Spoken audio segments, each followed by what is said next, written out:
The world is becoming more limitless, and global competition is becoming more accessible. But that doesn't mean compromising our essence and abandoning our cherished values. Instead, it's an opportunity to showcase the greatness of our diversity to the world. Globalization demands that we stay abreast of the latest scientific developments to meet the needs of our time and serve humanity.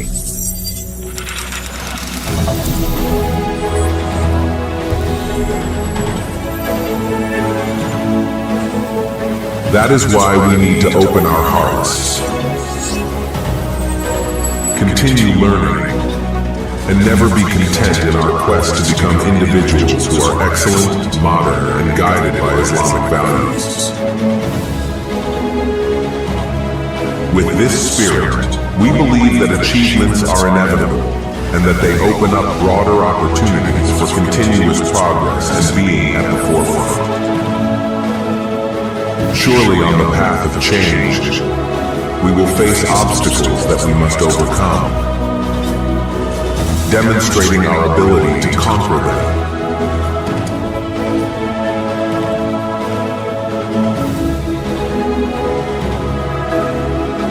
Health, environment, economic development, and other areas in need of improvement.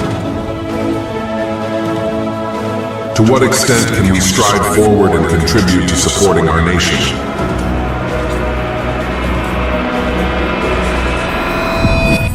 We simply need not hesitate to try, for today belongs to us. We will hold hands, collaborate, work shoulder to shoulder, and together achieve success. Because we are UMP.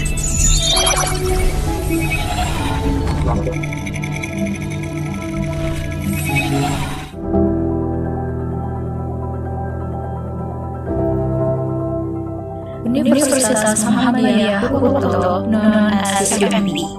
It is located in the so-called Selamat Mountain awaits you. The attraction view from the university is to greet you from the peaceful and beautiful district. It is easy to find UMP where we have two bus stops nearby university, train station, bus station, and Boston Airport. The Faculty of Economic and Business UMP has vision to create students to have Islamic entrepreneurial mindset and develop students into a successful business professional ready for future business world. Assalamualaikum warahmatullahi wabarakatuh.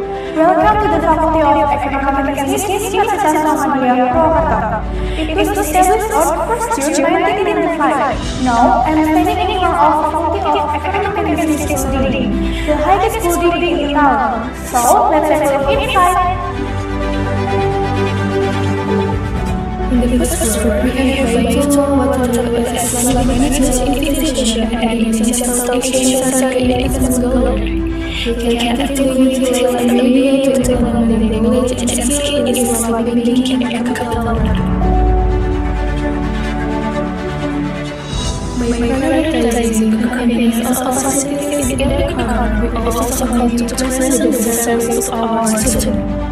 Our administration analysis provides service excellence to students with quick response and accurate service.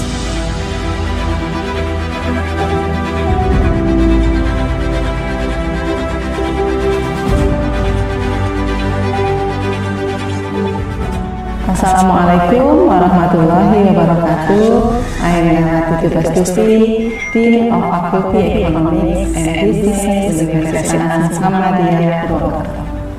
Nowadays, the world is facing a difficult situation, uncertainty, and we are witnessing rapid changes.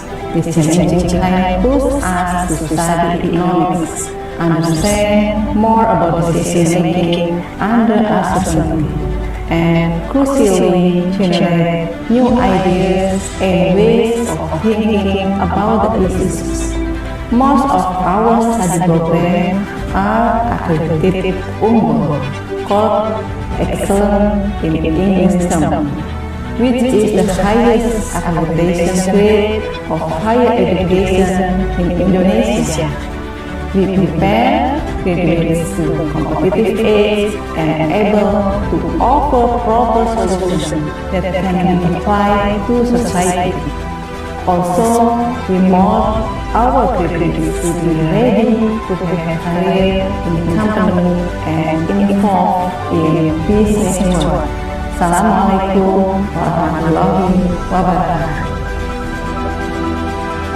UMB is not just a place for studying inside the classroom, but this is just an amazing place to create best people in the world.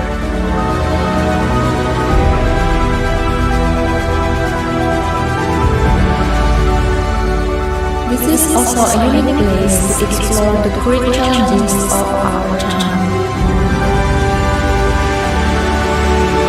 This is the beginning of your journey to discover who you are, to set a bigger goal, and fight for your dream.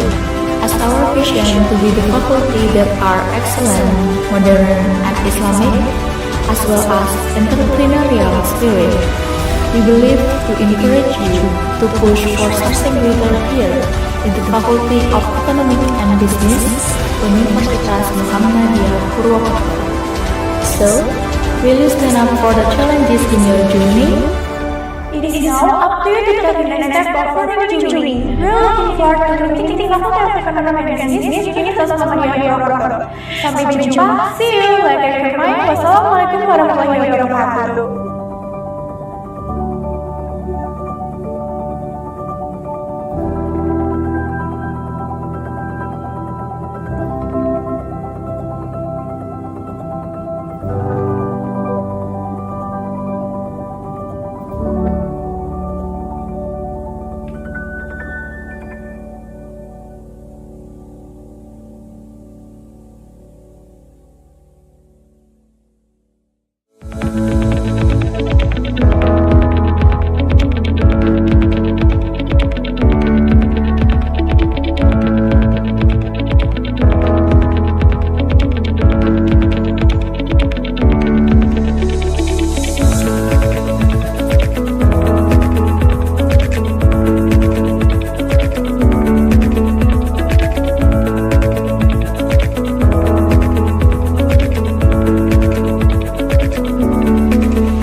Hai guys, pilih partner hidup itu yang cintanya selalu tumbuh besar.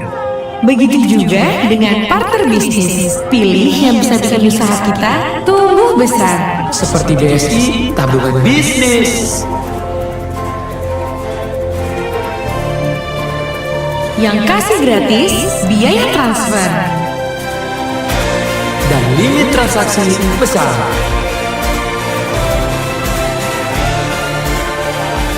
BSI tabungan bisnis, bisnis jadi besar Dan berkah.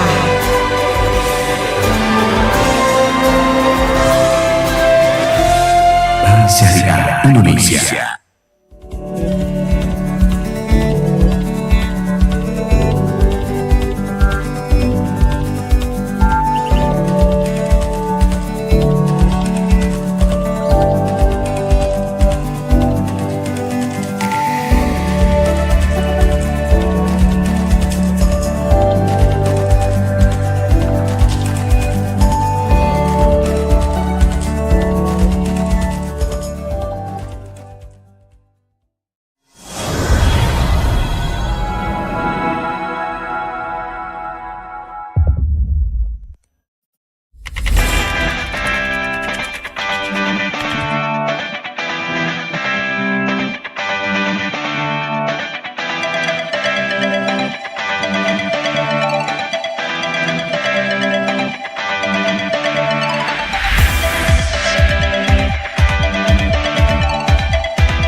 The world is becoming more limitless, and global competition is becoming more accessible.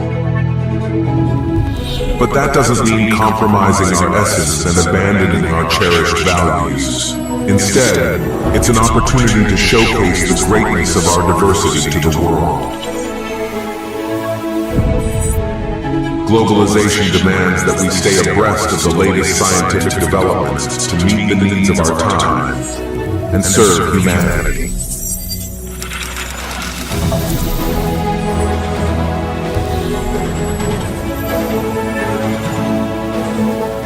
That is why we need to open our hearts, continue learning, and never be content in our quest to become individuals who are excellent, modern, and guided by Islamic values. With this spirit, we believe that achievements are inevitable and that they open up broader opportunities for continuous progress and being at the forefront. Surely on the path of change, we will face obstacles that we must overcome, demonstrating our ability to conquer them.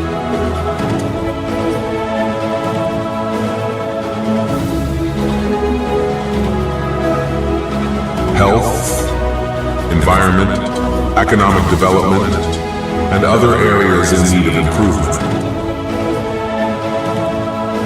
To what extent can we strive forward and contribute to supporting our nation?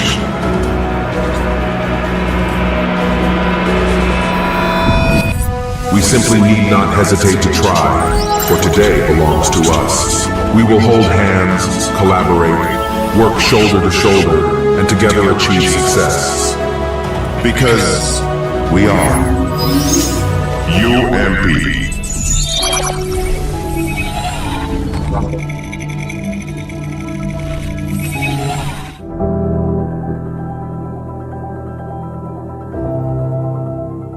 Universitas Muhammadiyah Kukuto, known as UMB.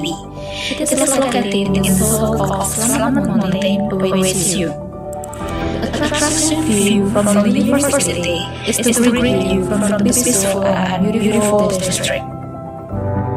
It is easy to find UMB where we have two bus stops nearby the university, train station, bus station, and Horses Airport. The Faculty of Economic and Business UMB has vision to create students to have Islamic entrepreneur mindset and develop students into a successful business professional ready for future business world. Assalamualaikum warahmatullahi wabarakatuh. Welcome to the Faculty of Economic and Business Universitas Muhammadiyah Purwakarta. It was established on 1st June 1995. Now, I am standing in front of Faculty of Economic and Business building, the highest school building in town. So, let's take a look inside. In the first floor, we have tried to learn what to do as Islamic management institution and education center in the Istanbul. We can actively utilize an MBA to develop the knowledge and skill in Islamic banking and capital market. By prioritizing the convenience of facilities in the car, we also commit to present the service of our students. Our administration office provides excellent students with quick response and accurate service.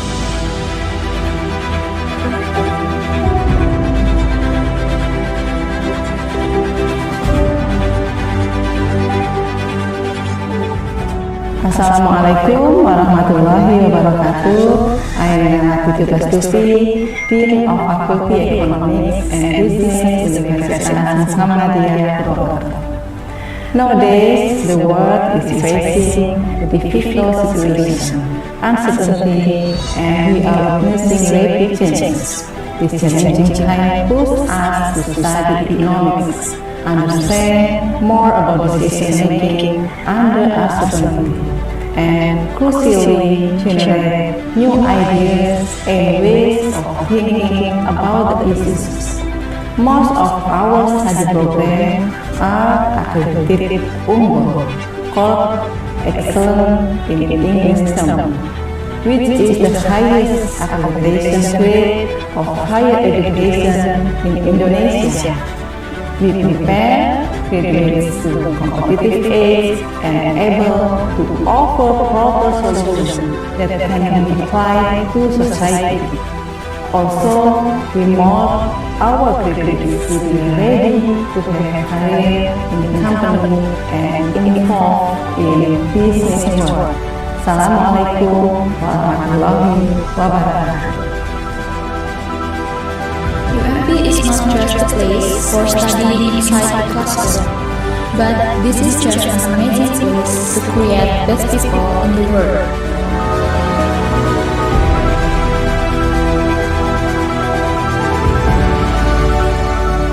This is also a unique place to explore the great challenges of our time. This is the beginning of your journey to discover who you are, to set a bigger goal and fight for your dream. As our vision to be the faculty that are excellent, modern, and Islamic, as well as entrepreneurial spirit, we believe to encourage you to push for something greater here in the Faculty of Economic and Business, Universitas Muhammadiyah Purwakarta. So, Will you stand up for the challenges in your journey? It is now up to you to take the next step for your journey. We are looking forward to meeting Fakulty of Ekonomi dan Bisnis Universitas Muhammadiyah Purwokerto. Sampai jumpa. See you later. Wassalamualaikum warahmatullahi wabarakatuh.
Hai guys, pilih partner hidup itu yang cintanya selalu tumbuh besar. Begitu juga dengan partner bisnis. Pilih yang bisa bikin usaha kita tumbuh besar. Seperti BSI, tabungan bisnis. Yang kasih gratis biaya transfer. Dan limit transaksi besar.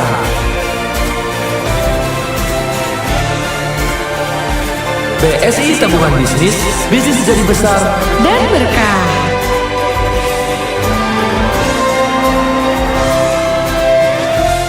Bank Syariah Indonesia.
world is becoming more limitless, and global competition is becoming more accessible. But that doesn't mean compromising our essence and abandoning our cherished values. Instead, it's an opportunity to showcase the greatness of our diversity to the world. Globalization demands that we stay abreast of the latest scientific developments to meet the needs of our time and serve humanity.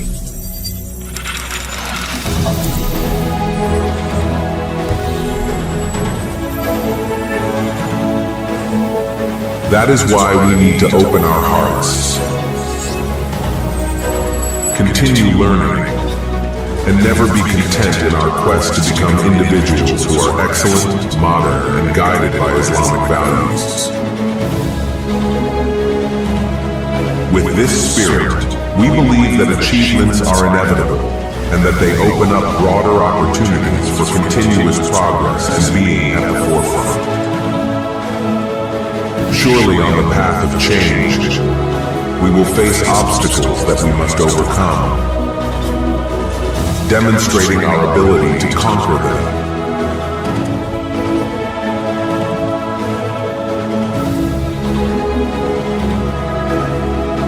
Health, environment, economic development, and other areas in need of improvement. To what extent can we strive forward and contribute to supporting our nation?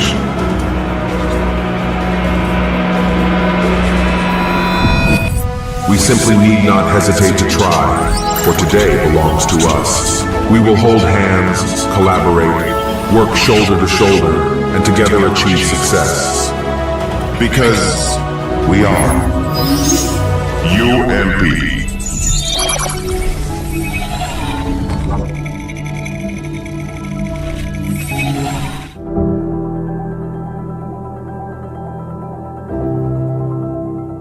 Universitas Muhammadiyah Kukuto, known as UMP. It is located in the so-called Selamat Mountain awaits you. The attraction view from the university is to greet you from the peaceful and beautiful district. It is easy to find UMP where we have two bus stops nearby the university, train station, bus station, and buses airport. The Faculty of Economic and Business UMP has vision to create students to have Islamic entrepreneur mindset and develop students into a successful business professional ready for future business world. Assalamualaikum warahmatullahi wabarakatuh. Welcome to the Faculty of Economic and Business Universitas Muhammadiyah Purwakarta. It was established on 1st June 1995. Now, I am standing in front of Faculty of Economic and Business building, the highest building in town. So, let's have a look inside. In the first floor, we have Baitul Watul Islamic Business Invitation and International Exchange Society in Exmouth. We can actively utilize and mediate to develop the knowledge and skill in Islamic banking and capital market.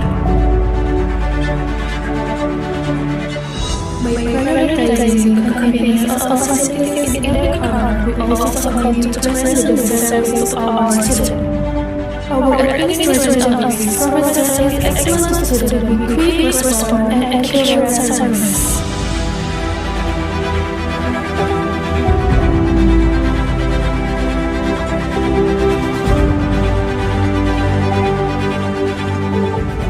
Assalamualaikum warahmatullahi wabarakatuh. I am Nati Tustufi, Dean of Faculty Economics and Business Universitas Muhammadiyah Purwakarta.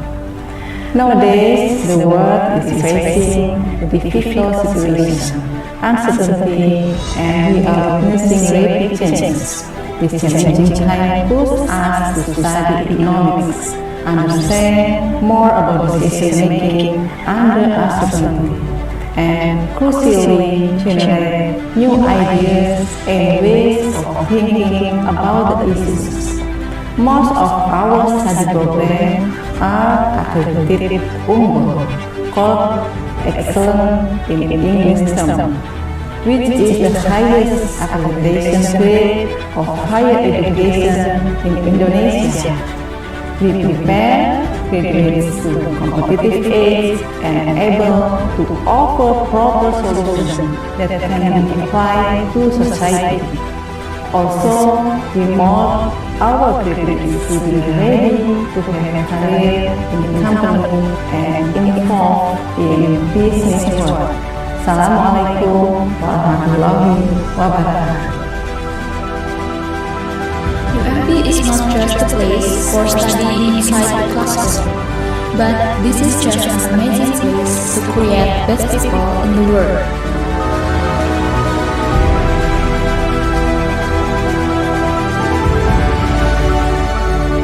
This is also a unique place to explore the great challenges of our time.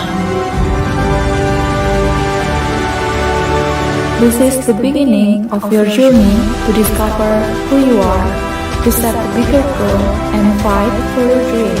As our vision to be the faculty that are excellent, modern, and Islamic, as well as entrepreneurial spirit, we believe to encourage you to push for something greater here in the Faculty of Economic and Business, Universitas Muhammadiyah Purwokerto.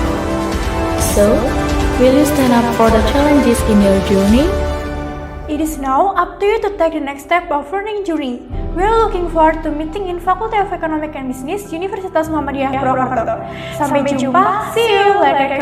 Wassalamualaikum warahmatullahi wabarakatuh.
Hai guys, pilih partner hidup itu yang cintanya selalu tumbuh besar. Begitu juga dengan partner bisnis. Pilih yang bisa bikin usaha kita tumbuh besar. Seperti BSI, tabungan bisnis. Yang kasih gratis biaya transfer. Dan limit transaksi besar.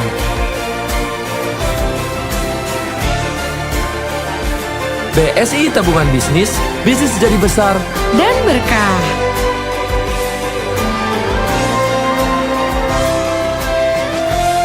Bank Syariah Indonesia.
world is becoming more limitless, and global competition is becoming more accessible.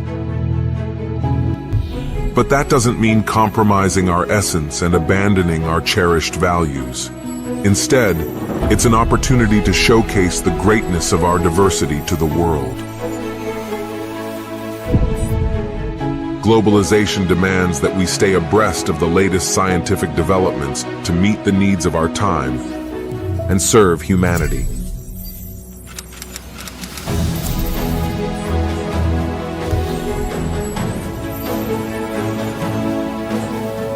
That is why we need to open our hearts, continue learning, and never be content in our quest to become individuals who are excellent, modern, and guided by Islamic values. With this spirit, we believe that achievements are inevitable and that they open up broader opportunities for continuous progress and being at the forefront. Surely on the path of change, we will face obstacles that we must overcome, demonstrating our ability to conquer them.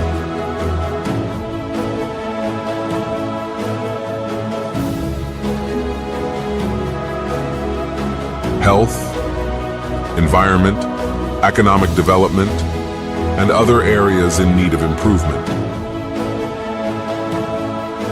To what extent can we stride forward and contribute to supporting our nation?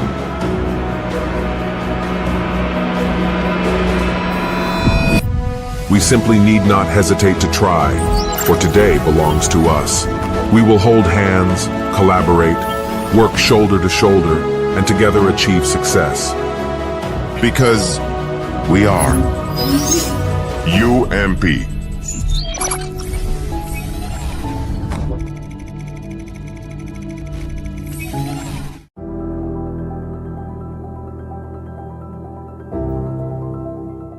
Universitas Muhammadiyah Purwokerto, known as UMP.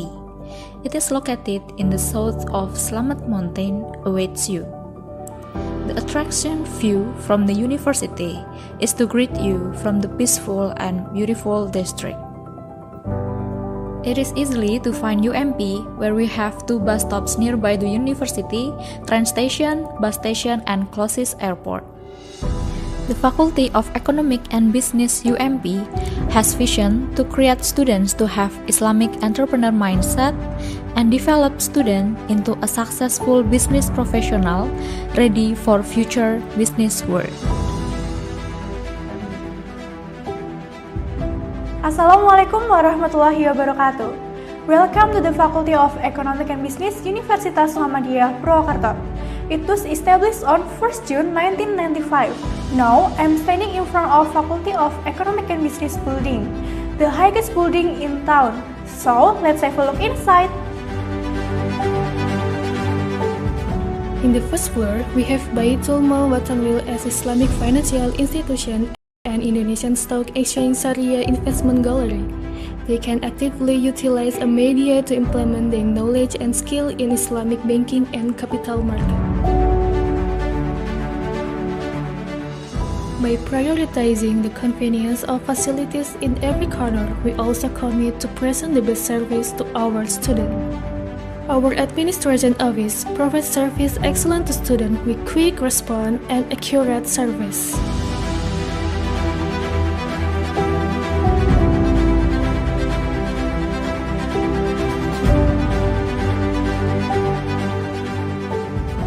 Assalamualaikum warahmatullahi wabarakatuh. I am Naila Titu Bastufi, Dean of Faculty Economics and Business, Universitas Muhammadiyah Purwokerto. Nowadays, the world is facing a difficult situation, uncertainty, and we are witnessing rapid change. This challenging time pushes us to study economics, understand more about decision making under uncertainty, and crucially generate new ideas and ways of thinking about the issues. Most of our study programs are accredited unggul, called excellent in English term. which is the highest accreditation grade of higher education in Indonesia. We prepare graduates to competitive age and able to offer proper solutions that can be applied to society. Also, we mold our graduates to be ready to have career in company and involved in business world. Assalamualaikum warahmatullahi wabarakatuh.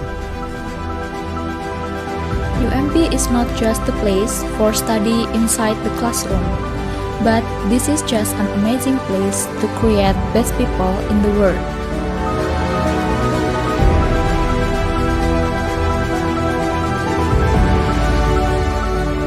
This is also a unique place to explore the great challenges of our time. This is the beginning of your journey to discover who you are, to set a bigger goal, and fight for your dream. As our vision to be the faculty that are excellent, modern, and Islamic, as well as entrepreneurial spirit, we believe to encourage you to push for something greater here in the Faculty of Economic and Business, Universitas Muhammadiyah Purwokerto. So, will you stand up for the challenges in your journey? It is now up to you to take the next step of learning journey. We are looking forward to meeting in Faculty of Economic and Business, Universitas Muhammadiyah Purwokerto. Sampai jumpa, see you, like Kermai. Wassalamualaikum warahmatullahi wabarakatuh.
Its representative today. The Honorable Dean of Faculty of Economic and Business, Universitas Muhammadiyah Purwokerto, Associate Professor Dr. Nailati Tubastufi MSI. The Honorable Dr. Gov Perry, Association to Advanced Collegiate School of Business, AACSB. The Honorable Mr. B.M. Poranto, PhD, ACSB Accredited Business School, Universitas Gadjah Mada. The Honorable Prof. Jenny Huang from National Yunlin University of Science and Technology, Taiwan. The Honorable Mr. Andres Ro, Director of Intake Base, Taiwan, Indonesia. Distinguished guests, committees, ladies and gentlemen, Welcome to Networking Session 2024. It's an honor to welcome you today. May God Almighty always give us health, prosperity, and blessing abundantly. By the time Connect, Collaborate, and Celebrate, we hope that today we are not just gathering here to exchange business cards and email, but we're here to forge meaningful connection, explore new collaboration, and celebrate the collective achievement that bring us closer together and bring improvement for ourselves and, of course, for our institution in academic and economic development. Well, economic progress is driven by the collective effort of individual and organization working tirelessly to innovate and grow. We would like to acknowledge some of the outstanding contributions made by members of our community, where we can make valuable connections, discover new opportunities for collaboration, and find inspiration to carry forward. And now, with me, Ira Hapsari. And me, Irawan Randika Parsa, as your master of ceremony for this prestigious event. It is a privilege to be here with you all. Well, without any further ado, let us start. Ladies and gentlemen, may we start this opening ceremony by saying Basmalah together. Okay, the first agenda is singing the Indonesian National Anthem, Indonesia Raya. This will be conducted by Ms. Hafifatul Aulia from the Department of Management, Faculty of Economic and Business, Universitas Muhammadiyah Purwokerto.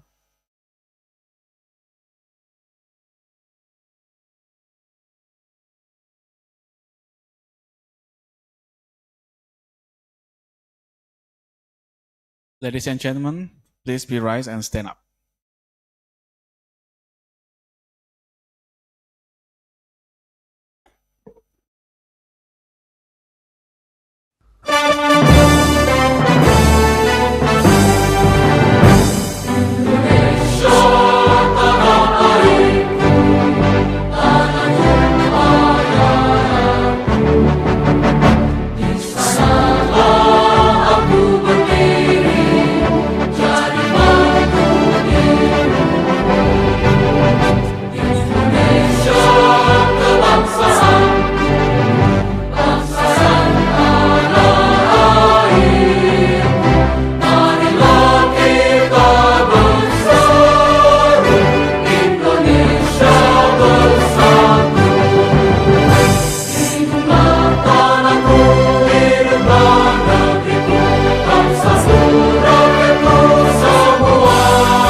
Ladies and gentlemen, please be seated.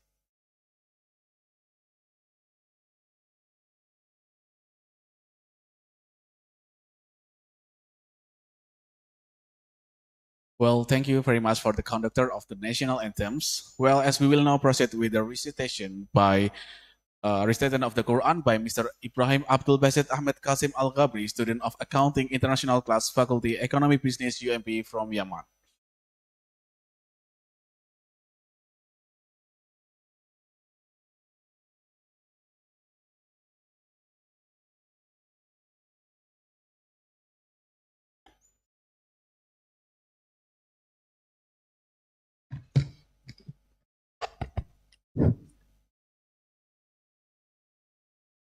أعوذ بالله من الشيطان الرجيم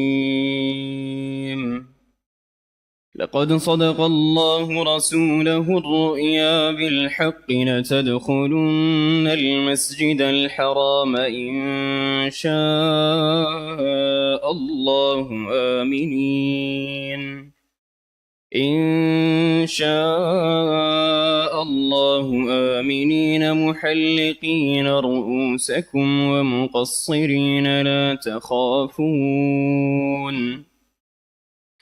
لا تخافون فعلم ما لم تعلموا فجعل من دون ذلك فتحا قريبا هو الذي أرسل رسوله بالهدى ودين الحق ليظهره على الدين كله وكفى بالله شهيدا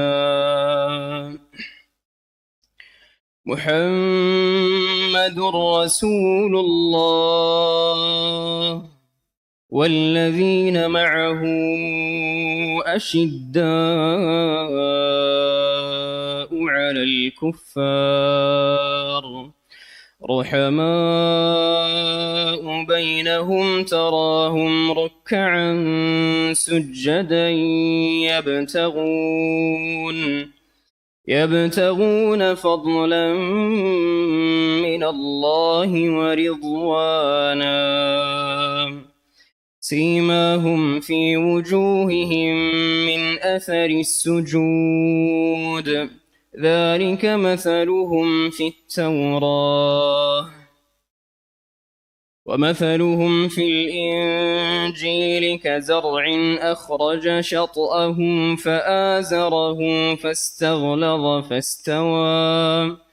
فاستوى على سوقه يعجب الزراع ليغيظ بهم الكفار وعد الله الذين آمنوا وعملوا الصالحات منهم مغفرة وأجرا عظيما صدق الله.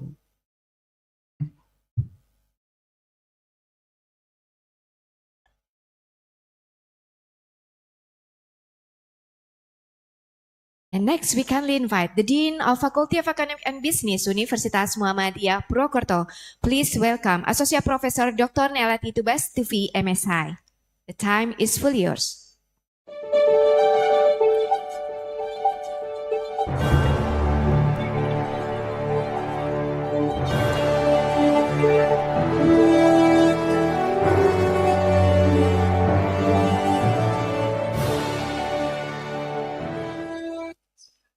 Assalamualaikum warahmatullahi wabarakatuh. Alhamdulillahirrabbilalamin. The Excellencies, our guests, Prof. Mahfud Solihin, representative from Council for Higher Education, Research and Development, Central Board of Muhammadiyah, Dr. Geoff Perry from ICBAE and Ms. Hannah. I know this is the long trip for you, come to here. Thank you so much, Dr. Perry. Mr. Andresro from INTAC, Professor Jenny Huang from National Yunlin University of Science Technology Taiwan, Dr. B.M. Purwanto from Universitas Muhammadiyah Yogyakarta, Vice Rector of Academic Affairs, Bapak Saiful Rahman PhD, distinguished scholar, faculty members, and honor, ladies and gentlemen. Alhamdulillahirrahmanirrahim, assalatu wassalamu ala rasulillah wa ala alihi wa ashabihi ajmain. Alhamdulillah, all praise and thanks to Allah Subhanahu wa Ta'ala, because of His grace and guidance, we could gather here today for networking sessions. Salawat and salam be upon Prophet Muhammad Sallallahu Alaihi Wasallam and on all of his families and companions. It is with great pleasure that I welcome you all to this networking sessions.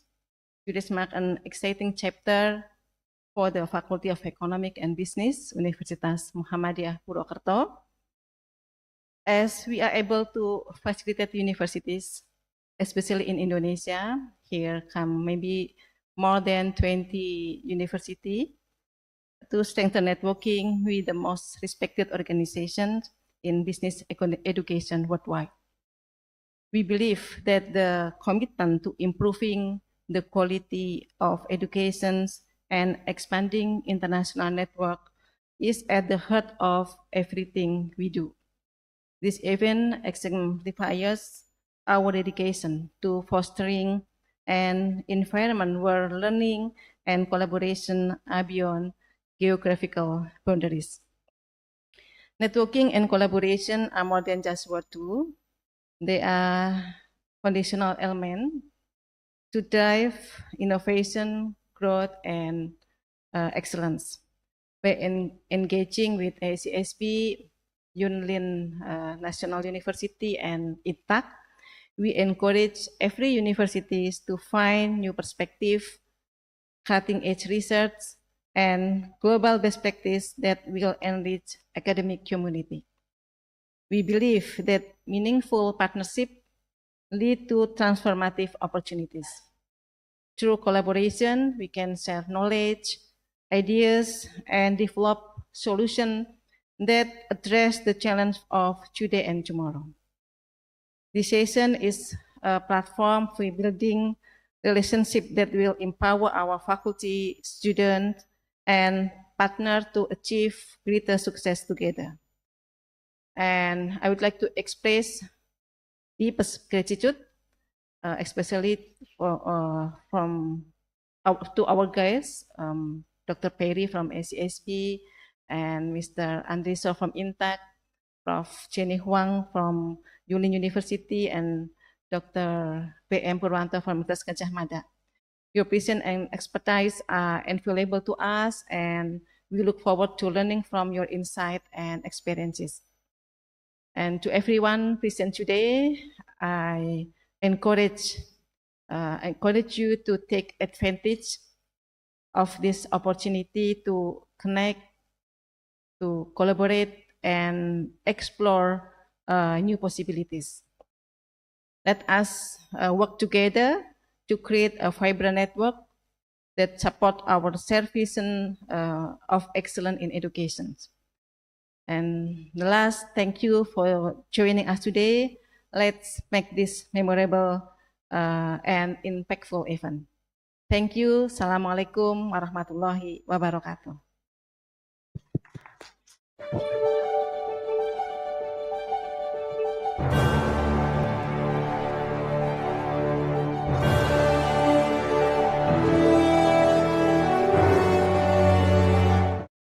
Well, thank you, Ms. Nalati Tupastufi.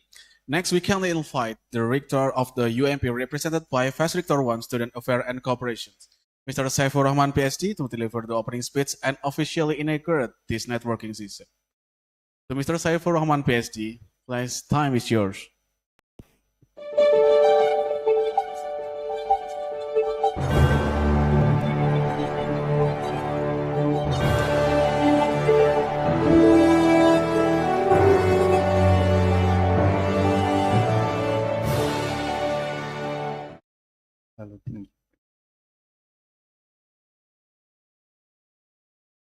Sorry, it's too high for me. Okay. Assalamualaikum warahmatullahi wabarakatuh.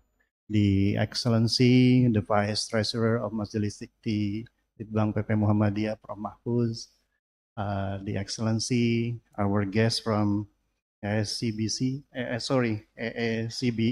ASCSB, sorry.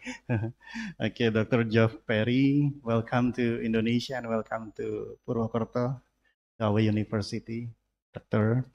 And then the Excellency Pak Purwanto PhD, the ASCSB Accredited Business School from Gajah Mada University, and then from Prof. Jenny Huang from National University of Science and Technology, Taiwan, and then also Andre So, the Director of Intech Best Taiwan, Indonesia. First of all, thanks to Allah Subhanahu wa Ta'ala, because of His blessing and mercy, we can gather here in a good conditions. Salat and salam be upon to our best Prophet Muhammad Sallallahu Alaihi Wasallam. Ladies and gentlemen, today is a very great day for us, especially for the Economic and Business Faculty of Muhammadiyah University of Purwokerto, because today we want to have the networking session, as the Dean said to us. Dr. Geoff Perry, our priority, like what I said before in our university, after becoming the member of the ICBAE, so we can be accredited by next year. And by your coming, hopefully that we can do it. And then I do believe that we can do it. And then I think this is the a great honor for us for having you here.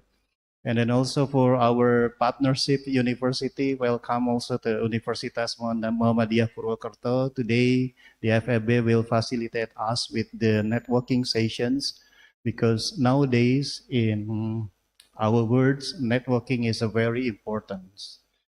Of course, that as institutions, we cannot stand alone. And then we need someone to support us. We need otherwise that the community to support us. By having a supporting each other, we can reach our goals. And yeah, of course, that our goal, I think that we have the same goals. That is to build Indonesia, to build the human development of the Indonesia. So by having a good network, so the dream of Indonesia can be achieved easily.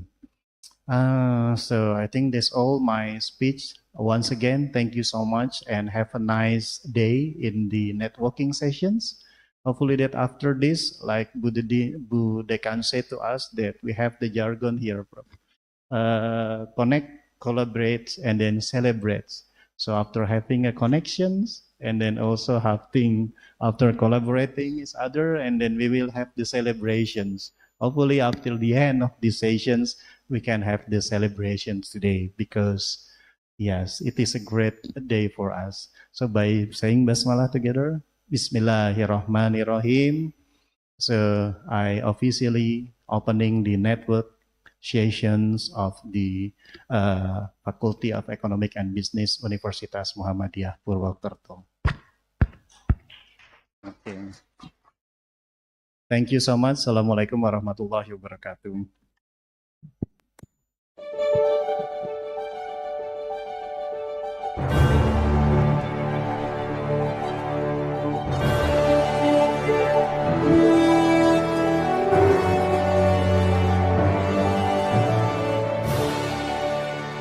Well, it's officially open, Mr. Irawan and ladies and gentlemen.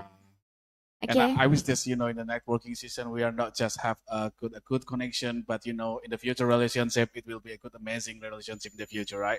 Okay, right. Because maybe this is the very first time that we haven't seen each other yet, and this is the time for us for getting know each other and then getting closer. And we do hope that after this networking session, we can collaborate and make an improvement for our institution.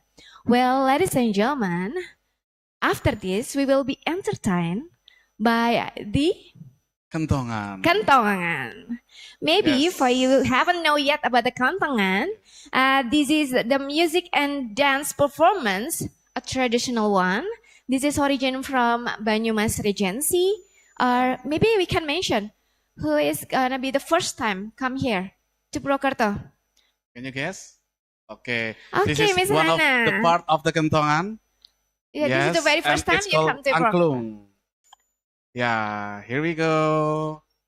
This is the preparation. Yes. Well, And Miss Ira, do you know that Kentongan actually in the past time, it's not the musical, but actually it's just a symbol, the sign for one village to another village. Like we have a problem, we have a fire or anything, float and anything. It's just to information one each other. But like time by time, it's a become musical things, and people in the village make it as the musical. Okay, so it developed, right? Yes, it's developed. Okay, and nowadays Kentongan is become our entertainment, and then it's about what we call it, a culture that is a very tied with the Banyumas culture itself.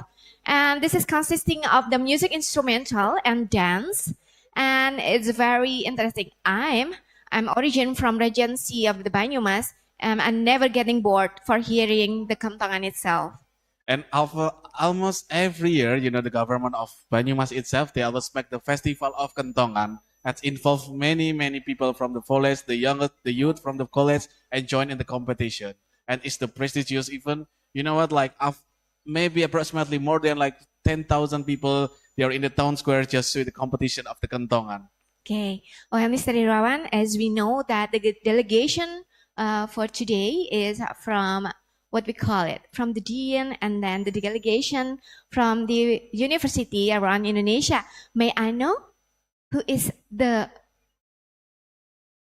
what we call it, the father who come to the Purwokerto from the very first time? May I know? Palopo? Yeah. Where is from the Palopo itself? Wow. Oh, welcome. You only the only one delegation, mister? Okay. Mula Warman. Andalas. Oh, Mula Warman and Andalas. Okay. Well, welcome to Purwokerto. We do hope that you enjoy your time during your stay in Purwokerto. And if you haven't know that Purwokerto or Banyumas is very, what we call it, very well-known, except the Kentongan itself, we have a national, what we call it, traditional food, right? Yes. What is yes. that? Food like Cuisine, mendoan, ketuk, and getuk. And you know that the durian. Yes, but not all people like durians. We remember that like 1 year ago, we bring someone from Hungary, and we try to give them durians, and they're not blessing to test the durians. Not all people like durians in here. Well, But actually, don't worry, we still have ketuk and mendoan, and the taste is so acceptable for us, for our tongues. So I wish the taste preferences will be okay here. Okay, well, do the preparation here. You can see that all of the material, from angklung, kentongan, is originally 100% from bamboo. Yes, it's made from bamboo, the traditional.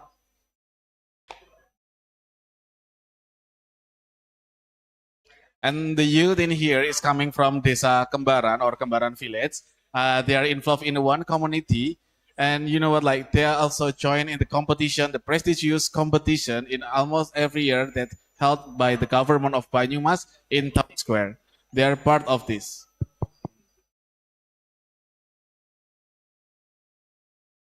Okay, we almost done and I can't wait for this.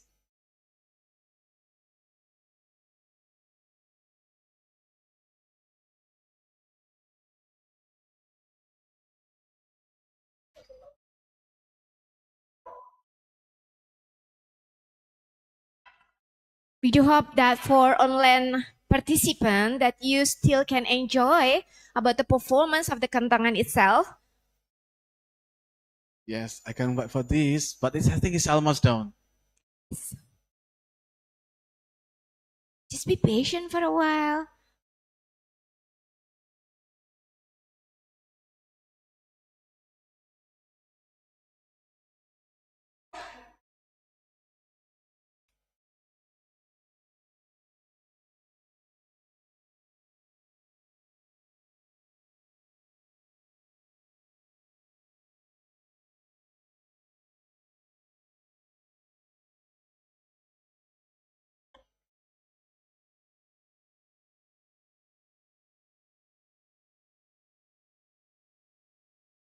Okay, have you ready yet?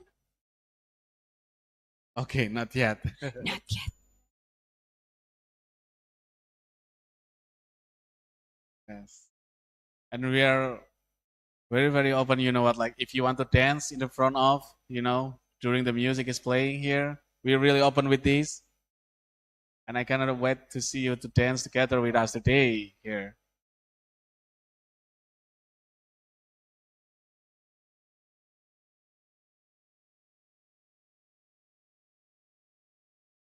As you know that Indonesia is very rich with the cultural things.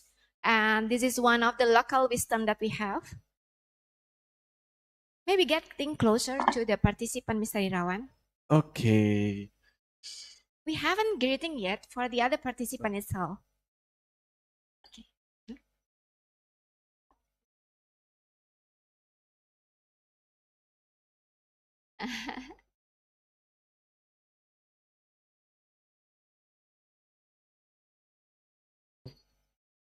Okay, one asking one by one in here, maybe. Okay, one asking here from. Halo, Miss. Oke, lagi telepon. Halo, Bapak. Assalamualaikum, Bapak. Where are you from, Bapak? Malang.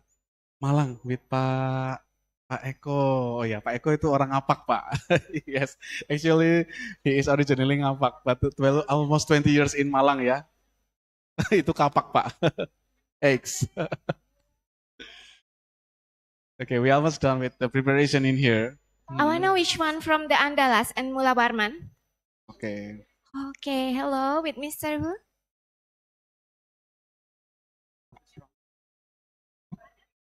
I'm Hafiz Rahman from University. Yes. Welcome, Mr. Rahman. This is your very first time visiting into Purwokerto? Not yet. Okay. Oh, 4 times. Yes. Okay, in academic things and. Okay. From Andalas, and then thank you very much. Have you heard about the kentongan before? Okay, already well. Yes. Okay, Miss Ira, asik. Is ready? Are you ready, ladies and gentlemen? Okay, I cannot wait for this one. I cannot hear your voice. Okay, welcome. Okay, wait. Okay, please welcome Kentongan Betara Kembar. Enjoy the show.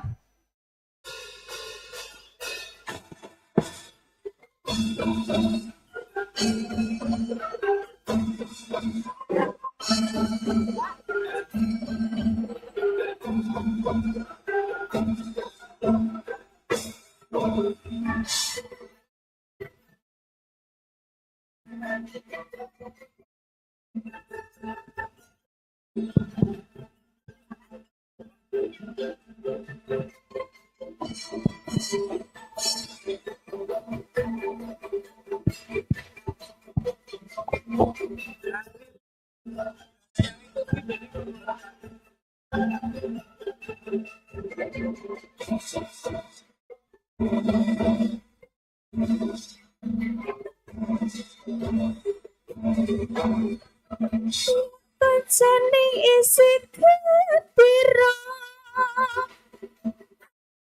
Prerak banyune segara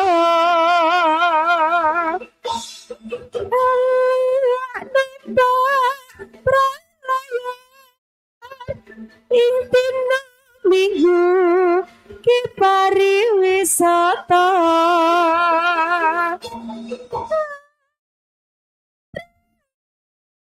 Wis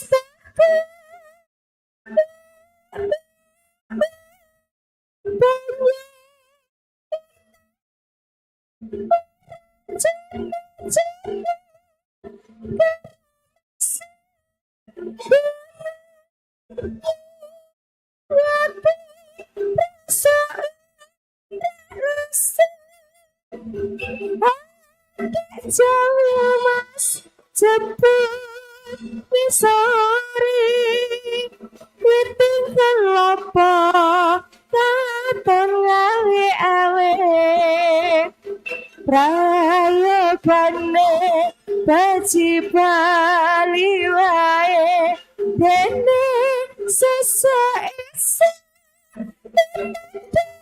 nyambut gawe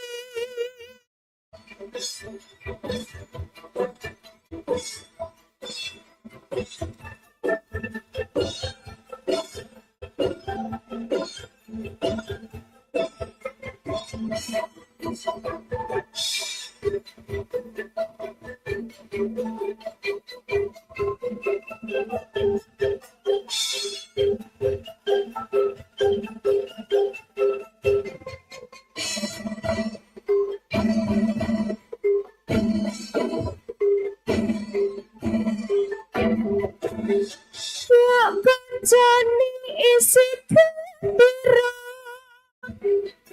Anda prera banyune segara Anda nembak prayar Dina minggu ki pariwisata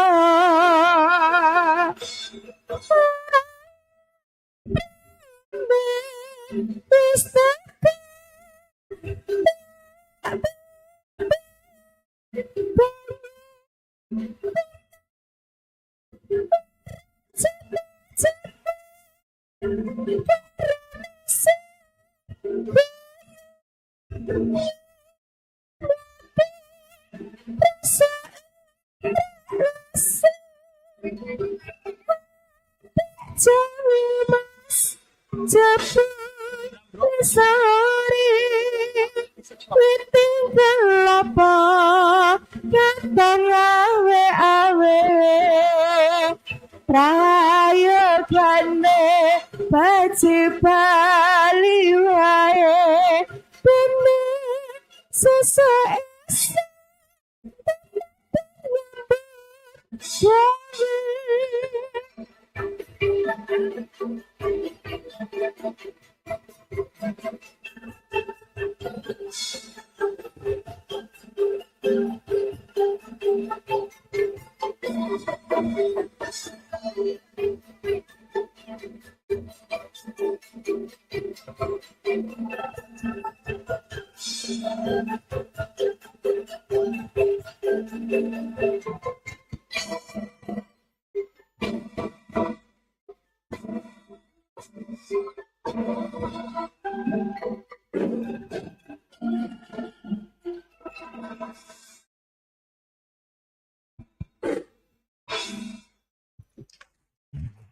One more.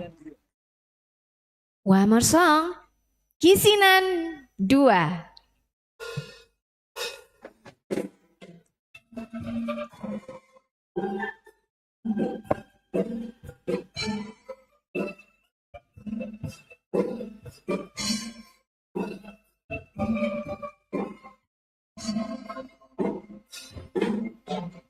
Dino sapa sing kuat yen mung dadi ladang curhat hari-hari rasane kecewa berat sapa wae sing ora mangke rasane koyo diserkan sirahmu mah atine kecewa beban kaya duweni wis kapisahan hati sebule mung baleni kisinan terulang lagi bola bali bolanan bola bali wis kapusan janji manis nalika awal pacaran dadi padu lakoni dadi payu wis ngalami kadung elus ora mikir cinta tak pasrah ke Gusti.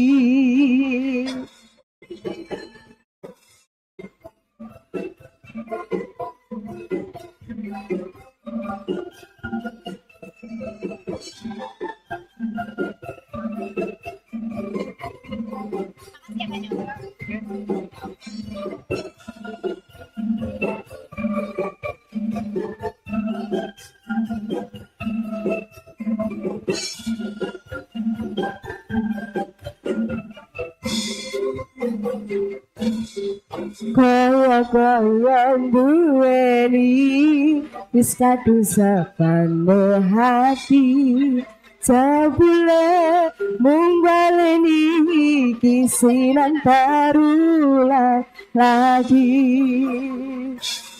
bola bali dolanan bola bali wis kapusan janji manis nalika awal pacaran dadi padu lakoni dadi payu wis ngalami kadung elus ora mikir cinta tak pasrah ke Gusti bola bali dolanan bola bali wis kapusan janji manis nalika awal pacaran dadi padu tak lakoni dadi payu wis ngalami kadung elus ora mikir cinta tak pasrah ke Gusti kadung elus ora mikir cinta tak pasrah ke Gusti.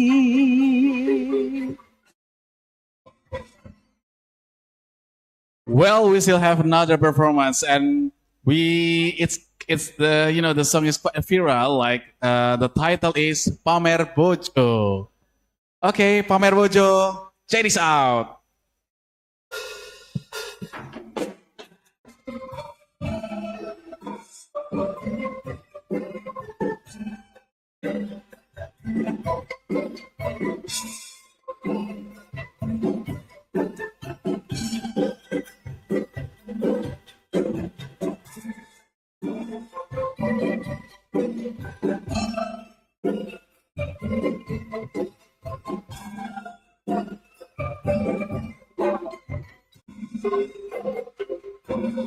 Bayangane rasane wong nandang kangen Rinongi atiku rasane petek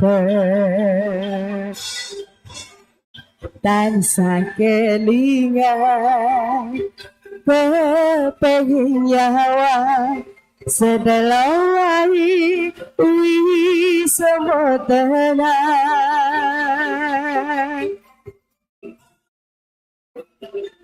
Fitra janji tekane koe ngapusti nganti sprene suwene aku ngenteni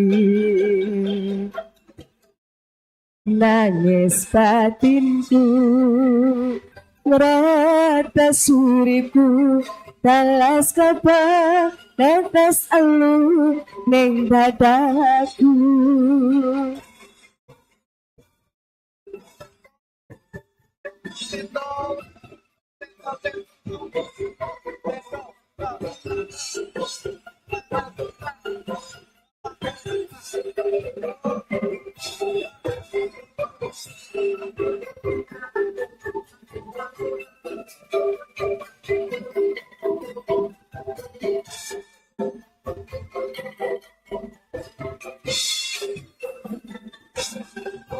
Tutu kambi anyar sing ning jero lemariku nanging bojo anyar sing tak pamer keneng aku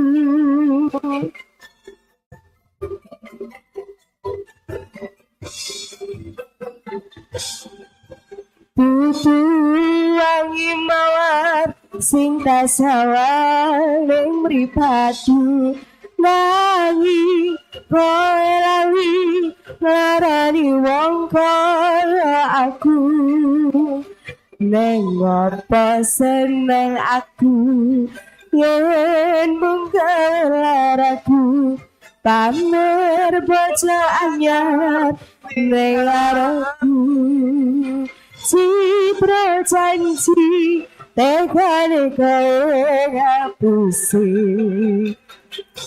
nganti sprene suwene aku ngenteni nangis batinku ngeretas uripu kalas kebas netes elu ning dadaku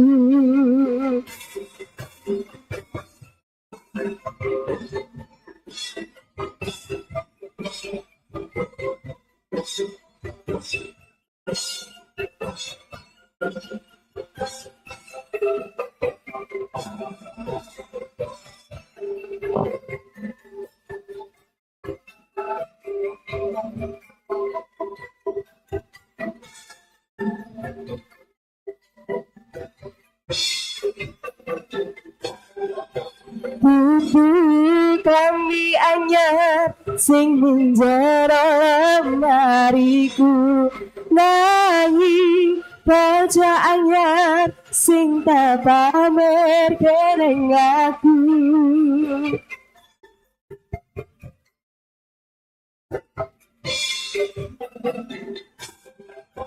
Tutu wangi mawar sing tasawal ning mripatku nanging lali ngarani wong kaya aku ning apa seneng aku yen mung laraku pamer bojo anyar ning ngarepku ning apa seneng aku yen mung laraku pamer bojo anyar ning ngarepku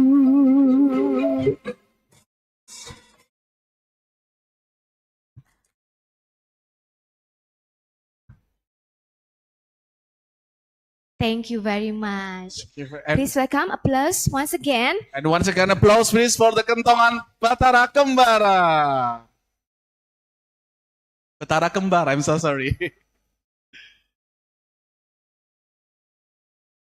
Well, that was truly captivating. We will now take a short moment for our photo sessions. We can request all distinguished guests to join us on the stage for the photo session. This is the photo session, and all the committee who responsible for the photo session, please. Okay, please be stand up for all the participants. Okay, wait a moment here. Mhm. Okay, Mr. Reski, you can help us to control the photo session here.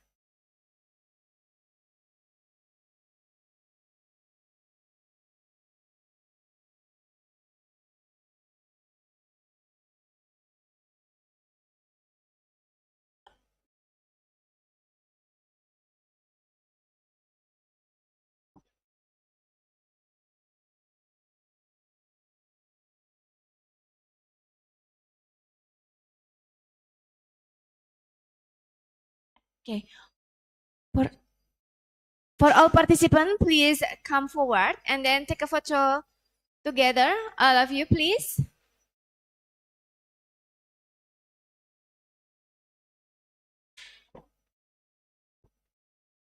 Okay, wait a moment, please. Wait a moment, please. Okay, we count down from three. 3, 2, 1. One more. Okay, count down. 3, 2, 1, 0. Go. Okay, another one. Okay. Yes, ladies and gentlemen, you can join us in the stage, please, for take picture.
Kan kok host lagi? Terus langsung sih.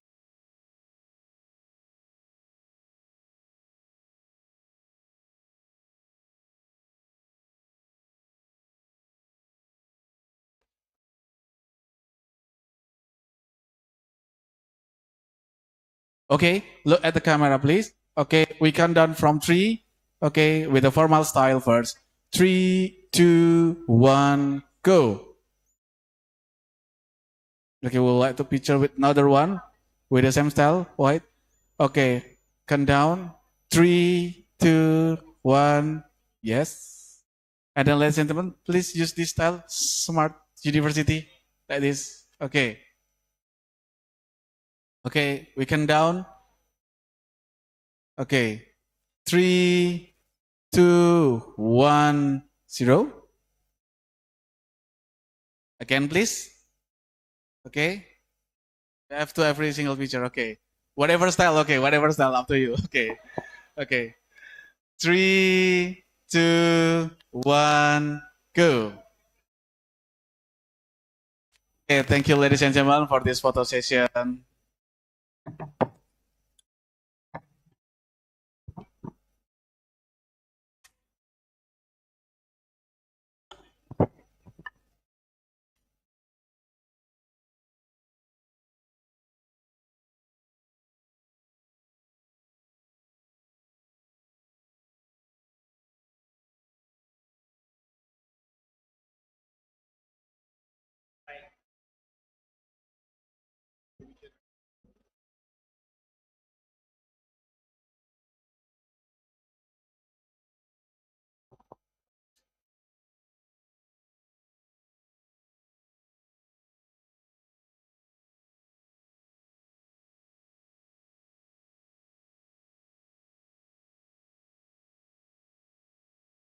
Thank you, ladies and gentlemen. Before we proceed to the networking session, we will have a prayer led by Ustadz Irham Muhammad LCMA.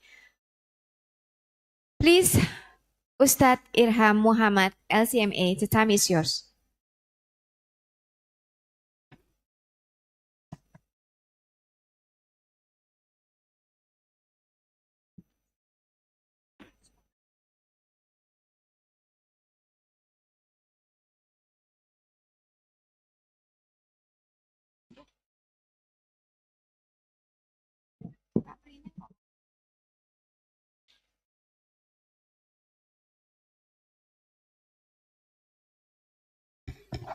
Assalamualaikum warahmatullahi wabarakatuh.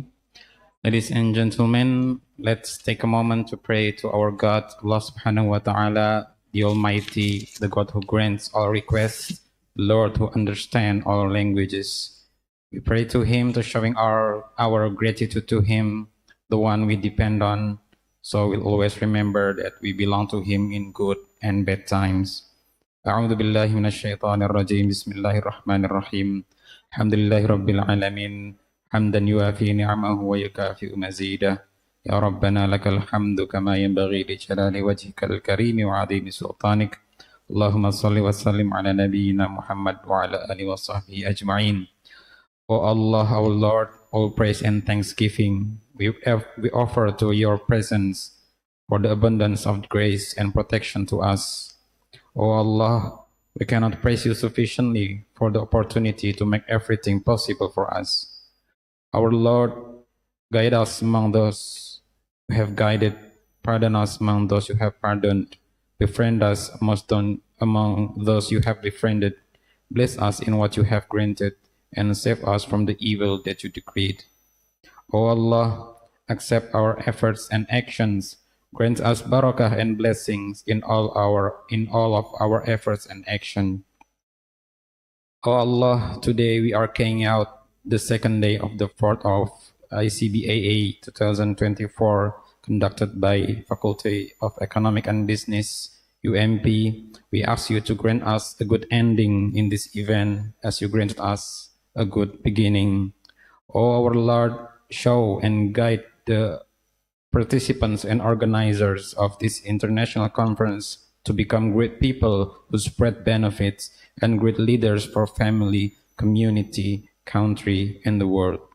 O Allah, the most merciful, forgive us our negligence and misdemeanors, whether unintentional or beyond our ability to prevent. O Allah, O Rahim, bestow all your mercy and blessings over us, our families, our students, our institutions, and people in this world.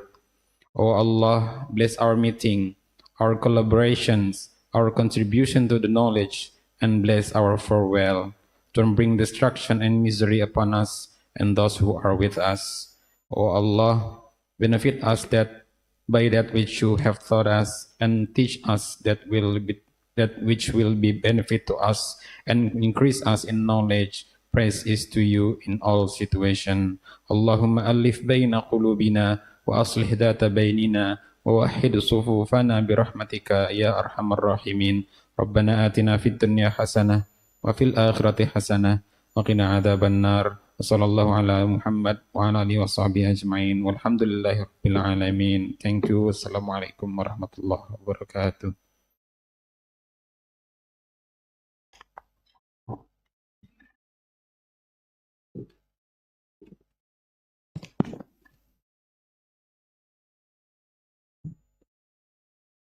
Well, thank you, Ustadz Irham, for giving the dua for this event. By the end of praying, I close this opening ceremony by saying Hamdalah together. Okay, distinguished guests, ladies and gentlemen, we as the committee realize that this event will not run smoothly without support from many parties. Allow us to send gratitude to our main sponsor, Bank Syariah Indonesia, And supported by Jateng Syariah, Mitra Gibson, Darming Jaya Abadi, Ganesha Kreasi Semesta, Sari Roti, and UMP and Beverage. It is Ira once again. Thank you everyone for being here. We look forward to the exciting discussion ahead.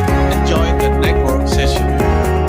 Okay, well, ladies and gentlemen, before I hand over this session to our moderator,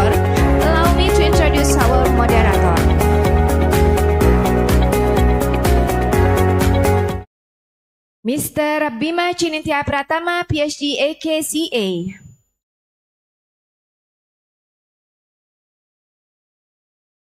He is the Vice Dean of Student, Alumni, Al-Islam Muhammadiyah and Promotion Affairs, Faculty of Economic and Business, Universitas Muhammadiyah Purwokerto. Undergraduate from University Jenderal Sudirman. Bachelor of Economic and Accounting, Universitas Jenderal Sudirman. Graduate from Universitas Gadjah Mada, Master of Science in Accounting, and postgraduate in University Teknologi Mara, UiTM, Malaysia, PhD in Accounting. He is known as Vice Dean of Student Alumni Al-Islam Muhammadiyah and FEB UMP, Secretary of Department of Accounting, Universitas Muhammadiyah Purwokerto, External Division of Persatuan Pelajar Indonesia, Universitas Teknologi Mara, Malaysia 2001-2002, and the Head of Student Scientific Center, Universitas Muhammadiyah Purwokerto.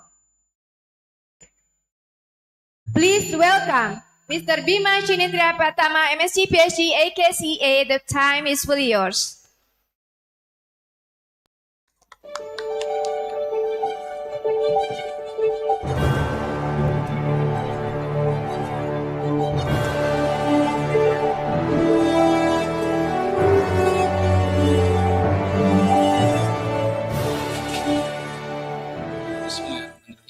Assalamualaikum warahmatullahi wabarakatuh. Good morning, distinguished guests, the Excellency Professor Dr. Mahfud Solihin from the Higher Education Council of Muhammadiyah, Dr. Geoff Perry, EVP of ICBAE Asia Pacific, and then Dr. B.M. Purwanto as the representative from Universitas Gadjah Mada, and then Mr. Andre So from the Intact Taiwan. Also, we have Prof. Jenny Wang from Yunlin Technology, and then all of the partners of UMP. Here we have our collaborators from several university across the country, and also Madam Dean. Welcome to the networking session of the 4th International Conference on Business, Accounting, and Economics. My name is Bima Chinintya Pratama, and I am honored to serve you as the moderator for this session. Okay, so this session is about maybe introducing the AACSB, and then also the speakers will deliver the process of the ACSB accreditation, and maybe sharing session for the ACSB accreditation experience from the accredited university. And then I will try to give some brief overview of the session. So ACSB International, also known as the Association to Advance Collegiate Schools of Business, is a global organization that has been a leader in business education since its founding in 1916. SCSB connects educators, students, and business worldwide to achieve the highest standards in business education. With over a century of experience, ACSB is recognized globally as the longest-serving and most prestigious accrediting body for business schools.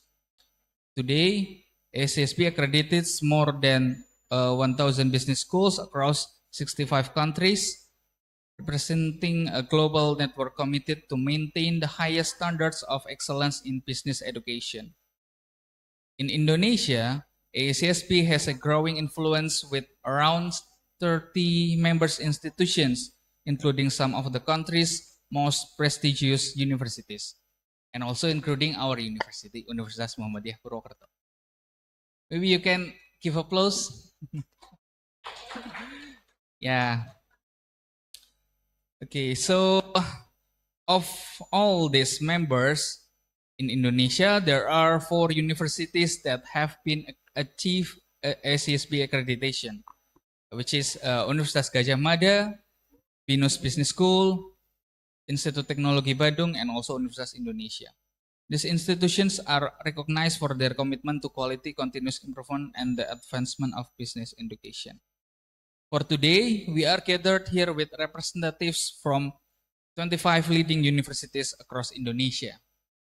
Through ACSB, Indonesian universities, we expect not only recognize about the quality, but will also be the part of global advancement that supports innovation, collaboration, and the sharing of the best practice.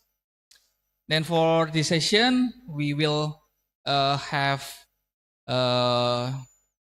material that delivered by Dr. Jeff Perry, the Executive Vice President of ACSB Asia Pacific, that will share the perspective of the current trends and opportunities in business education.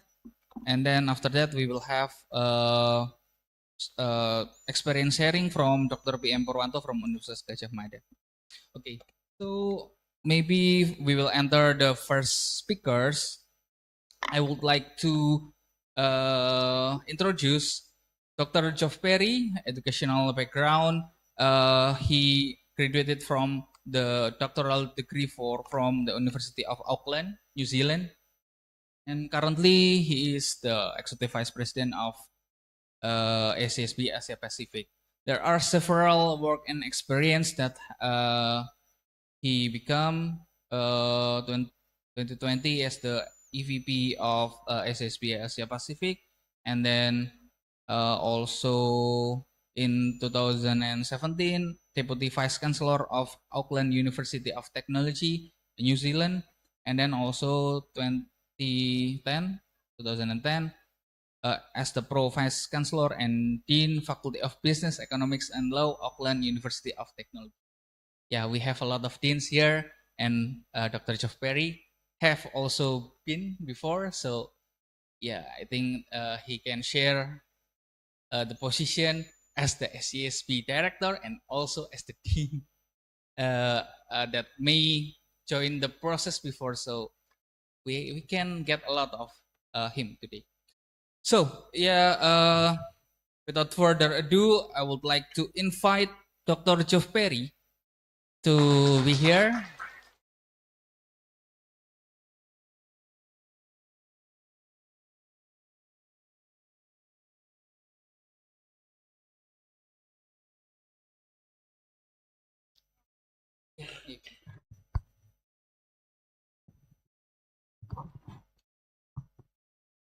Okay.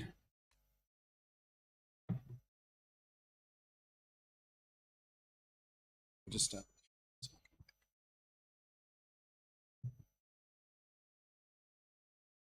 Selamat pagi rakan-rakan yang terhormat. Merupakan suatu kehormatan bagi saya berada di sini hari ini dan memiliki kesempatan untuk berbicara kepada rakan akademik dan profesional yang begitu terkemuka dari Indonesia. Saya sangat berterima kasih atas undangan untuk membahas AACSB dan signifikansinya dalam dunia pendidikan bisnis global. Terima kasih atas sambutannya. Saya sangat menantikan diskusi kita. Terima kasih. Thank you, Dr. Perry. Okay. That's very nice. So, how are you, Doctor? Good? Yep, I'm very good. It's wonderful to be here. In fact, I would just like to thank the Dean Nilati for the opportunity to come and be with you here at UMP in Purwakarta, and also to acknowledge some long-standing connections I have here. I note you have from National Yun Lin University of Science and Technology. When they went through AACSB accreditation, I was a member of their peer review team. So I visited their school about 2012. And we also have here from UMM, University Muhammadiyah Malang. I did some joint research and I visited them about 25 years ago. So it's wonderful to see you. A long connection. So it's great to be here. Thank you. We also grateful to have you here. Okay, so maybe you want to share first about your presentation. Yeah. About. Thank you. Mas Aziz, you can help. I'll check if Dr. I Perry? can get this to work. All right. Okay, that works. That's great. Okay, so what I want to do is provide, in English, I'm sorry, my Indonesian is very limited, an overview of AACSB and accreditation. And at the end, I'm going to talk about some myths, things that schools worry about, to let you know what things are correct and what things are not correct. In fact, Dr. Beamer said many of the things I was going to say at the start. AACSB is the oldest, the largest, and the most prestigious business school or education alliance in the world.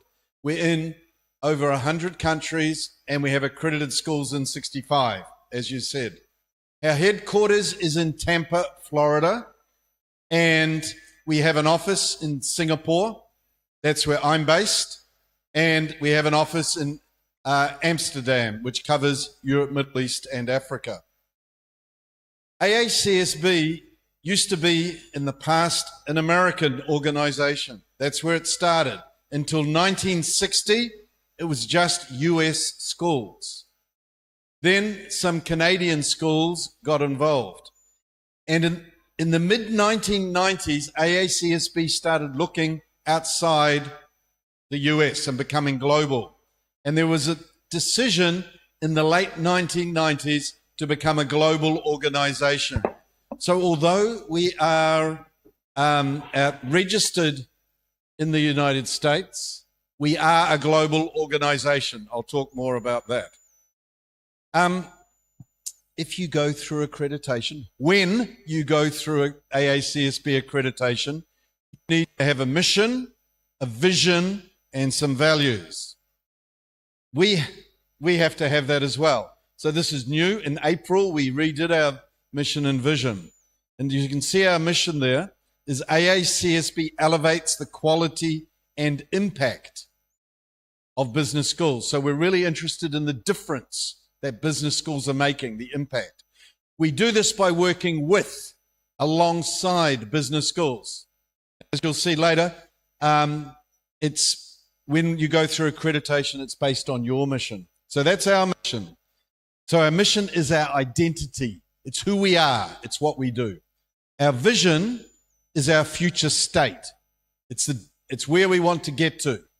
So AACSB, we want to make a difference in society through our business school members.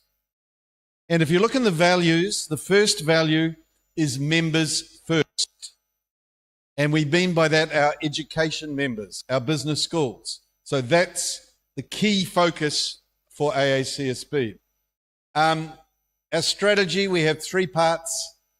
There's what we call core value. That's the value we currently give our members. If you look at the bottom left, we want to do that better. The bottom right, we want to create new value for our members. At the top, globally, we want to be the voice for business education. So if business or government want to know what's happening globally, what's happening around the world in business education, we are the ones they come to, because through our members, we have a good understanding about what is going on. So here's just a map of where we are. The green is where we have accredited schools. And as you can see, if we come down, oh, wrong way, hang on, go back. Yeah, don't worry, if you come down, you can see the dark green. The light green is where we have members, but they're not accredited. And the grey is where we don't have members. So you can see we have good coverage. Africa is the area that we have less coverage, and we are putting some emphasis there. Just a few numbers. I'm an economist, so I like numbers. The ones I've put in red, we estimate if we combine all the budgets of all our members, sorry, it keeps flicking forward, of all our members, including UMP, it's worth $54 billion. So to give you an idea of the size of our membership, averaging 30 million USD per school. Obviously, there's some very big schools and some very small. We estimate amongst all our members, there's about 190,000 academic faculty. And each year, 5.6 million enrolled students. So it's a big network. Some numbers. Remember, in the year 2000 in Asia Pacific, it was almost zero. There were one or two. No members. There was one accredited school, Hong Kong University of Science and Technology in 1999. So since 2000, we now have 473 members. And I had a school talking to me today, maybe tomorrow it'll be 474 in Asia Pacific. That was around zero in 2000. EMEA, Europe, Middle East and Africa, that was also zero. So in the last 25 years, you can see there's almost 1,000 members in Asia Pacific and EMEA who have joined. Globally, we have just under 1,800 business schools. Accredited, you can see we have 1,035. That's 5.7% of the world's business schools. So currently, 5.7%, we estimate there's about 17,000 business schools. And in Asia Pacific, 200. In process, when a school is in process, you have to go and be approved to be in process. In Asia Pacific, we have 114 schools in process. So if you look at in process, in the Americas, there's only 15%. It's quite mature. But in Asia Pacific, because it's been going for 100 years, in Asia Pacific, 43% of the in-process schools are there. And as was mentioned by Dr. Bima, we have 30 members in Indonesia, 4 accredited schools. So you can see Venus there as a private school. The other 3 are publics. And we have 3 in process. We do not tell the names. AACSB will not tell you the names of those in process. The schools will tell you who they are, but we don't do that. If we look at in-process schools, normally about 90% will get all the way through. So we don't give the names because 10% don't, and it's not fair for their reputation to say they're in process. So, but we can give the number. We currently have 3, and we have a number of schools who are working towards that at the moment, who are working with us to enter the process. Okay, just to note, to be a member, you need to be a member before you can start accreditation. So membership first. Once you're a member, like 5 seconds later, if you want to, you can begin the process for accreditation. But you need to be a member first. And to be a member, you need to offer at least 1 higher education business degree. You need to be recognized by your national body, and you need to be in good standing. Then you can apply for membership. And I have with me Hannah Zeinolden. Hannah, could you please stand up? Thank you. So Hannah is the Membership Engagement Manager in the Asia Pacific office. She has responsibility for Southeast Asia, as well as overviewing all membership activities across the region. So Hannah is the person you'll be working with when you are if you are looking at membership. Thank you, Hannah. Just a little bit, when you become a member, you actually get access to a whole lot of services. I'll just briefly mention these. We have what we call the ASCSB Exchange. If you're a member, every faculty member and every professional staff member can get a login to the Exchange. And there's many things on the Exchange where there's discussions about curriculum, research, programs. is a place where you can connect with other business schools. We have a whole lot of discussion groups and forums, best practices, and that's available to every single person, not students, but faculty and staff of member schools. Career Connections. You can advertise free for faculty, and that's what Career Connections is. We have many learning and development events, and I'll mention those again at the end. We have business education intelligence. Every accredited school and every in-process school provides data annually on numbers of students, numbers of faculty, programs, and we publish that.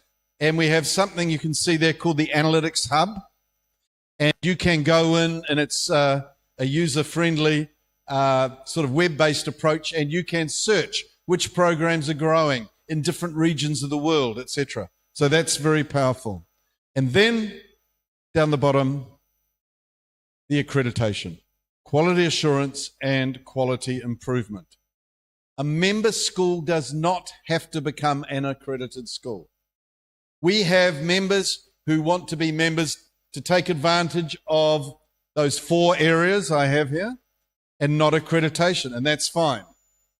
Most schools join because they want to go ahead with accreditation, but we have a few hundred schools who are members because they want to take advantage of the membership benefits. Okay, let's come to accreditation then. Why? Why should you think about AACSB accreditation? Well, there's a lot of reasons, and I know that the ministry in Indonesia has recognized globally 3 accrediting bodies that they think schools should look at in business. One of them is AACSB.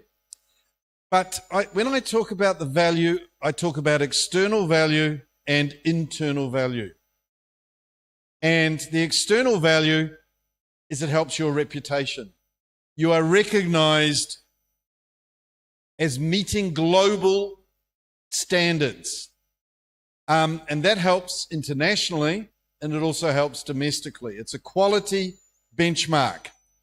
And there are some rankings, if you want to get in some rankings in the world, like the Financial Times ranking, global rankings, you need to be accredited by us or by the other major accrediting body, which is EFMD. If you're not accredited by either of us, you can't get in. So it's like a ticket to the dance. The other aspect is it opens, if you look at it's about the 5th one down, 1, 2, 3, opportunities for global partnerships. I was talking last night with Professor Mufa, and we were talking about Gajah Mada. Gajah Mada was trying to create some connections, and they were talking with the University of Glasgow in Scotland. And Glasgow was sort of dancing around saying, no, okay. And then Gajah Mada said, we are now accredited. And the University of Glasgow then, they were happy to have the conversation because accreditation says that you have met these global standards. You are a quality school. You have a commitment to continuous improvement. Around the world, there are 17,000 business schools. They didn't know my school. I took my school through accreditation. What was AUT? It was a university in New Zealand with a business school. You know, some knew, but most didn't. The same, when we got accredited, we could then have conversations with schools who before didn't know us. But they said, okay, you're accredited, we know you're a quality school, and we know you have a commitment to continuous improvement. So it opens doors. I'll give you one other local example. I was talking to the Dean from Universitas Indonesia, Professor Teguh, and they've been trying to get relationships internationally. And they got accredited 2 years ago. I was at their ceremony when they'd received the news. And he was telling me he's actually chair of the Asia Pacific Advisory Council for the coming year. And he was telling me now they've actually got quality schools from overseas approaching Universitas Indonesia, wanting partnerships because the accreditation is a signal that they've met certain global standards. So it's good for global partnerships. Also other things, it helps employability of graduates, marketing your programs. I know talking to UMP, you have international students, and actually I think one of your international students from Yemen gave the as part of the welcome at the start. If you're accredited, that's one of the things which is useful. You know, if you're looking at the world, 17,000 business schools, you know, being in AACSB accredited puts you ahead of many of those schools. So it's good for marketing as well. All right. So quite often the motivation for going in is external. I want that accreditation. I want that standard. I want that recognition as a high quality school. Sometimes the motivation is because your competitors are getting accredited and therefore you want it. But so that's the destination. The destination is accreditation and has those external positive benefits. But in fact, the real benefit is, as well as that, is the journey. During the journey, it makes your business school a better business school. And I'll talk more detail later. But it's a framework, an internal framework to improve what you are doing as a business school. It requires a strategic orientation. You know, what's your mission? What's your identity? To think about that. What's your vision? Where do you want to get to? What is your strategy to get you from where you are to there? Are your activities actually taking you forward? Are they high quality? Do you have continuous improvement? There's a focus on student learning. There's a focus on research. There's a focus on reflection. And do you have the information and data that you need to reflect on the quality of your programs, the quality of your research, the quality of your connections into your communities? So it's a framework that helps you be a better school. And I'll make the point now, and I'll come back to it. The accreditation is mission-driven, mission and vision. It's not our mission and vision, it's yours. It's your school's mission and vision. So basically, it's asking, are you achieving that in a high-quality way? And do you have continuous improvement?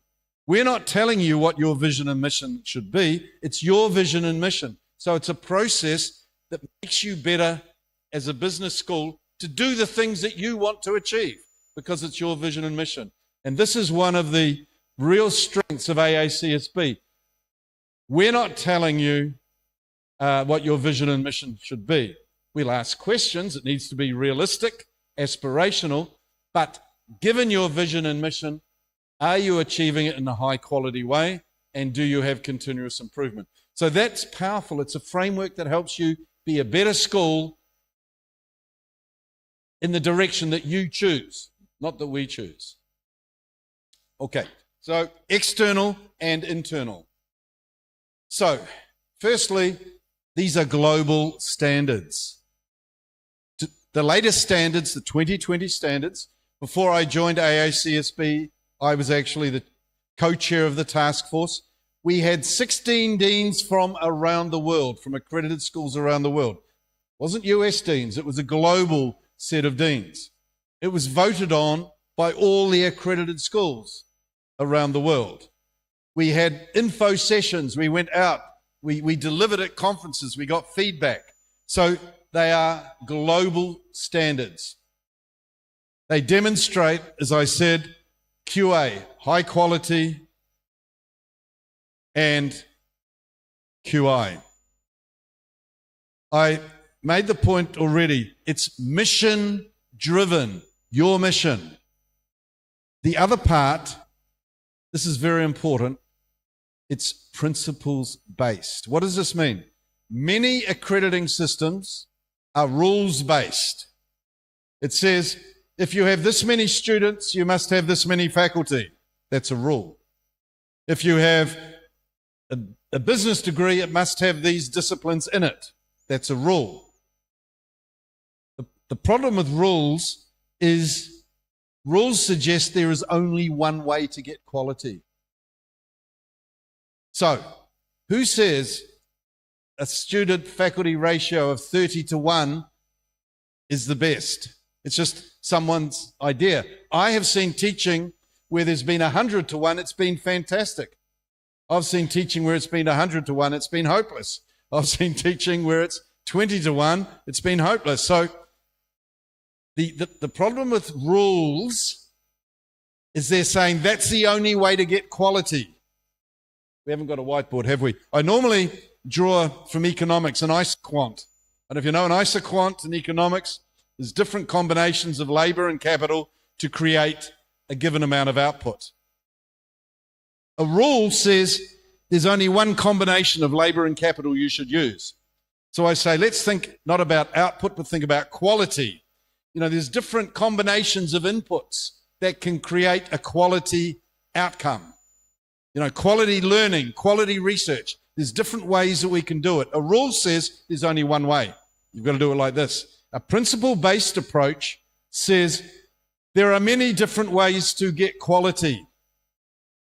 So you need to explain to us, and we work with you, to show how what you do creates quality. That's a principles-based approach. And that's really important because we're in 106 countries. We have accredited schools in 65.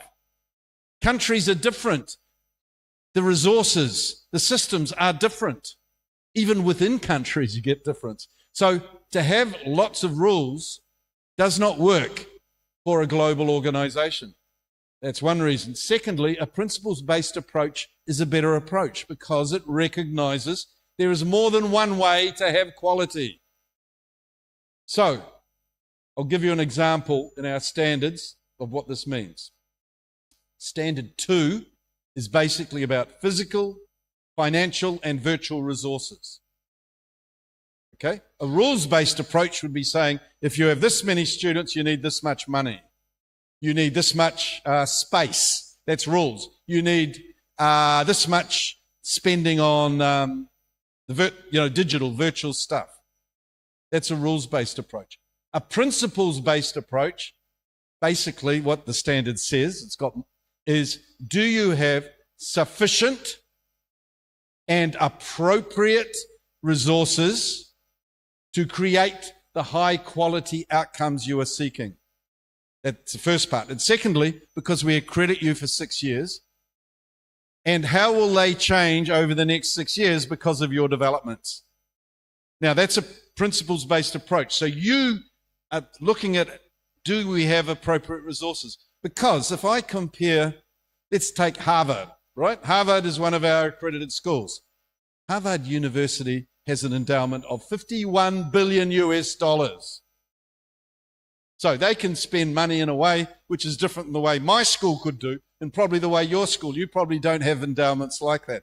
So a rules-based approach is okay if everyone has got $51 billion, but we don't. A principles-based approach says, okay, you tell us your physical, virtual, and financial resources, are they sufficient and appropriate to create the quality outcomes that your mission says you want to create? Now, we do have a couple of areas of rules, but it's mainly we are principles-based. The last point I'll come back to, the question every dean says, how long will it take me to get accredited? And my answer, and I'll show you later, is it depends. We don't actually have a set time to accreditation.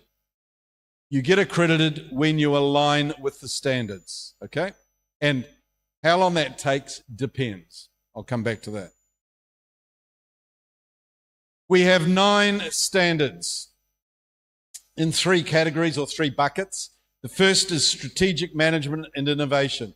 So standard 1 is about your mission, your vision, and your strategy. And that actually sets up everything else, because the other things are about how you're doing it. Standard 2, I talked about already, physical, virtual, and financial resources. Do you have sufficient and appropriate resources to create quality? Standard 3, we have a few rules in this one, and the fact it's in faculty, that's academic staff. There's two major questions, or three. Do you have sufficient academic staff to do everything you need to? And secondly, are they appropriately qualified? Okay, I'll come back to this. And professional, so that's the support staff. Do you have enough? Are they appropriately qualified to do what you need to do? The next one, learner success. We have 4 standards. Curriculum. Do you have a current, relevant, forward-looking curriculum that uses appropriate technology? All right?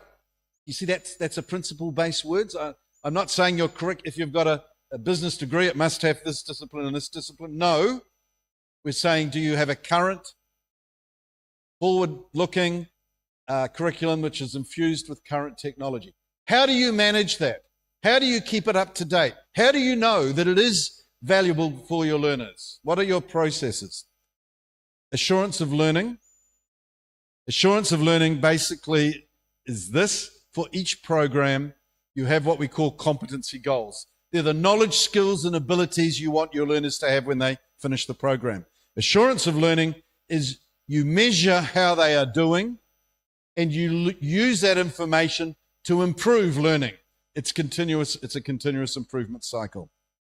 Learner progression. Who are your students? What are your entry requirements?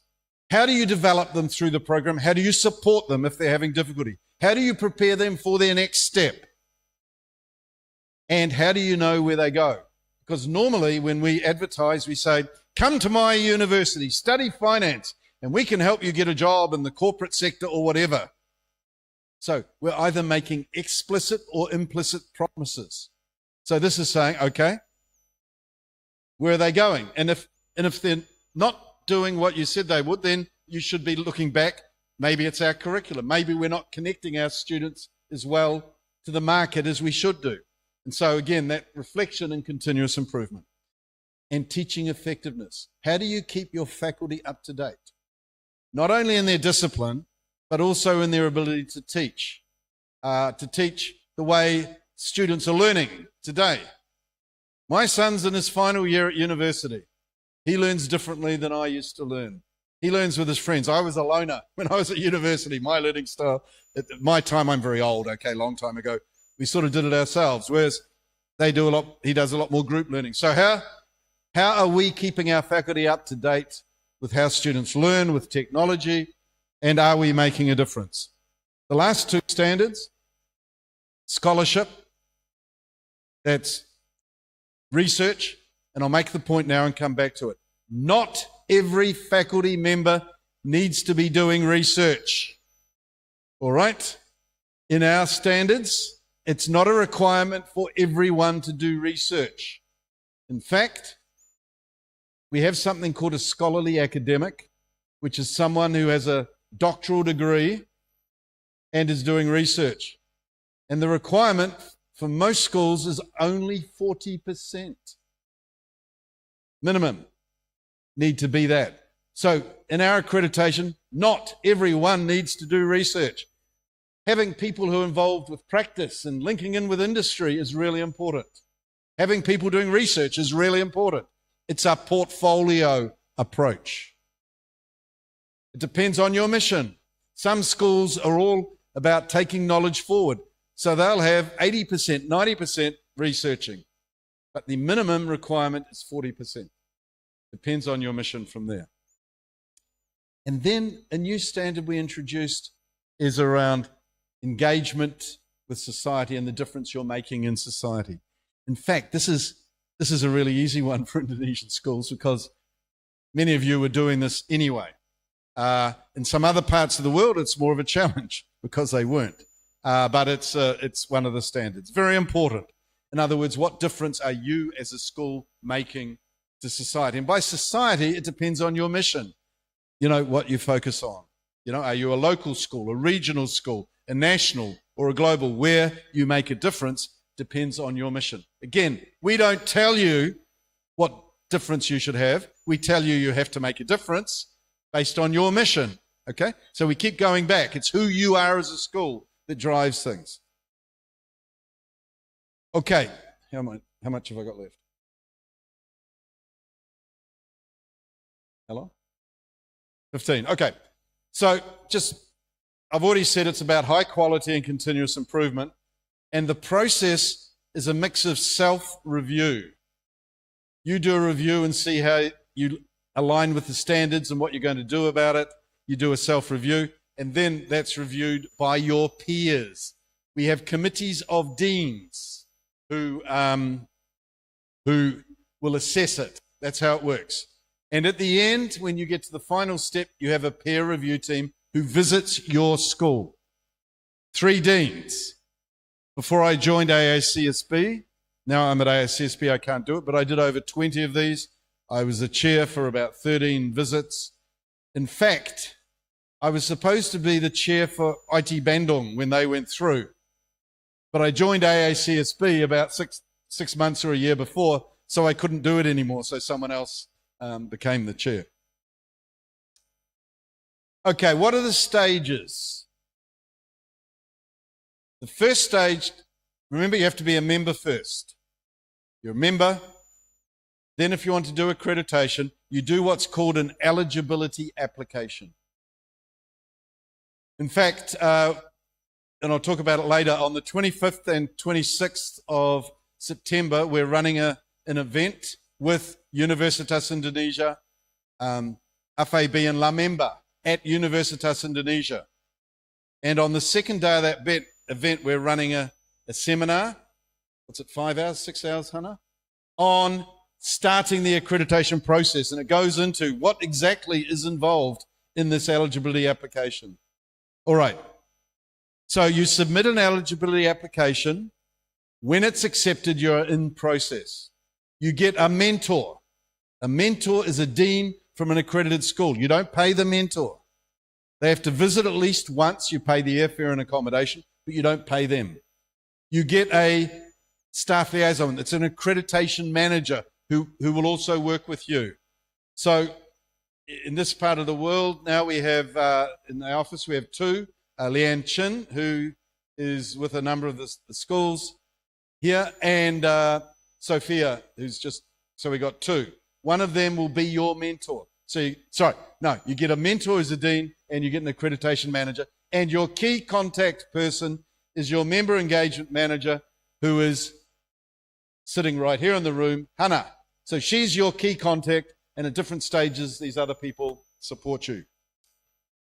You then develop what's called an initial self-evaluation review. What is that? That's a gap analysis. Where is the school now? Where are the standards? And what are you going to do to close the gap? With the mentor's assistance. Okay, when the ISA is accepted, you've got 3 years to close the gaps. Maximum 3 years to close the gaps. And you do an annual report. If you close the gap after 1 year, you're invited to a visit. If not, you do another report. If you close the gap after 2 years, you're invited to a visit. Or 3 years. So maximum of 3 years. Then a peer review team is appointed. You will write another report. It's a self-evaluation report showing there's no gaps, and the visit will happen. 3 will come to your school. Okay. And now, this is wrong. It's 6 years. We've moved from a 5-year cycle to a 6-year cycle. Okay. All right, what I want to finish with is look at accreditation myths. These are things that people think which are not correct. Firstly, look at the first one. The myth is we require all our members to be accredited. Not true. You can stay as a member and get all the benefits. Accreditation is a choice. The second, accredited schools must teach in English. Not true. We've got schools in China that only teach in Chinese. We've got French schools that only teach in French. Indonesian schools who only teach in Indonesian, that's absolutely fine. What needs to be in English is your reports for AACSB, right? Your eligibility application, your ISA, your SER, that needs to be in English. I was the chair of a peer review team at Chongqing University in China.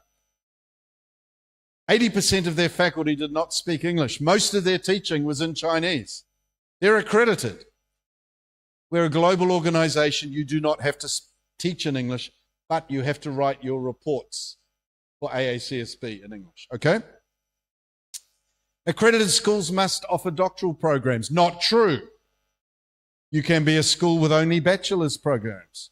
You can be a school with bachelor's and master's programs. You can be a school with bachelor's, master's, or PhD. All of those are okay. We have accredited schools in each of those groupings. The next one. It's only for business schools who are international. Not true. We have schools who are local schools. Their focus is local or regional or national or international around the world. You don't have to be an international school. Depends on your mission. If you say you're an international school, then you need an international profile. If you say that you're a regional-based school, then you don't need an international profile, okay? Accreditation is beyond, this is the same thing, beyond the capability of a local, regional, or national school. Not true. We have schools that are just local focused, regional, national, as well as global. That's fine. Okay, the next one. Accreditation means Indonesian schools need to be the same as US schools. Not true. It's your mission. The accreditation is around your mission. It's been interesting when AACSB went international. You remember I said about 2000, some things had to change. The standards had to change because they were standards initially for the US. And so they had more rules because the schools were a lot more similar. That had to change. And something that actually happens in Asia Pacific, sometimes in a university you have more than one business school.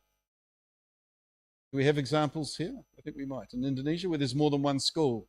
But for instance, Chulalongkorn in Thailand, there's the Faculty of Business, which is in, and there's Sasson Graduate School, 2 schools, 2 deans. So they have 2 accreditations because they have 2 visions, 2 missions. You can't have one accreditation. So that's something which is a change. So, and those schools are not like US schools. The accreditation is, are you high quality and do you have continuous improvement based around what you do? And you're not US business schools. If your mission and vision means you want to be like a US school, then okay, that's what we'll look at. But that's not generally the case. Okay. The next myth is accreditation requires all academics to be researchers. Not true. Remember I said there's this 40%. That's a rule. We do have a rule. Okay. But the rest don't need to be researchers, depending on the mission of the school. The next one.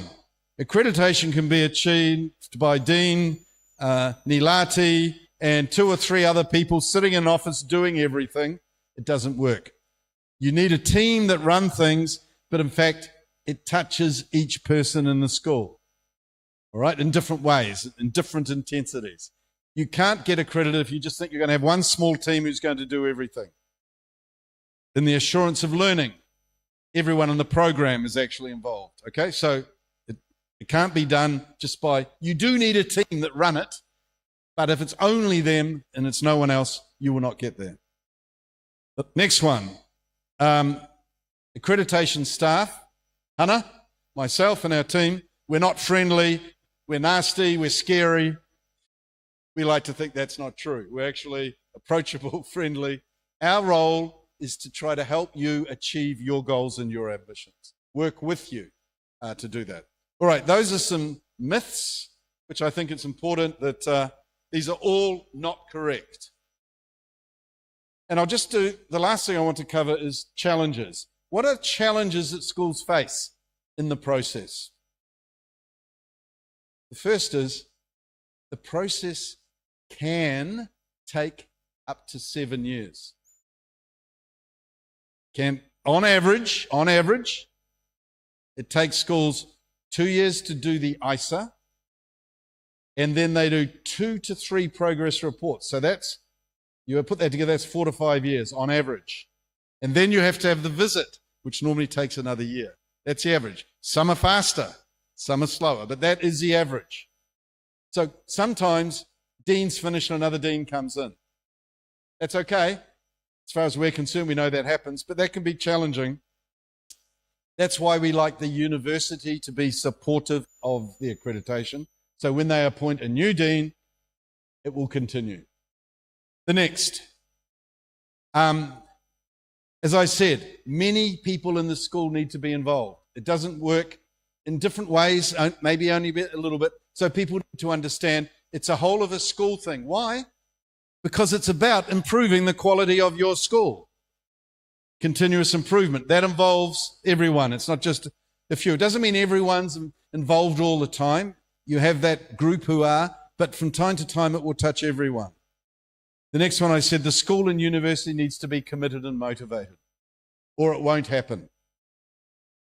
The school does need to have a strong focus about quality and continuous improvement. That's a requirement. If you don't have that, you're going to struggle. Okay, in the standards, there are 9 standards. There are 3 or 4 which create the most difficulty. The first is standard 1. Remember we said it's about your mission, but your mission must be realistic. There was a small Sri Lankan school who said they wanted to be the leading, their vision, mission and vision, their vision was to be the leading business school in Asia.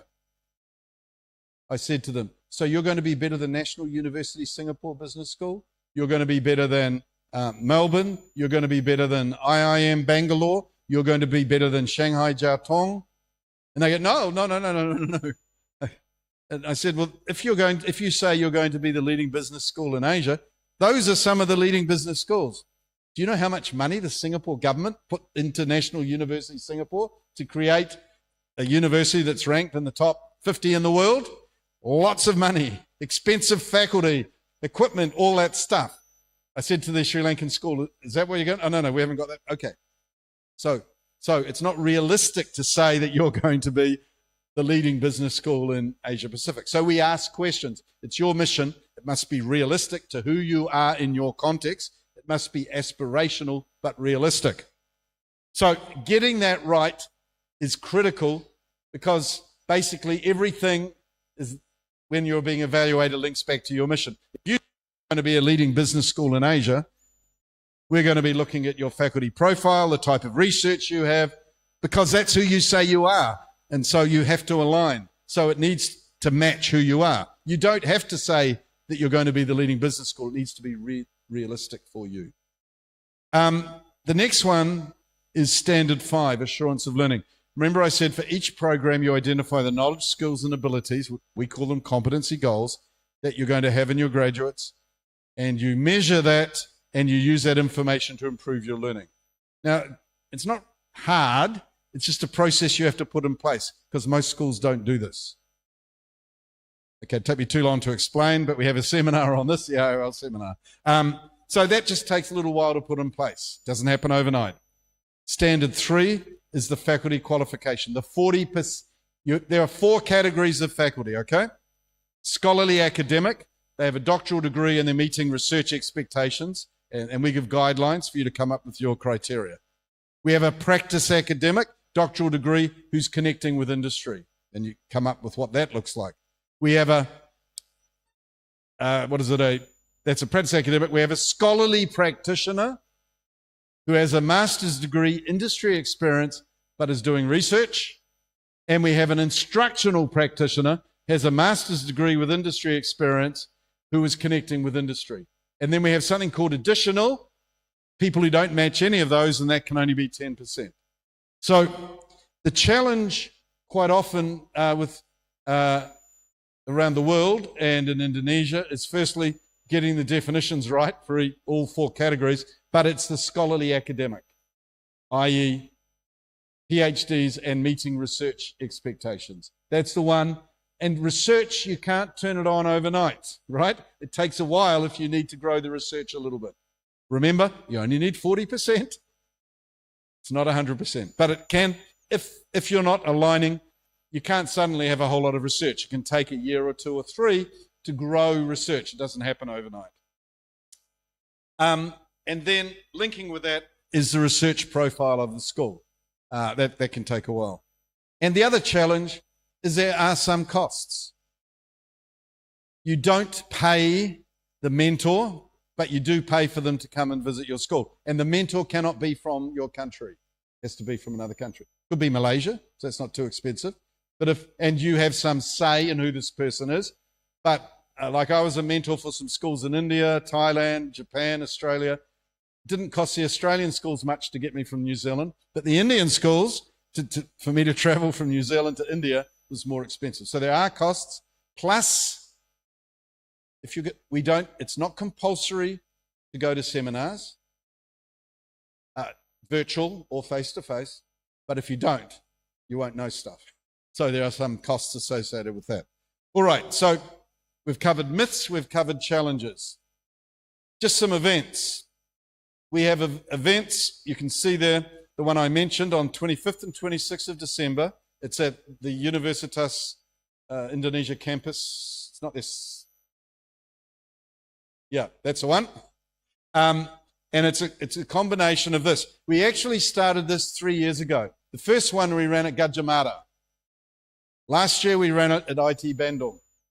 This year we're running it at Universitas Indonesia. And next year we're going to be asking Venus if they will host it as we roll it around. And what we're doing there is, we actually look at, you'll have La Member. I mean, BM Pawanto is going to talk here shortly, but they're there. I know FAB is a public, I think it's public universities, but this is also for private, and ourselves, and we have an agenda which is already out. And as I said, on the second day, we're running a seminar, which is called Starting Your Accreditation Journey. And it's how to get through the eligibility application. What is required to do that? In fact, Universitas Indonesia are they're publicizing that, and they're taking the enrollments for all of this. We also have an Asia Pacific conference in November. It's an annual conference. It's in Kuala Lumpur. Last year it was Osaka. Year before it was Bangkok. It moves around. So we have an Asia Pacific annual conference where we get over 300 schools from Asia Pacific. It's really, the sessions are good, but it's also valuable to learn about other schools in the accreditation process, what they're doing, but also to find out what's happening in business education in Asia Pacific. There's a Dean's Conference for Deans only. You'll see in Las Vegas, the 3rd to 5th. Deans are above. Vice rectors and rectors can go, and deans. This year it was in Barcelona. We had 750. So for deans to connect with deans, this is really good. And we have our annual conference, the International Conference, which is next year in Vienna in April. This year it was in Atlanta. In 27, 28, it's going to be in Asia Pacific again. And again, we get that's a big one, we get 1,400. What isn't here, actually it is, it's down the bottom, we can't see it. It's covered by that more information. In June next year, we have our Asia Pacific Accreditation Conference. It will be in Seoul. This year in June, our accreditation conference was in Bali. It's already gone. Okay, it was in Bali. And we got record numbers because people from around Asia Pacific thought coming to Bali was a pretty good idea. So we have these events. As well as that, we have seminars where you can learn about the standards. And we can run them on campus. So for instance, we ran one for Venus 3 years ago.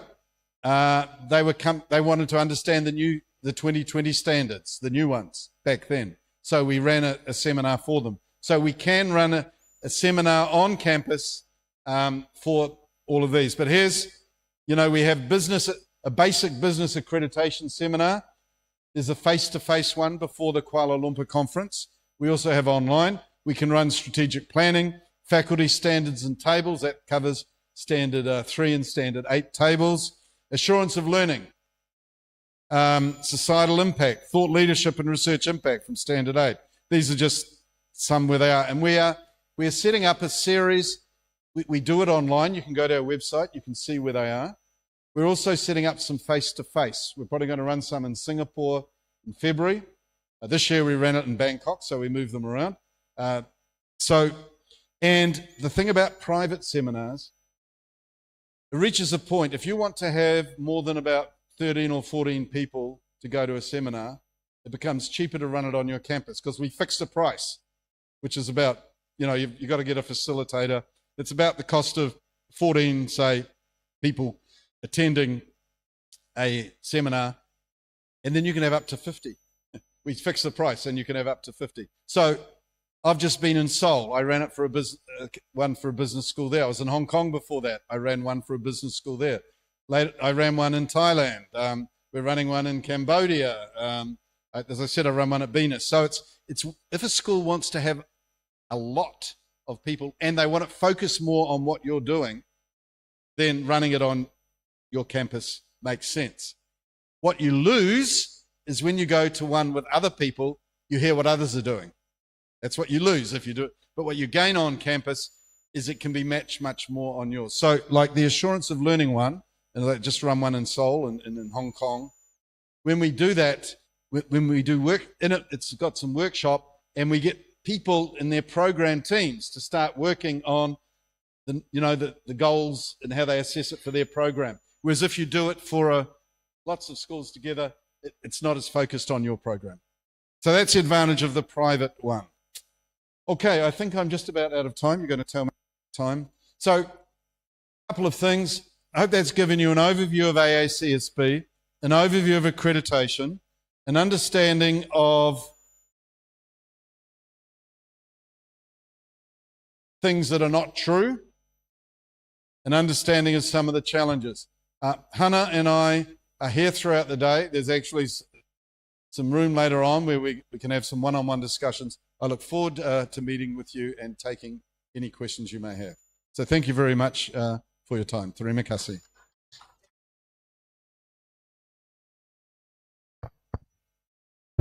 Okay, thank you, Dr. Perry. You may have a seat. So before we have a question and session, maybe we will hear the sharing experience from Dr. B.M. Purwanto from Universitas Gadjah Mada, who will maybe share a little tips on maybe the experience that will be valuable to the university that want to go through the accreditation process. Well, so maybe first I would like to introduce him first. Please, the slide you can help. Okay. So Dr. B.M. Purwanto have a doctoral degree from the Business Administration of University of the Philippines. And currently he is the resource person at the Directorate of Quality Assurance, Ministry of Research, Technology and Higher Education, Republic of Indonesia. For the works and experiences, he 2017 becoming resource persons, Directorate of Quality Assurance, Ministry of Research, Technology and Higher Education, Republic of Indonesia, and 2016 becoming the Risk and Investment Management Committee of Heritage Tourism Management Company, PT Taman Wisata Candi Borobudur, and then 2015 as the mentor of AACSB International Accreditation, and for 2013 as the member of Board of Executive Higher Education Institution Foundation of Universitas Atmajaya Yogyakarta. Okay, so without further ado, we will welcome Dr. B.M. Purwanto. Good morning, Pak BM. Good morning. Yeah, how are you? Yeah, I'm fine. Yeah. Okay, so maybe we would like to hear Dr. BM like testimony or maybe share experience of being accredited or maybe doing the accreditation process for ACSB. So please, Dr. Okay. BM, maybe you can share your experience. Right. It's yours. Thank you very much. How long I have the time for the presentation? For the presentation, maybe like 15 minutes. Yeah. 15 minutes. Thank you. Okay. So I would like to share my PowerPoint slides.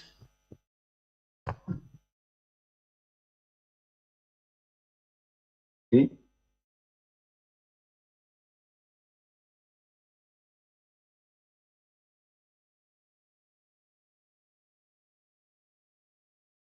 Okay, I will start sharing my experience, and I would like to say hello to Jeff. Hello, Jeff. It's very nice to have you in this event, and also thank you to Nailati Tupastufi. She contacted me to share the experience in this event, and I have a colleague here, Professor Mahfud Solihin. We were working together in a team to meet the ACSB International Accreditation Standards long time ago. Okay, and I would like to share the experience. Okay, this is the PowerPoint that I prepared actually for my presentations in Tampa, Florida, and probably 2014 or 2015. Forget that. When ACSB asked me to share the experience, the FAP experience in meeting the ACSB International Accreditation Standard, and at the time, the faculty is the first business schools in Indonesia earned the ACSB International Accreditation. Okay. So this is, we start with the holistic view of internationalization, because at the time, the school think that we have to play in different landscape. We want to contribute not only in Indonesia, but also contribute to our partner and stakeholders beyond Indonesia. And we would like to collaborate with our partners, international partners. Then we can strengthen our posture, our quality, the students' competence, because our networking and our collaborations with respected schools worldwide. So we have to have a holistic view of internationalization. That is, we have to change our mindset, our attitude, behavior, and also at the organizational level, leadership, structure, process, technology, and facilities that should be aligned with the international standard and expectations. Also the curriculum, the network, and the recognitions and the faculty and students' mobility. However, we faced obstacles in internationalizations. That is, in not enough senior higher education institutions. Administrators have had sustained overseas experience themselves, and those they may not always see the clear need to incorporate international objectives and policies into mainstream institutions' missions, budgeting decisions, and daily activities. And not enough faculty experience overseas in teaching, research, publications, and community services.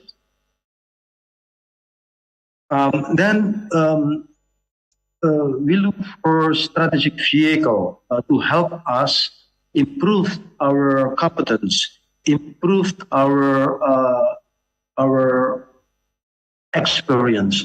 So then there is a ACSB international accreditations, and we learned that ACSB accreditations embrace these principles, not standardizing, but help the schools meet its standard. And we set our standard is on our mission. It is a mission driven. And also for the learning process and the learning system, it is an outcome-based learning process or competence-based learning process. So then we think that this suitable with our characteristics, the business school characteristics. And also the fact that ACSB help us to engage, to innovate, and to deliver impact to our society. And this is a very challenging standards faced by our schools to improve the faculty qualifications. and to improve the faculty sufficiency. And I would not explain any further because Jeff already explained it in detail. We realize forces for change. Internationalization or globalization is something that we cannot avoid. So we have to serve on this globalization wave, and we have to improve our quality. We have to be more mobile, okay? Connected with our partners and stakeholders. And also there are questions raised by the faculty members regarding the reasons of the existence of the schools, and we seek for the meaning of our activities. So then we have to do something of that. Okay. Now then we start take intervention into several things. For example, we have to reflect our mission statements, and we have to also revisit our vision. Okay. And then, what is the reasons of choosing ACSB accreditations? We discuss and the discussion take quite a long time to decide that yes, we will enter into ACSB accreditations. Thinking about ACSB accreditation started long time ago, before 2000s. Our seniors faculty already think about ACSB accreditations. But then in the 2006, when Professor Ainu Naim became the dean of the schools, he briefly made decisions to be a member of ACSB and push forward into ACSB international accreditation process. So this is Professor Ainu Naim, and at this time made very important decisions. And the reasons why ACSB accreditations that we choose, because the faculty management believe that ACSB accreditation is a strategic vehicle for EBUGM to carry out its missions and achieve the vision. Okay? And also the fact that ACSB accreditation process helps FEBUGM focus its activities in acquiring, developing, and deploying resources necessary to carry out the missions and to accomplish the vision. Okay? And also the pressure from our partners and potential partners. We have several partners from Europe, from Asia, and some of our partners already accredited by ACSB. And to execute the, for example, dual degree program, exchange program, student and faculty mobility, they have to make sure that their students sent to FEBUGM will have a quality learning process. So we think about how we can convince our partners that we have this quality, and ACSB is the strategic vehicle.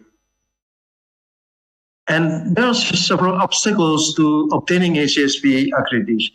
The first one, the mindset, comfort zone, reluctance to change from focusing on teaching to balancing between teaching, research, and other activities, for example, professional engagement. And the second one, complacency. All of the study program in FEBUGM are already accredited A by national accreditation body. So we are already good.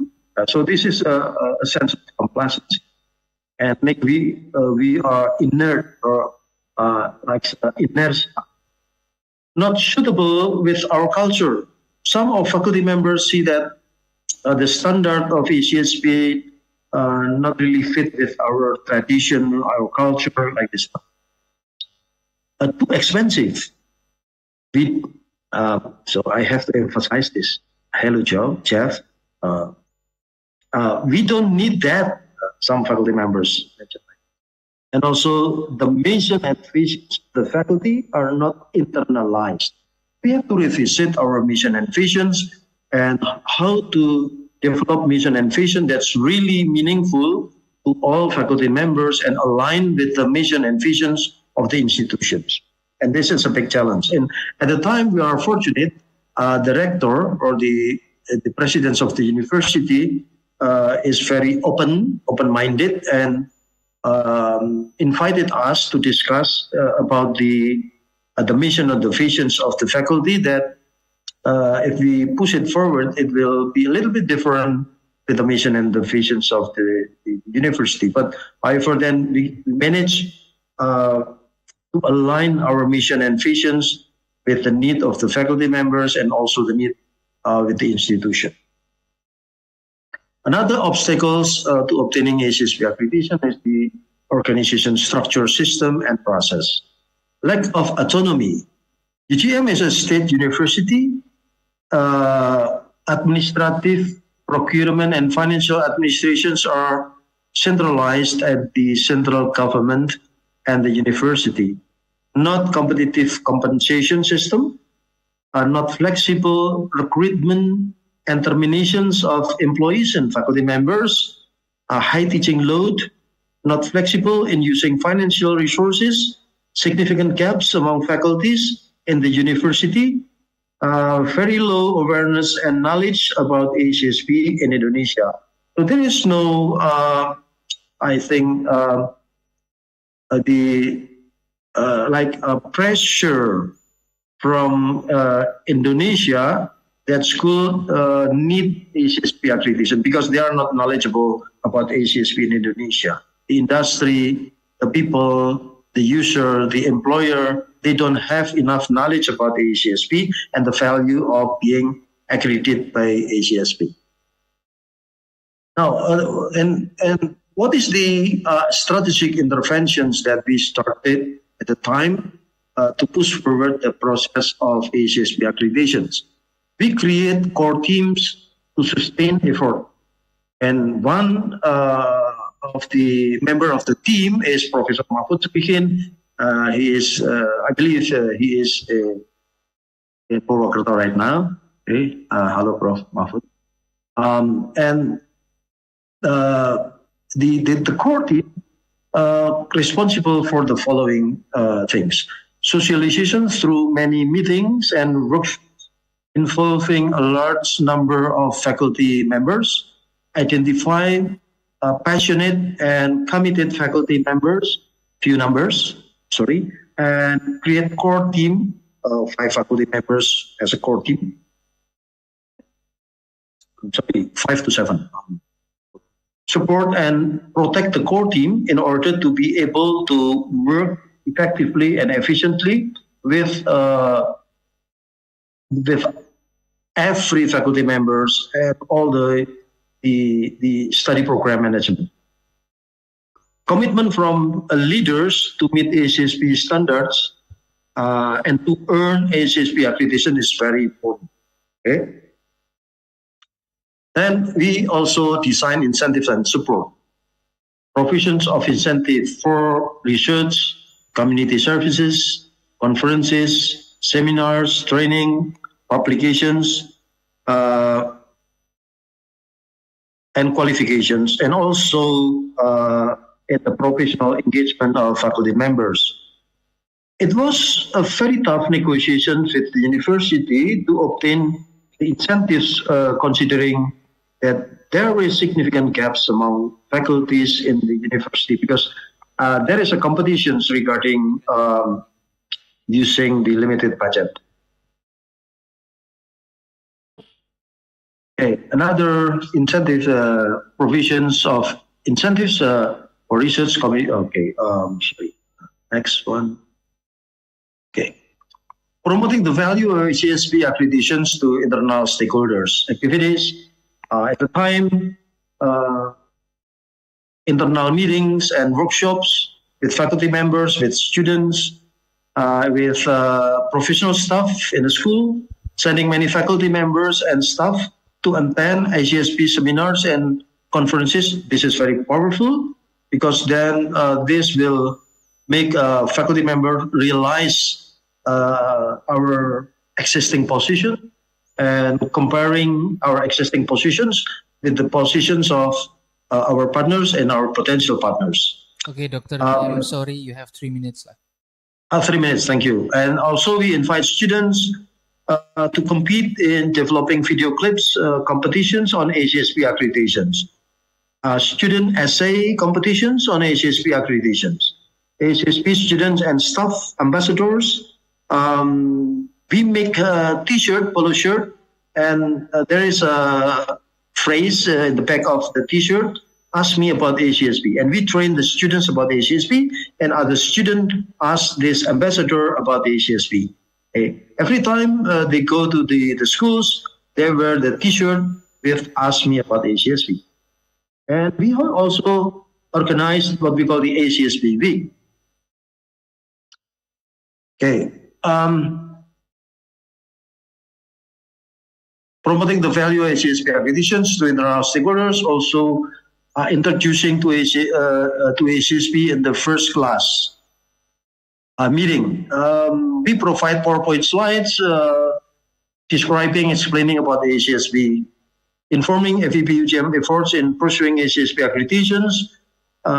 It is accomplished the process, and also to create awareness that the faculty has reached a point of no return. We have to move forward. There is no other choice other than moving forward for the accreditation. So I think the time is up, Dr. BM. All right, so the time, okay. So I already sent the PowerPoint slide to Ibu Naila Tupastufi. You can share it to all the participants. Thank you so much. I will take questions if it is still have time. Thank you. Thank you, Dr. BM. Please give applause to Dr. BM Purwanto. Okay, so ladies and gentlemen, here we come to our Q&A session. For this session, we have 3 opportunities that maybe you want to ask to either Dr. Perry or Dr. BM. Please.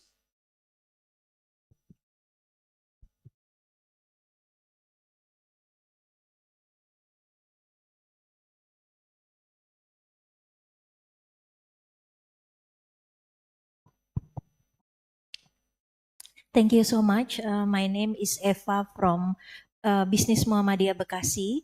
I would like to ask to Dr. Perigo and also to UGM parties.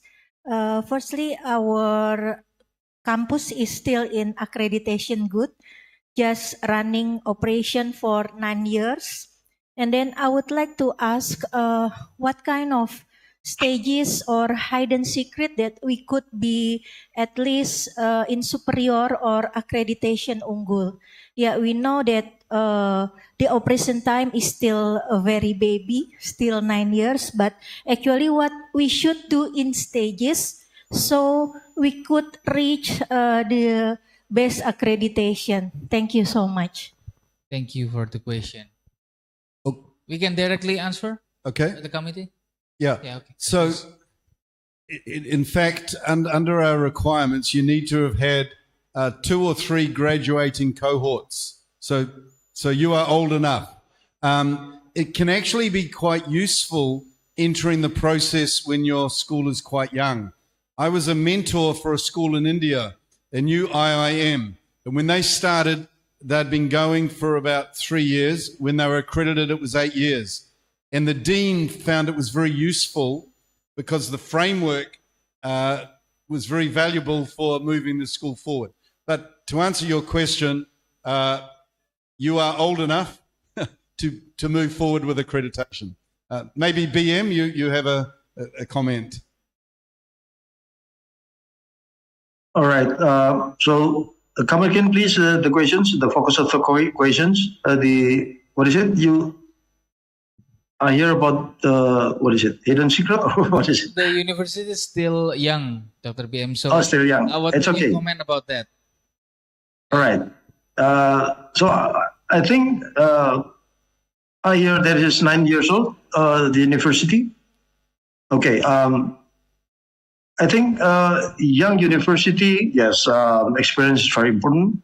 But I think you can learn from other successful university, successful other schools, and you can see there are several models to be successful, and then you can learn which models that's suitable with your school. There are several schools, young schools, that very successful in earning international accreditations or in developing effective and efficient systems. I think there is no secret. You can just learn from other successful school, and then you can see which model that's suitable with your school. Yeah. Yep. Could I just follow up on one of the things BM was talking about? The AACSB community is very collaborative. And I noticed in BM's slide, he talked about a change from a competitive to a collaborative mindset. But it means you can connect with other schools. Like if you go to meetings like the one that we're running with Universitas Indonesia in September, or the annual meeting, and you meet schools and they will help you. That's one of the very good things about AACSB. It's collaborative. They're willing to reach out and help other schools. Thank you, Dr. Okay, Jeff, probably we can also mention about the community of practice. You can go ahead. A community of practice. Probably we can set up a community of practice. I mean, we can make a groups, several groups that share successful practice, and then this other school can learn. For example, we can set up a community of practice in Indonesia or in Central Java, that they can learn together and share our successful experience. Yeah, it's interesting. One of the things that we're encouraging in different countries, and as more schools are getting accredited in Indonesia and there is more interest, it's reaching the point where it could happen, is like a community of practice. Take Australia and New Zealand. There's something called ANZQUAN, the Australia and New Zealand Quality Assurance Network. It was set up by the schools, and basically they support each other in the accreditations, and they share ideas, and if a school is starting, they help out. And I think Indonesia now, with 4 schools, 3M process, looking at it, it's reaching the point where it would be valuable for those schools to look at establishing a community like this to support each other. So, thank you. Thank you. So, any other from the... Okay. Hello, my name is Hafiz Rahman. I'm from the Faculty of Economics and Business of Andalas University in West Sumatra in Indonesia. We currently got 2 international accreditation. The first is FIBA-A and also AUNQA. In fact, we are the first FEB in Indonesia which got the FIBA-A accreditation. My question is whether the international accreditations process that we've done, would it be beneficial for us when we want to apply for the AACSB accreditation? We currently, to be honest, that we are still considering whether we are going for AACSB or FFD or EQUIS for our next accreditation. But this is what we consider right now, whether this would be beneficial for us, or whether AACSB will put positive consideration for us once we got this international accreditation. Thank you very much. Okay, great question. I'll pick up a couple of points. Firstly, I'll just take your AACSB EQUIS one, okay? When I was a dean, I took my school through AACSB and I started it on EQUIS. The dean after me has finished EQUIS, so my school has both. One I was at. What's the difference? One of the challenges, AACSB is mission driven. Equus requires you to be an international business school. It's a requirement. And one of the challenges is they're looking at things like, what are the passports of your faculty? You know, do you have international faculty? Do you have international students? How are you internationalized? So for full school accreditation, it's less mission driven. They say you must have that. That's just a difference. Okay, so their numbers, they've got about 250, 300 accredited, because that cuts out a lot of schools. They're not international. So that's one of the differences when you're choosing for the whole school accreditation. Your previous question about recognition. The advantage of having done ICBAE or one of the others is you're used to looking at international standards, preparing information, supplying information, etc. We don't actually give credit for having done that, but it helps. So when you're doing your eligibility application, when you're doing your initial self-evaluation review, you've already done that, so it's quicker for you to know what to do. But we don't say, you've got ICBAE, we'll let you off a year, because our process is not time. Our process is aligning with our standards.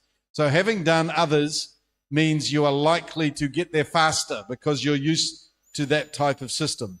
But we don't say because you have it, you can skip a step. One of the other interesting questions, and I think it's interesting that the government or the ministry in Indonesia has identified 3 international accreditations, is some of the accreditations provide more value than others. It's why they tend to take a little bit longer.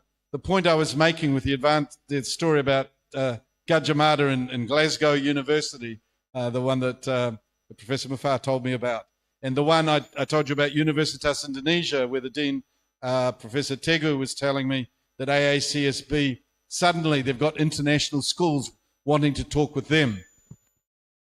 Some of the other accreditations don't give you that benefit. They're not as recognized. And so that's the advantage of AACSB. I think AACSB and Equus are the top tier. Equus is a challenge because of that international requirement. Of course, I think AACSB is better, but the reason I think it's better is it's your mission. Equus says your mission must include international. Okay? Thank you. Maybe Dr. Purwanto want to add some points? Yeah, of course, yeah. We know that ACSB accredited top schools in the world, so this will leverage the school's image and reputations after being accredited by ACSB. So this will help us to broaden our network and to improve our mobility, and also to improve our contributions to our society and our partners and stakeholders. So this is actually the fact. And ACSB is very comprehensive compared to other accreditation institutions. ACSB focus on the learning system, the assurance of learning, the faculty qualifications and faculty sufficiency, and also this is very, very important. Help us understand what we call the strategic alignment or mission alignment with our activities, our purpose, our budgeting, and everything should be well aligned and focus on the missions and the visions of the schools. So that's great. FEP UGM doesn't have other experience with other international accreditation institutions, only the HSB. So it is not easy to compare, but my perspective, engaging with other schools accredited by other international accreditation institutions, I can tell the difference about the comprehensiveness, the toughness and the process, and the role of the mentors and also the liaison the supporting system, this is a great thing. Equis, Jeff already explained it accurately, that Equis is very demanding in terms of that you have to be international and you have to have a very strong engagement with the industry. And this is not really fit with the characteristic of, for example, UGM or probably your schools. So you have to see which accreditation institutions that strengthen your mission and visions and help you more effectively and efficiently carrying out the missions and achieving your vision. I think it's like that you select your classes with classes that fit with your needs. Thank you. If I could just pick up another couple of points. The point that BM made around being global, EFM Equus has no penetration in North America. So, you know, so they're more than Europe, they're in Asia, but you've got America where they're really not there. So the network in AAC is bigger. The other one was interesting. In one of BM's slide, he sort of apologized. He said it's expensive, right? Yes. FMD is more expensive than AACSB. We're not cheap, but Equus is more expensive. Yeah. I mean, it is expensive, but you have to balance between the cost that you have to incur, the investment that you have to put in, with the value that you then earn from the being HSP accreditation. And so far, this is a net surplus. So yeah, it depends on if, for example, HSP accreditation is an resources as an asset, strategic assets that you have to use it. You have to deploy these strategic resources to meet your purpose. Yeah, thank you. Thank you. So one last question from the audience.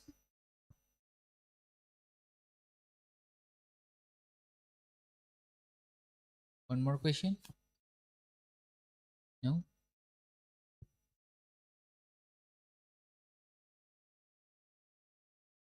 Okay, that's it. Okay, so maybe that's it for the session. Later on, we still have the opportunity to discuss with Dr. Perry and also Hannah in the one-on-one session for each of the audience or the participants that coming to the session. So maybe you can ask directly to Dr. Perry or to Hannah that anything that may help your process, or maybe you want to enhance your like readiness in facing the ACSB. So I think that's all for this session. Thank you for your participation. So I may conclude that doing ACSB based on the perspective given by Dr. Perry and also Dr. Purwanto, that ACSB is not just only international recognition, but maybe we get help as the faculty management or as the university management. We get help to uplift our institution to become better, and we can doing continuous improvement to realize our vision and mission. Maybe that's more or less. We're sorry for maybe any problems if there's any. So thank you for the participation. We hope the session has provided valuable insight into the ASCSB accreditation and the significance for the business schools, especially in Indonesia. Thank you. We will close the session. Wassalamualaikum warahmatullahi wabarakatuh.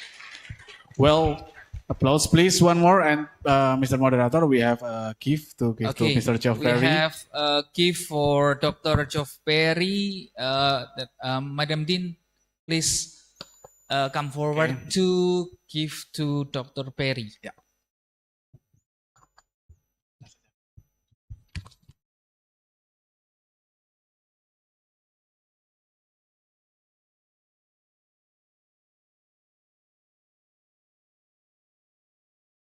Please be center in here. Bima, please have to go.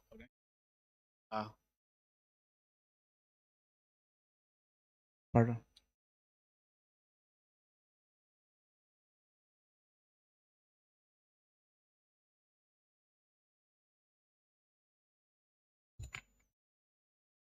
Okay, look at the camera. We count down. 3, 2, 1, go. Okay, one more, please. 3, 2, 1, go.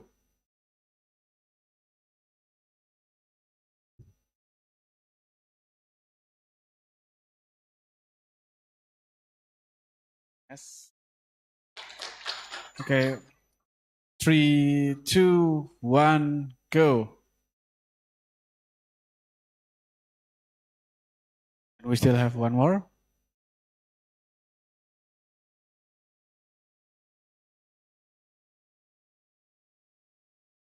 Three, two, one, go. Okay.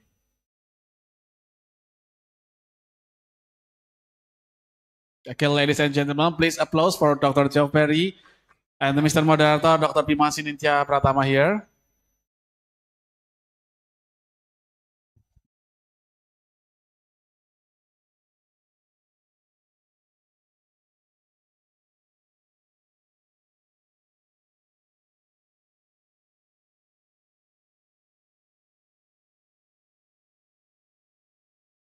Well, this is not the end because we have the second session of today's discussions.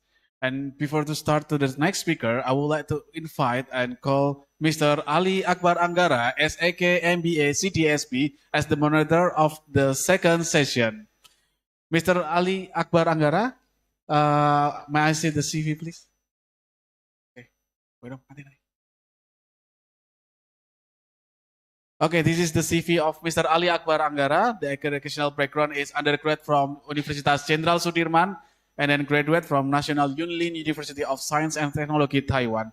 His position right now is the lecturer, University of Muhammadiyah Purwokerto, and he have work and experience 2023 until present GRI Institute Center for International Trade and Sustainability Studies, and then 2023 until present Expert Committee of Policy Draft Commendes and PDDT, and then 2022 until now is as a lecturer in Universitas Muhammadiyah Purwokerto, and 2021 Alibaba Group, 2017 until 2023 is Travel Insight Consulting, and he is also the commissioner in PT Bumi Agro Indo International. Okay, please welcome Mr. Ali Akbar Anggara.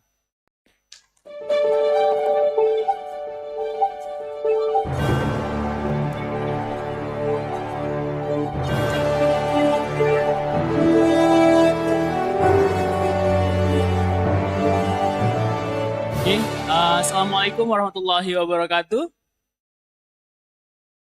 Good morning, everyone, ladies and gentlemen. So I hope you are enjoying today, yeah? Okay, we are going to the second section in the international networking session today.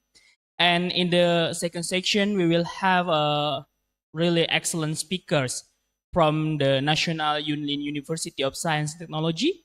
And then we will have Mr. Andreso from the INTEC in Taiwan, Indonesia.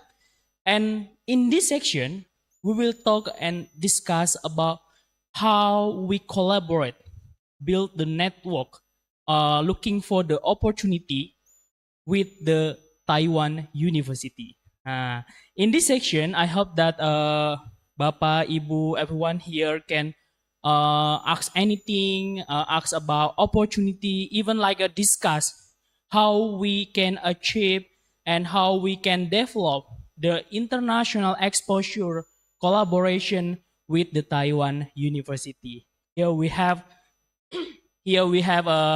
UNTEC, or National University of Science and Technology. This university is a public university, and then we will have a INTEC in the after. Okay, in the first speakers, we will have Professor Jenny Huang. She is Vice Dean of International Affairs from the National Yunlin University of Science and Technology. She is graduated from the doctoral degree, program from the National Yunlin University of Science and Technology, and the master degree major in Graduate School of the Global Operation. And he has so many work and experiences, I think, You know, everyone, that UNTEC is a CSB accredited too. And the faculty in the UNTEC, of course, really has a good qualification. Even Professor Jenny Huang has a excellent experience. Now, in the current year, she is a Deputy Dean of Office International Affairs in UNTEC. And then the Assistant Professor Bachelor Program in the International Management UNTEC. And 2017 to 2022, she is Chief of Technology Transferring Industry Academic Research Center, UNTEC. And from 2017 until now, she is Assistant Professor in the Bachelor Program in Interdisciplinary Study Program. Okay, here Professor Jenny Huang, let we invite her. Please welcome Professor Jenny Huang. Thank you. I appreciate that Ali's introduction to me.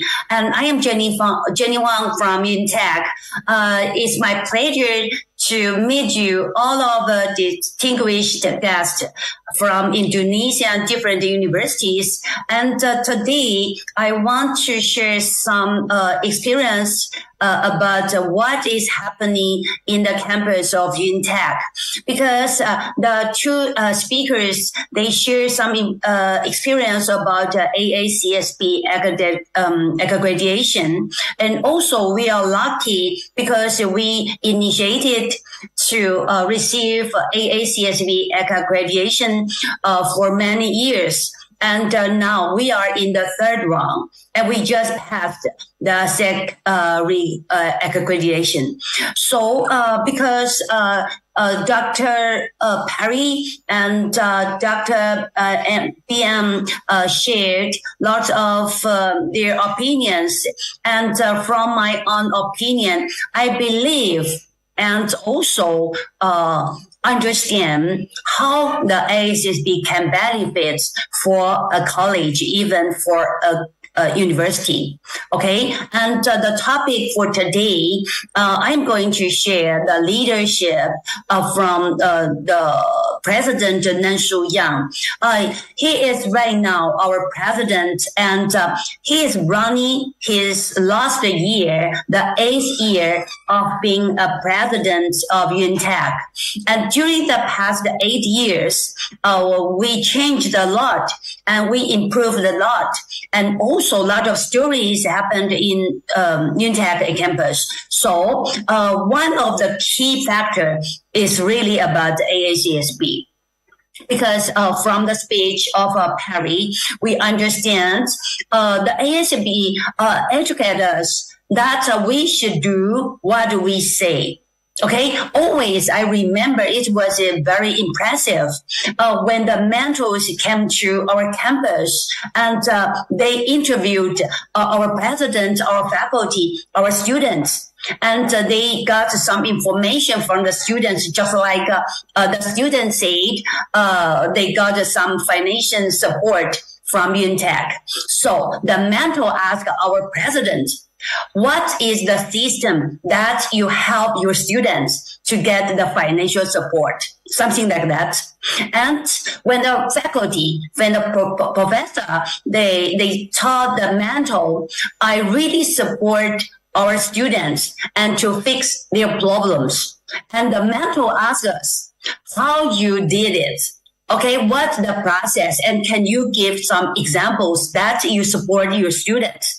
So those are the details, but those reaction reminds us that we should understand what we will go, and the way is quite long. But if we do what we say, we never lose our direction. And always, because UNTEC is a national university, so all of our focus are on the students. We want our students to be very well educated and to be very professionals, and they can contribute to the industry after they graduate. So we never forget our goal and our mission to be very innovative. So next, I'm going to share my PPT, and I will go through my PPT and to tell some details about what is happening at UNTAC. So could you please share my PPT? Thank you.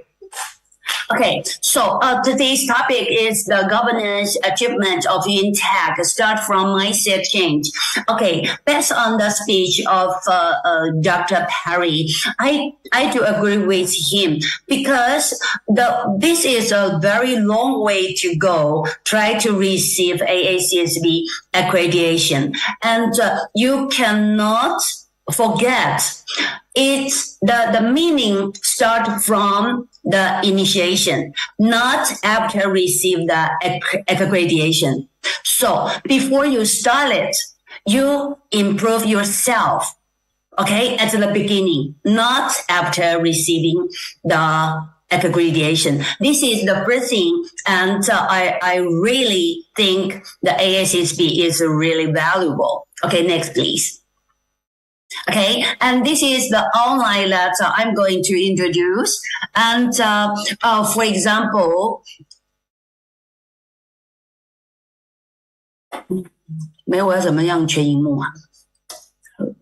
Okay, I'm going to explain and how we define excellent leadership. Okay, and my example is President Nanshu Yang.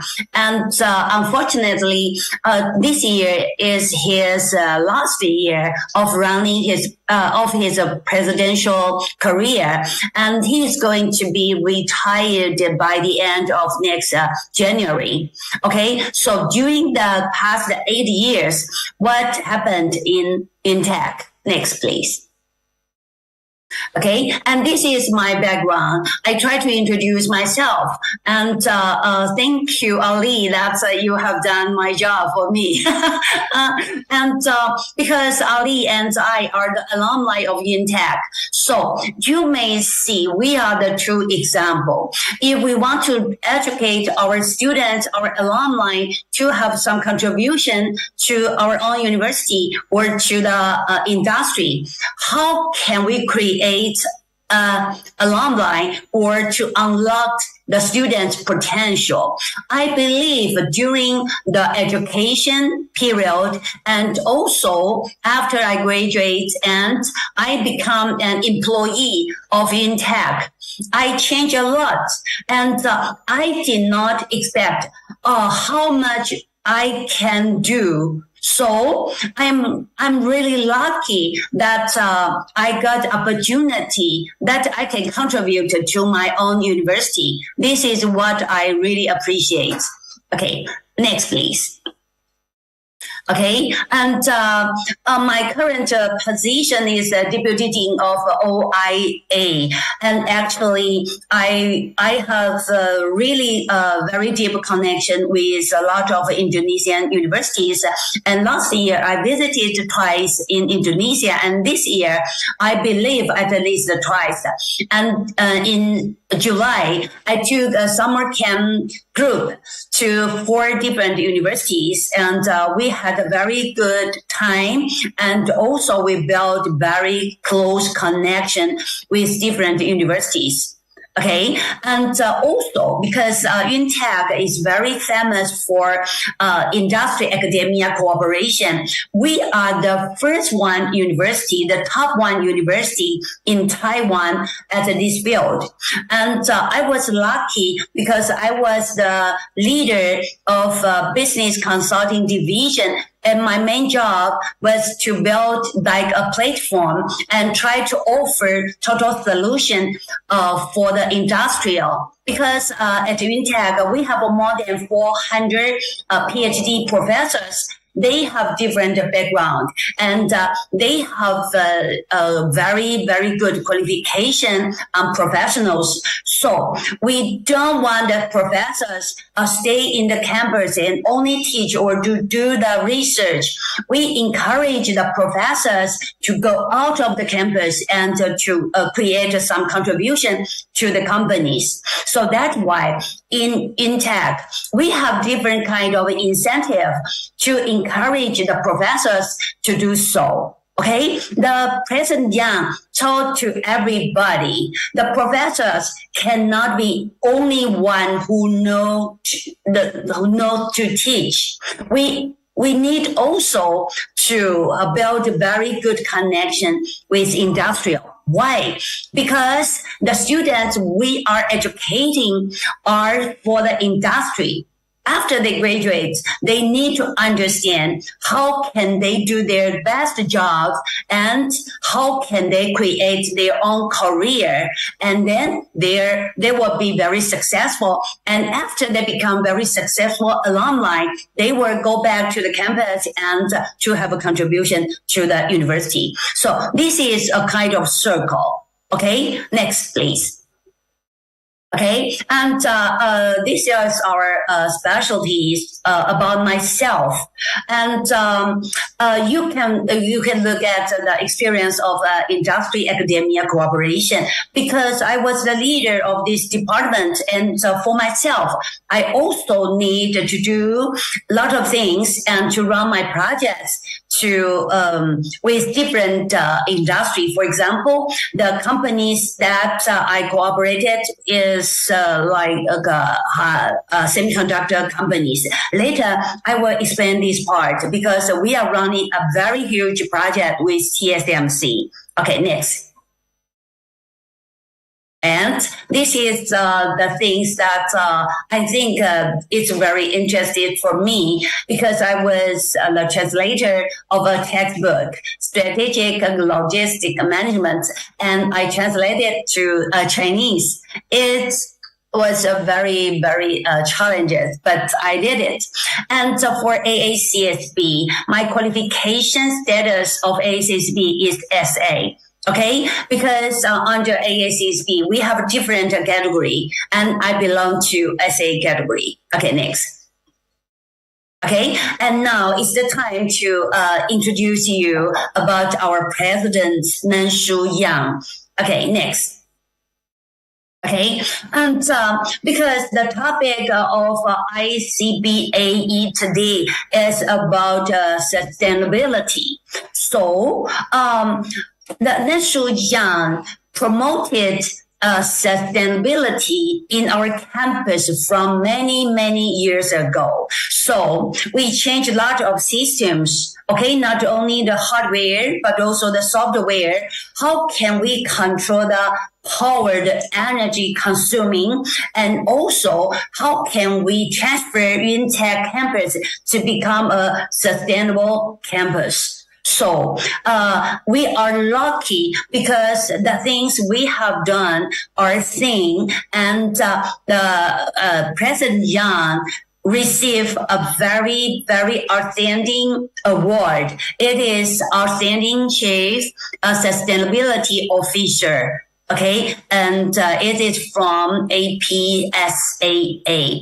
And also, he is delivering a Leadership Excellence Award. So those are the proof that we have done the things and we have been seen and we have been awarded. Okay, next.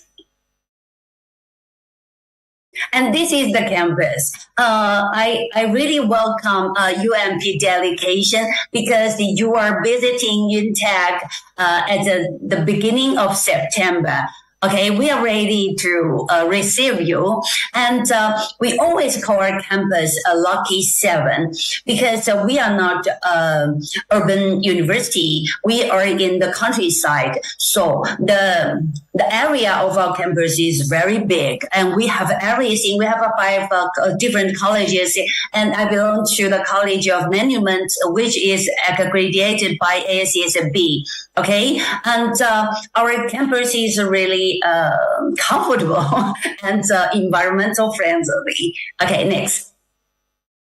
And this is about UNTAC's history. Okay, we are 33 years old, and the faculty for more than 400 professors, and some are the assistants, and we control our students under 10,000. Okay, next. Okay, and this is my office. It is by the lake, the pond of the in our campus. So next time when you visit UNTAC, I will invite you to my office to have some coffee.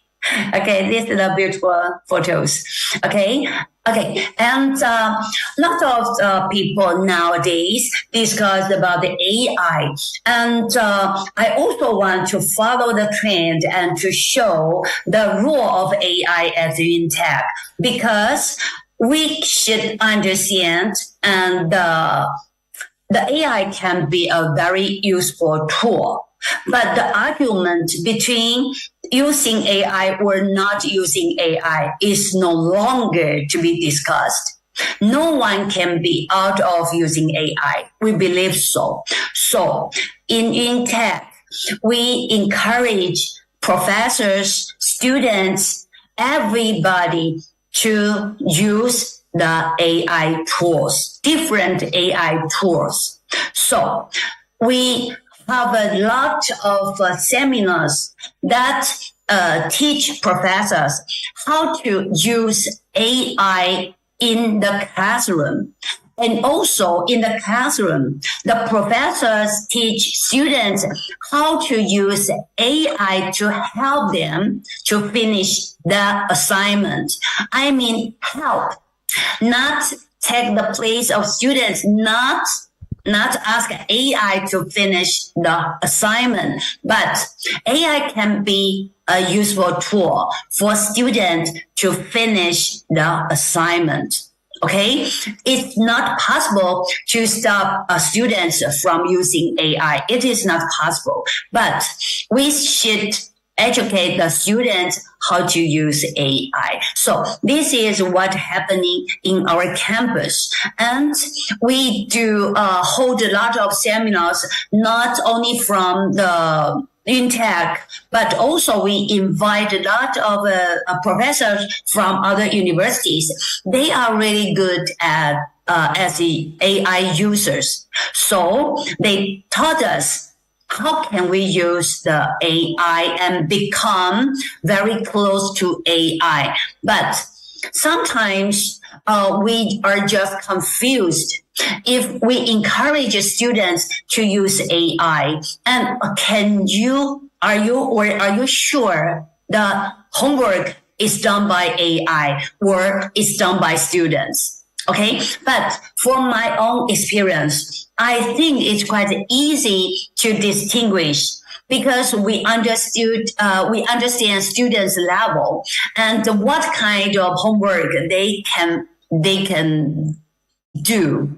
Okay, so sometimes when students submit a homework, I can tell the difference. Okay, immediately if this is AI did or did by students.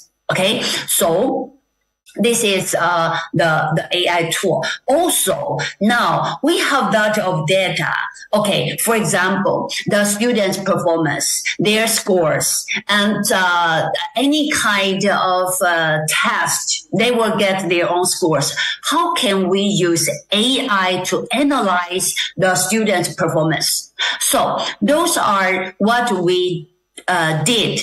Okay, and if we can analyze the data to become useful information, and then the professor, they can adjust their teaching method and to consider what we can do more for the students. Because you understand, now the students are very different from the old time. The students are very innovative, but sometimes they have their own idea. They don't listen to the professors. So how can we deal with the students? And we need to understand each other and to communicate well with each other. So with the help of AI analysis, we can have useful information. Okay, so AI can also be informative. Okay, next please.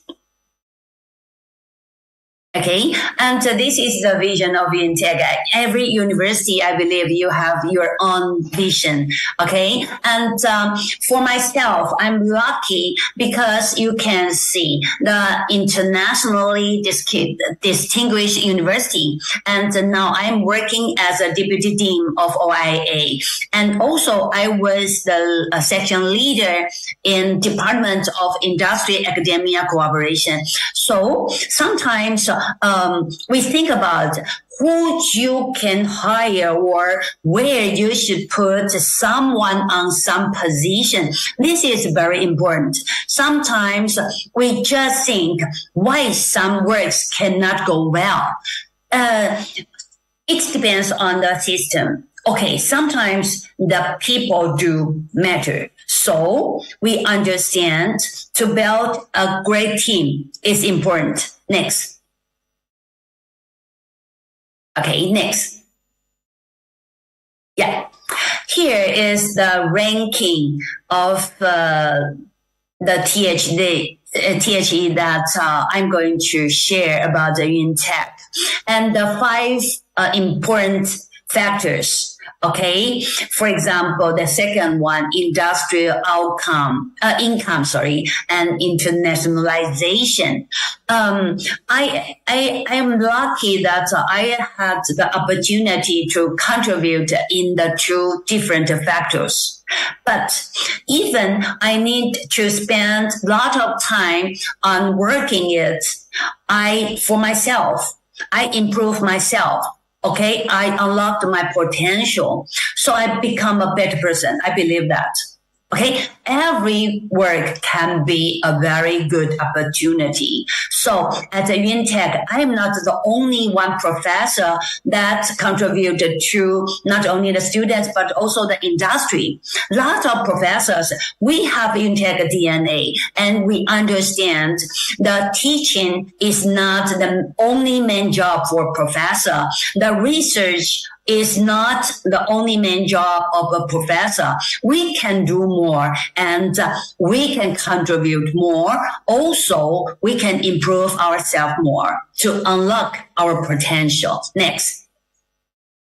So those are the achievements under the excellent leadership by President Yang. The ranking of UNTEC in 2024, it is between 401 to 500. Next. And the impact ranking of UNTEC, okay, about the world university. In Taiwan, we are the top 5 university that on the ranking list. Next. Okay, so as I mentioned, if you want to do anything, just like you promise what you want to do under the ASSB accreditation, we need to do what we say. But what you can do the jobs efficiently, okay, I believe to build the correct team is the very, very key factor. If you have a very good team, and the team can, just like a co-working with different team members, you can do lots of jobs and no one can do the job alone. We believe we need to cooperate with others, and we need to support each other. So in UNTEC, lots of professors, they don't do the industry academia cooperation projects alone. We built a different team. And also in UNTEC, President Yang built different teams for his goal, and he's going to lead UNTEC to a better position. Okay, so those are the examples that how President Yang built his team. Next.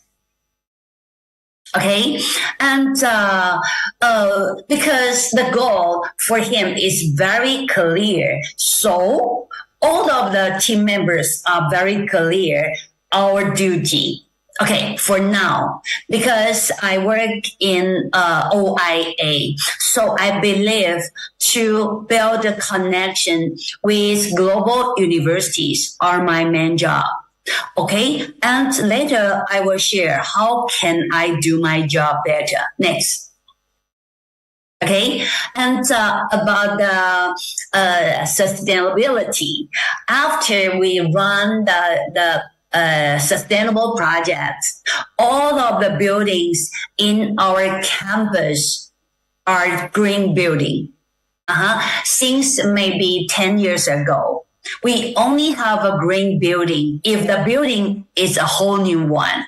Okay, and this was my office, my first job at UNTech. It was a diamond level green building. Okay, we call that a dream hub. Next.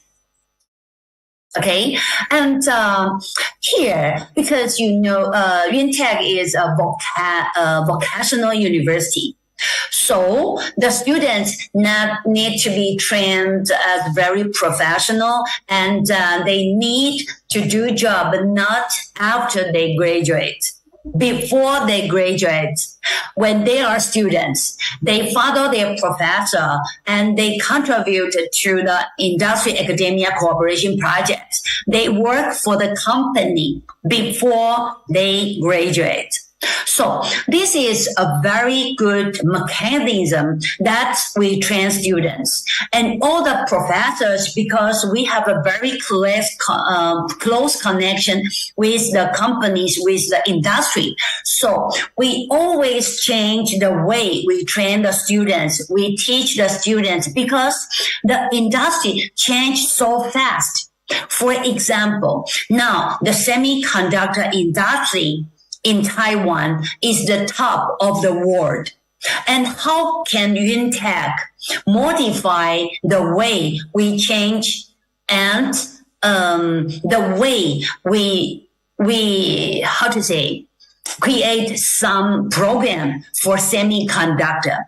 Okay, immediately, it can do very quickly. For example, it is not easy to establish a new department.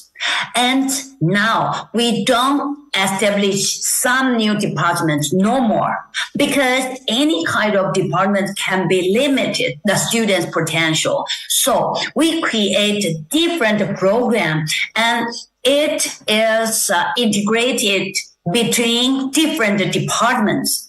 For example, the semiconductor program, it's the courses between the semiconductor program are supported by industrial engineering department, mechanical department, and also the computer science department. Okay, so the programs is very flexible, and we don't change the department, but we have a lot of flexible programs and that follow the demands of the industry. This is what we are doing. Okay, next. And how President Yang encourage his employee to be more potential and to be more valuable. Of course, it depends on the professor, the employee, but also the system can be a supportive system that encourages us to do more than what we want. At the beginning, everything was very difficult because some professors, they thought, because I don't want to stay in industry, so that's why I became a professor. But why now I am a professor, I need to deal with the industry? Okay, so how can we change the mindset of the professor? I'm not so sure if the professors in Indonesia think this way. Okay, some of them, I believe they are good at study, and they are good at research, and they are good at publication and good at teaching. But they may not good at dealing with industry, and because the campus can be very close, okay, separated from outside. But this is not the way that UNTech running. We only want the professor to open their minded, but it's not easy because the professor sometimes is not very easy to be re-educated. You understand what I mean? Okay, next. And I'm going to share my own experience, how I changed my life in tech and how I become a different person. Okay, so before I work in tech, I worked at industry for almost 9 years.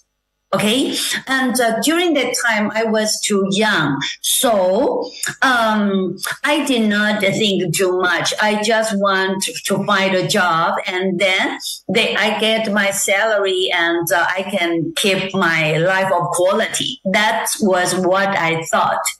But after I got the job at Intech at 22 years ago, I believe this is a very interesting place that I work because I finished my PhD at Intech.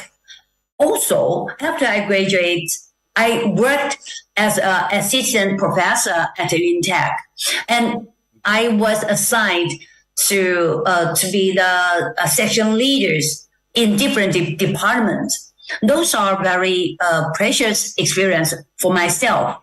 Okay, next. 5 minutes again, Professor. How many minutes? 5 minutes left, please. Okay. Yeah. And different jobs give us different responsibility.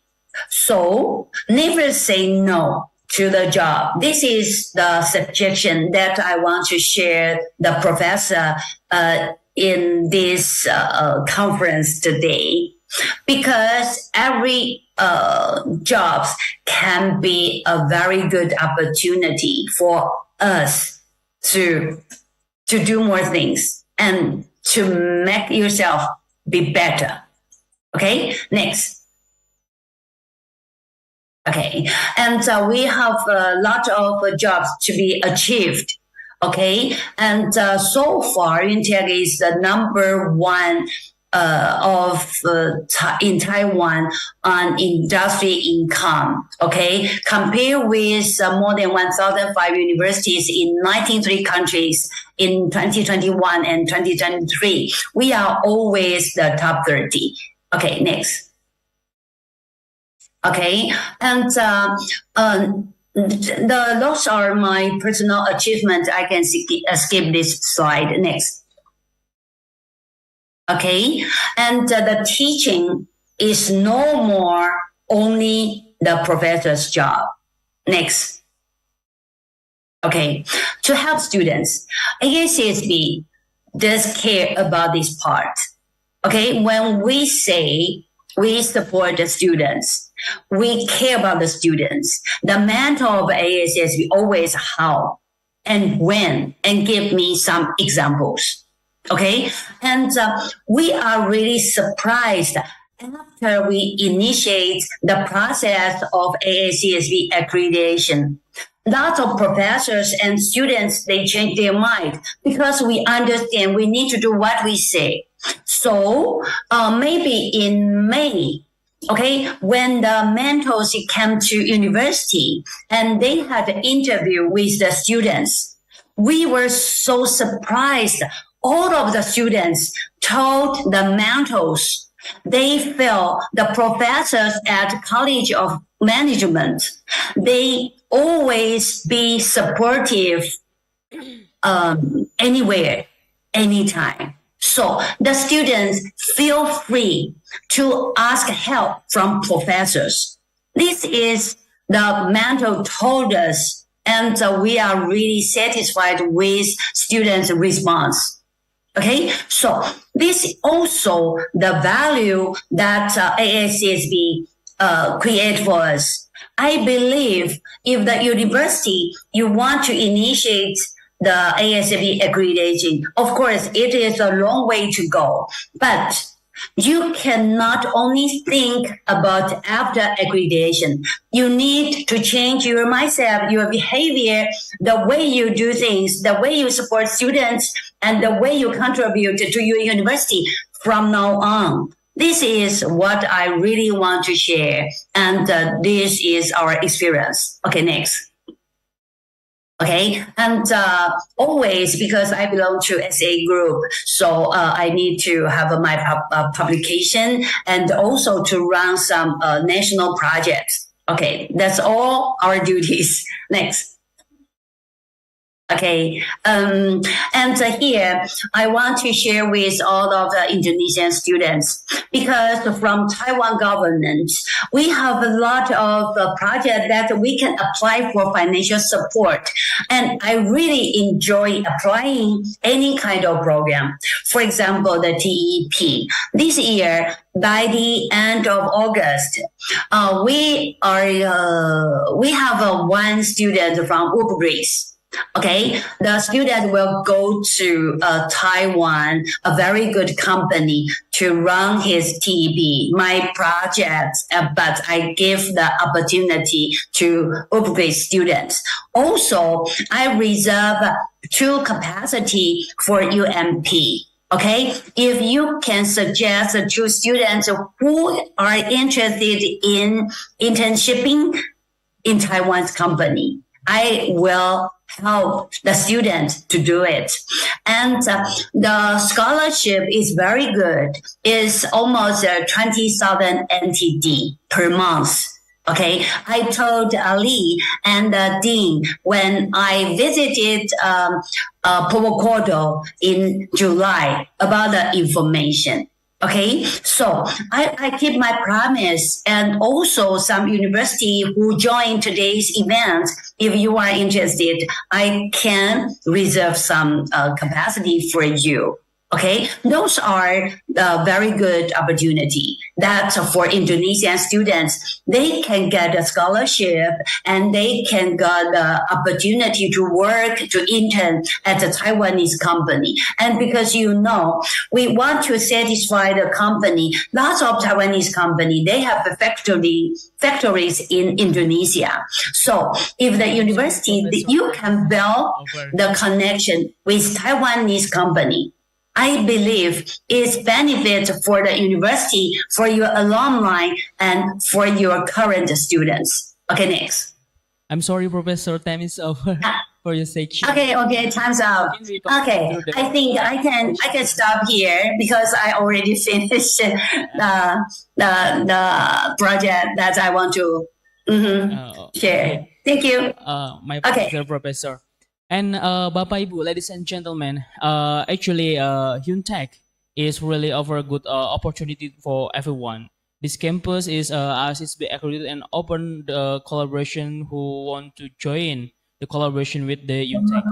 As the Professor Jenny said that as the alumni, I really want to say really thank you with the UNTEC. You know that the environment, the building design, and then the academic system, and they are really support us as a student. They really support and facilitated us as student with anything, with any device, to do any research, to have good environment, to do have best performance, really good. And then under vice dean of the international affairs, Professor Jenny, and then our dean, associate professor Dr. Naila, we have so many harmonized collaboration with the UNTEC, and now under their organized, we are running the Taiwan experience education program. Even we send our faculty to UNTEC to get a PhD funded scholarship with the get the monthly stipend at each month. Yes, Professor. And as a professor said, that 20,000 NT dollars per month. And then we have so many collaboration, like teaching collaboration, research collaboration, and then we send for the internship for our student, and then we have a student exchange with the UNTEC. So, Bapak Ibu, ladies and gentlemen, in this question and answer section, maybe I will open only one question for everyone who really interest who ask something join with the UNTEC, please. I think Professor Jenny really happy to answer your question, right, Professor? Yeah, of course. My pleasure. Okay, please. Okay. Okay. Yeah. Hello, Prof. Jenny. Nice to meet you again. I'm Anissa. Okay.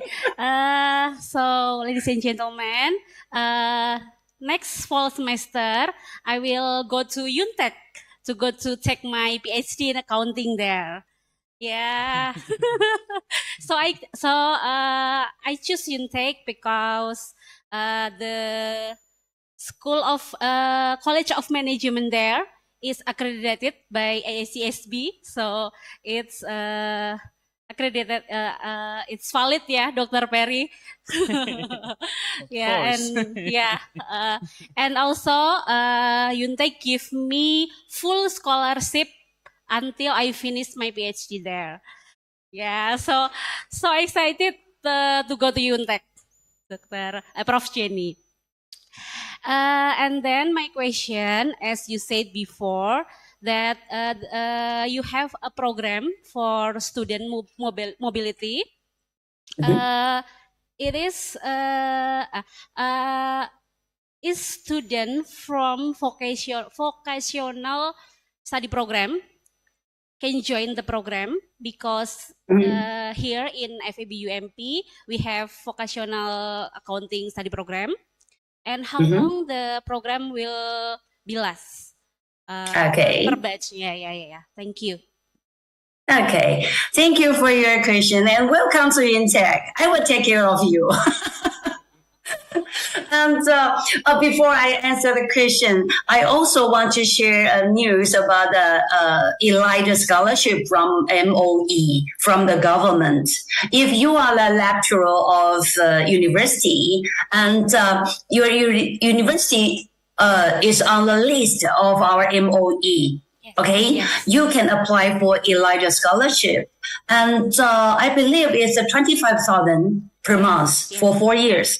Yeah, I think if you have the scholarship, you can focus on your study and you can focus on your publication, and you will graduate earlier and then contribute to your mother university. This is a circle, okay?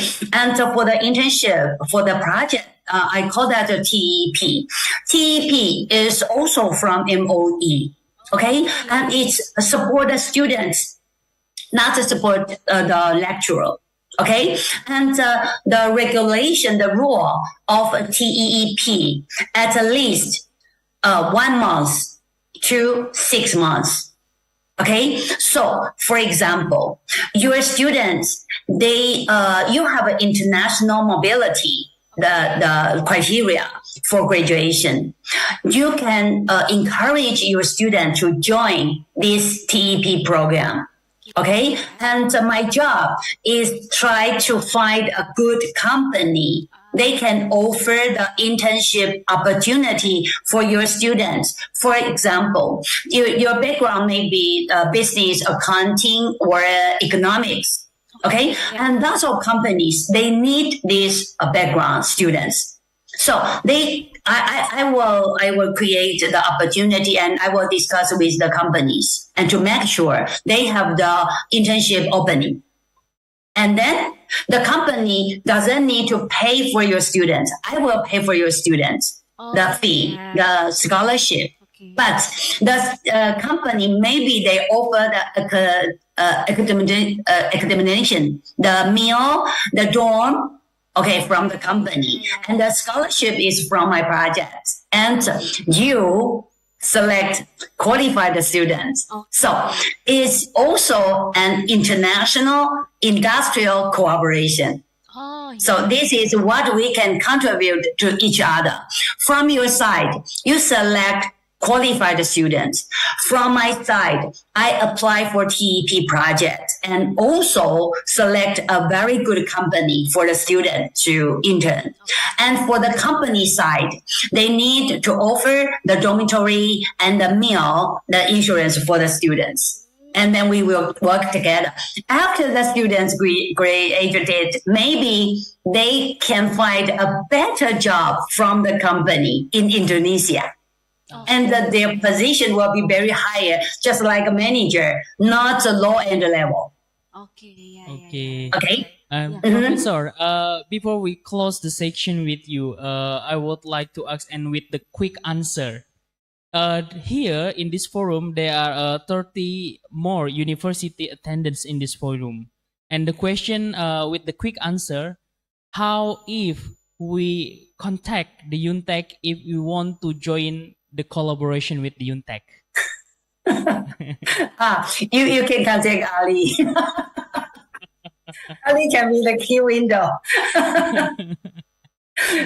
You just collect the list and then you transfer the list to me. It's my pleasure. Thank you so much. The shortcut. Yeah, also Ali, you can share my line to the university who are interested in this project or want to build the connection with UNTEC. My line is open to everybody. Okay. Thank you so much, Professor, for this kind of opportunity. That's my pleasure to know more Indonesian friends. And I really love to support the university and the students. Thank you so much. I hope you are enjoying the day. Have a nice day, Professor. Thank you. Thank you. Okay, everyone. Here, give applause for the Professor Jenny Huang. So everyone, this is how UNTEC collaborate with us. And then not only UNTEC in Taiwan has a good education system. Even the Taiwan stand in the top 14 excellent education in the world. And then not only UNTEC, we have so many university in Taiwan who open the collaboration.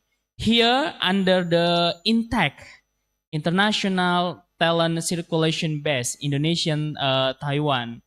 INTEC is the organization under the Ministry of Education Taiwan, and in Indonesia, it's running by Mr. Andreso, the director of INTEC Base, Taiwan, Indonesia. Everyone, Mr. Andreso live in the Taiwan almost 13 years. 13 years in Taiwan. He really understand and know Taiwan environment with the education system.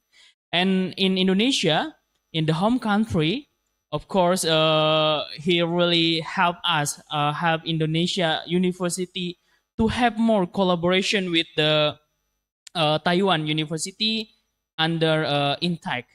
And he is also director of the international of the Indonesian Tionghoa Culture Center Foundation, and he promoting education, contributing to Indonesian growth. So let we invite Mr. Andreso to the stage. Please welcome Mr. Andreso.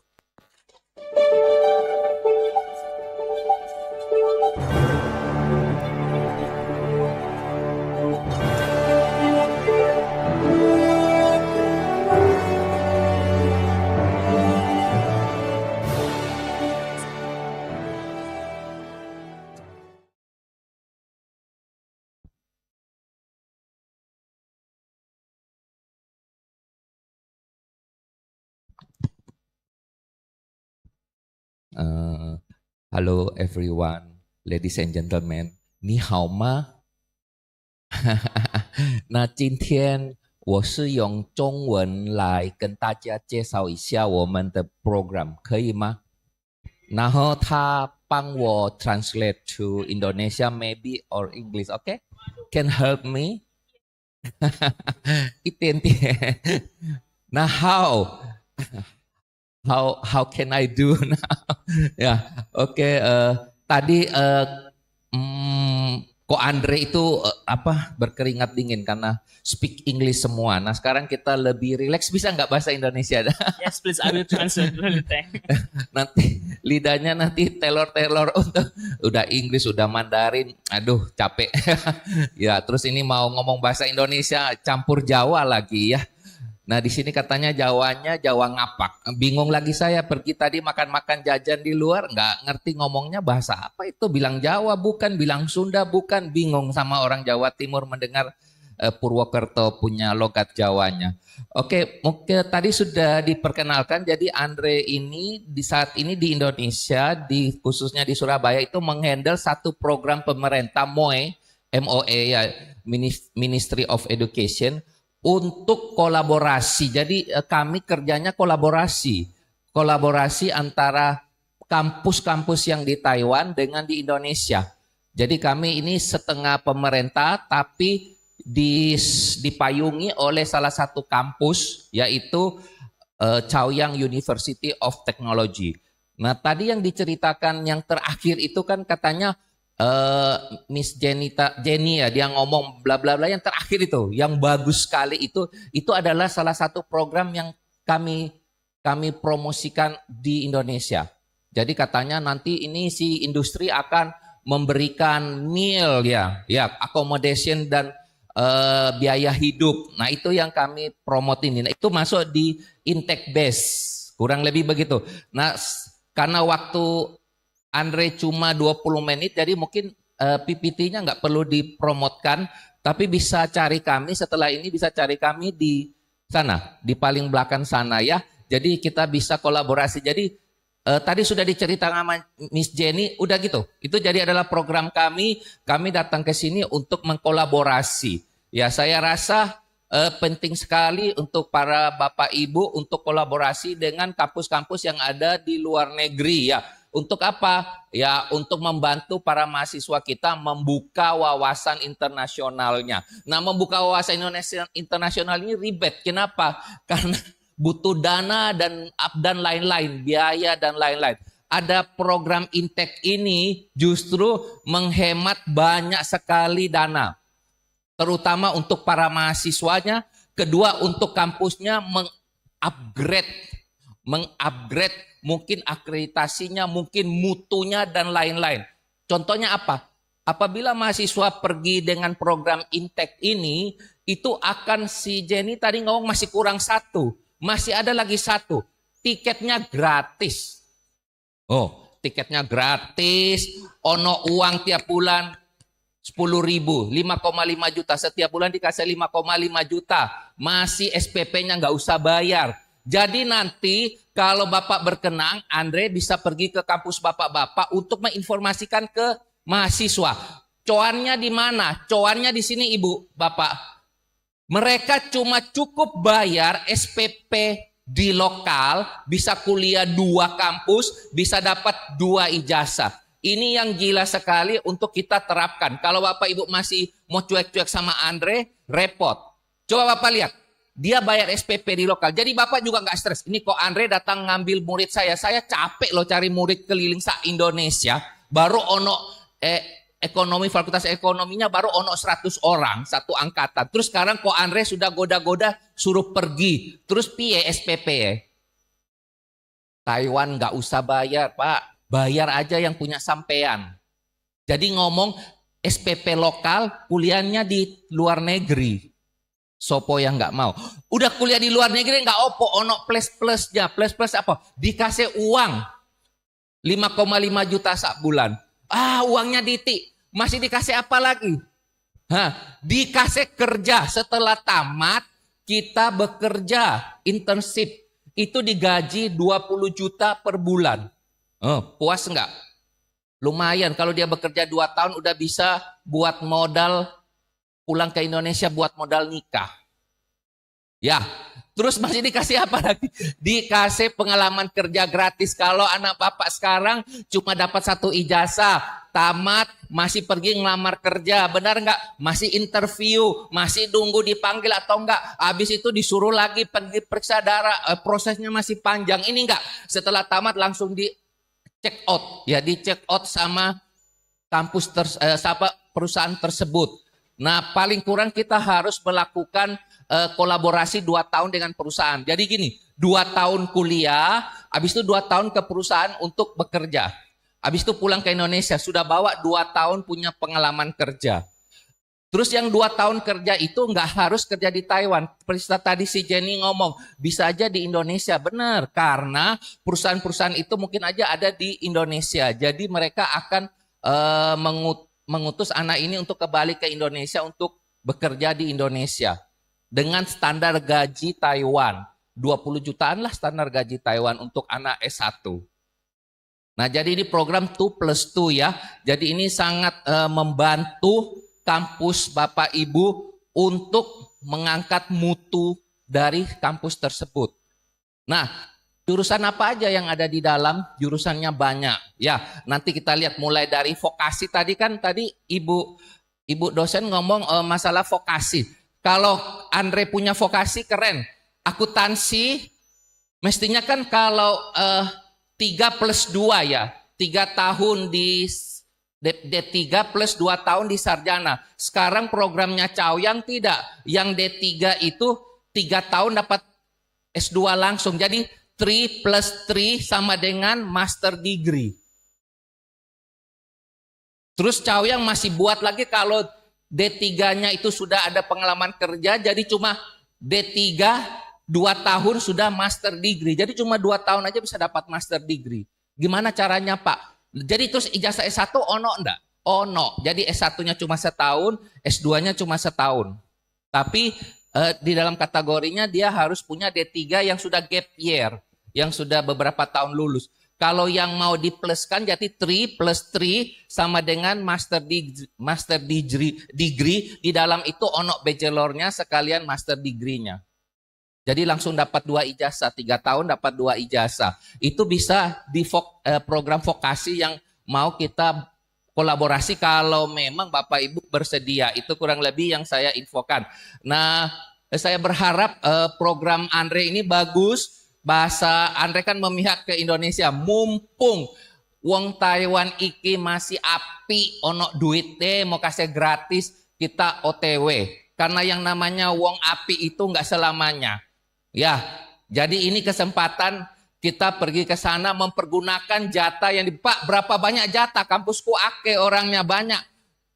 Andre tahun ini bulan Maret bisa berangkat itu dia mempunyai 400 kuota free kuliah, free asrama, masih dapat uang 5,5 juta, masih dikasih tiket. Pak, kalau yang lain-lain gimana? Sebenarnya yang lain-lain juga dirembes. Apa itu yang dirembes? Bapak buat paspor, itu apa namanya yang bayar di bank itu jangan dibuang. Periksa darah, itu apa nota yang periksa darah itu jangan dibuang. Itu kemungkinan besar akan dirembes saat di Taiwan. Lihat, all in free. All in free. Kalau ndak mau piye? Ya, jadi itu tadi saya diberitahu tadi, tolong pembuatan paspor punya nota, periksa kesehatan punya nota, bikin visa punya nota, tolong disimpan dibawa ke Taiwan. Kemungkinan besar bisa dirembes. Jadi sudah nggak ada duit. Nah, terus plusnya lagi apa? Plusnya lagi yang masalah kalau ke Taiwan itu rekening koran. Ada harus punya tabungan. Untuk program ini anak KIP pun bisa ikut karena dia nggak butuh rekening koran. All in. Cuma cukup apa? Cukup tulis-tulis, serahkan datanya, langsung OTW. Karena kan nggak butuh rekening koran. Kalau ngomong rekening koran pasti langsung 70% nggak bisa ikut. Benar nggak Bapak Ibu? Ya, langsung cut 70%. Karena mungkin Bapak satu kampus ada yang terjadi di Surabaya, coba bisa ditanya namanya ITATS. Itu dia mengirimkan berapa banyak Bapak Ibu, satu kelas dipindahkan. Jadi anak teknik sipil dipindahkan semua ke Taiwan. Ya, katanya supaya dosennya ngajarnya enak. Jadi pelajaran yang nggak bisa dipelajari sama mereka, maksudnya SKS-nya yang masih kurang dari kampus Taiwan, si dosennya akan pergi ke Taiwan mengajarkan mereka. Mereka tanya apakah Chaoyang menerima bantuan akomodasi supaya mereka bisa tinggal di dalam asrama kampus. Terus Chaoyangnya ngomong free, silakan datang aja untuk membantu anaknya. Ya, jadi ini salah satu juga program buat menggrow up atau buat mutu kampus. Karena apa? Ada kategori bahwa kampus Bapak Anda dosennya pergi ke Taiwan ngajar. Nanti si Ko Andre akan invite dosennya dengan kata dia pergi ke Taiwan jadi guru. Nggak usah ngomong gurunya mahasiswanya ibu ya atau bapak. Bilang dia jadi guru ke Taiwan, guru tamu. Nah ini kalau untuk akreditasi sangat bagus sekali ya. Kalau yang masih butuh akreditasi, kalau Muhammadiyah Purwokerto mungkin sudah A ya A++. Jadi tidak butuh. Tapi kalau yang masih belum A+, masih bisa memakai konsep ini. Kurang lebih begitu. Mungkin cukup nanti sekalian tanya jawab aja ya. Ya. Tanya jawab aja ya. Mungkin begitu aja saya ngomong secara gamblang karena mestinya ada PPT-nya, cuma karena waktunya 20 menit, jadi cuma mempromosikan saja. Nanti Andre akan tunggu di bagian belakang sana ya. Begitu aja Pak Ali. Okay, thank you, Mr. Thank you, CC Pak Ali, CC. Cukup ya. Yes. Okay, everyone. Actually, under the intake organizer, intake organized 27 university in Taiwan under their consortium. We have like Chengxiu University, Tsinghua University, Chaoyang University of Technology, Chinese Culture University, until National Taipei University. Intake in Indonesia, they promote about 27 university program. They are really now and collecting the data what this university need from Indonesian university. So, Bapak Ibu, ladies and gentlemen, if you would like to have further information, you may visit in the one-on-one session in the next room, behind of this room with the intake. You may discuss and ask how can you build the collaboration with this 27 university from Taiwan. And they have so many program. It's quite similar like what the Professor Jenny explained before. They have like exchange student internship program, 2+2+I program, baccalaureate program, so many things. And maybe you may explore and get more information from the one-on-one session. Okay, for this section, maybe I will open only one question for everyone who interested to ask the question, please. Okay, we have one. Okay, please, sir. Baik, terima kasih Pak. Assalamualaikum warahmatullahi wabarakatuh. Waalaikumsalam. Mohon izin memperkenalkan, nama saya Pak Yusuf, Wakil Rektor 4 Bidang Kerjasama. Terima kasih Pak Andre untuk tadi penjelasannya yang sangat menarik bagi kami. Di kesempatan ini kan kami bersama Bu Dekan Fakultas Ekonomi. Nah, tentu yang pertama adalah peluang untuk Fakultas Ekonomi yang ingin kami tanyakan. Tentu kami banyak lulusan-lulusan dari program S1 yang ingin ke S2. Nah, apakah memungkinkan ada kolaborasi fast track program antara S1 ekonomi yang ada di kami, khususnya mungkin di Indonesia, dan Master of Management atau Master of Business Administration atau Master of Akuntansi, yang nantinya itu menjadi hal yang menarik bagi kami berpromosi di kampus kami, sehingga ada lanjutan dari kerjasama yang kita laksanakan pada kesempatan hari ini untuk kemudian kita tindak lanjuti di masa-masa yang akan datang. Alhamdulillah beberapa dosen kami itu juga mendapatkan support dari Yunlin University dan mendapatkan S2 karena dari program S1, tapi kebetulan S1-nya dari Undip. Kemudian sekarang berlanjut ke S3. Artinya kami betul merasakan manfaat yang sangat besar dengan Taiwan. Dan kerjasama dengan Taiwan ini luar biasa. Sulit untuk kita bandingkan dengan negara-negara yang lainnya. Yang kami mengakui bahwa Taiwan seringkali giving, artinya memberi gitu kepada kami. Jadi yang kami tanyakan pertama itu tadi untuk Fakultas Ekonomi, peluang untuk fast track program dan juga peluang bagi dosen-dosen muda kami untuk lebih memperluas kesempatan di 27 universitas yang nanti akan bekerja sama. Kedekatan kami saat ini memang dengan Yunlin University yang itu nanti terus akan kita jaga dan kita akan terus kembangkan. Nah, yang kedua mungkin sedikit di luar dari seminar ini ya, karena saya di bidang kerjasama. Universitas kami dan Universitas Muhammadiyah beberapa itu memang kuat pada kesehatan. Kami di keperawatan banyak, di farmasi, kemudian di kebidanan, begitu. Nah, sebagai penanggung jawab kerjasama, seringkali juga ada pertanyaan-pertanyaan yang mengarah ke sana. Peluang-peluang untuk studi lanjut, baik dosen-dosennya untuk S3, maupun kesempatan-kesempatan untuk melanjutkan studi master. Nah, ada banyak juga dari teman-teman itu yang juga short program. Apakah ada short program atau program-program pendek yang memungkinkan untuk bisa kita ambil dan kemudian itu menjadi promosi bagi kami. Dan Pak Andre, kami juga mengundang ke Universitas Muhammadiyah Semarang.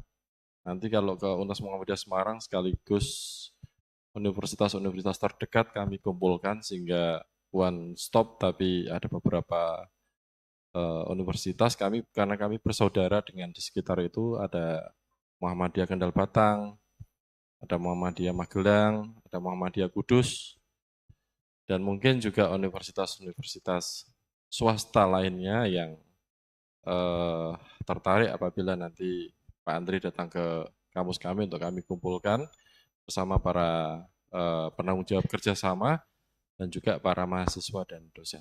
Terima kasih.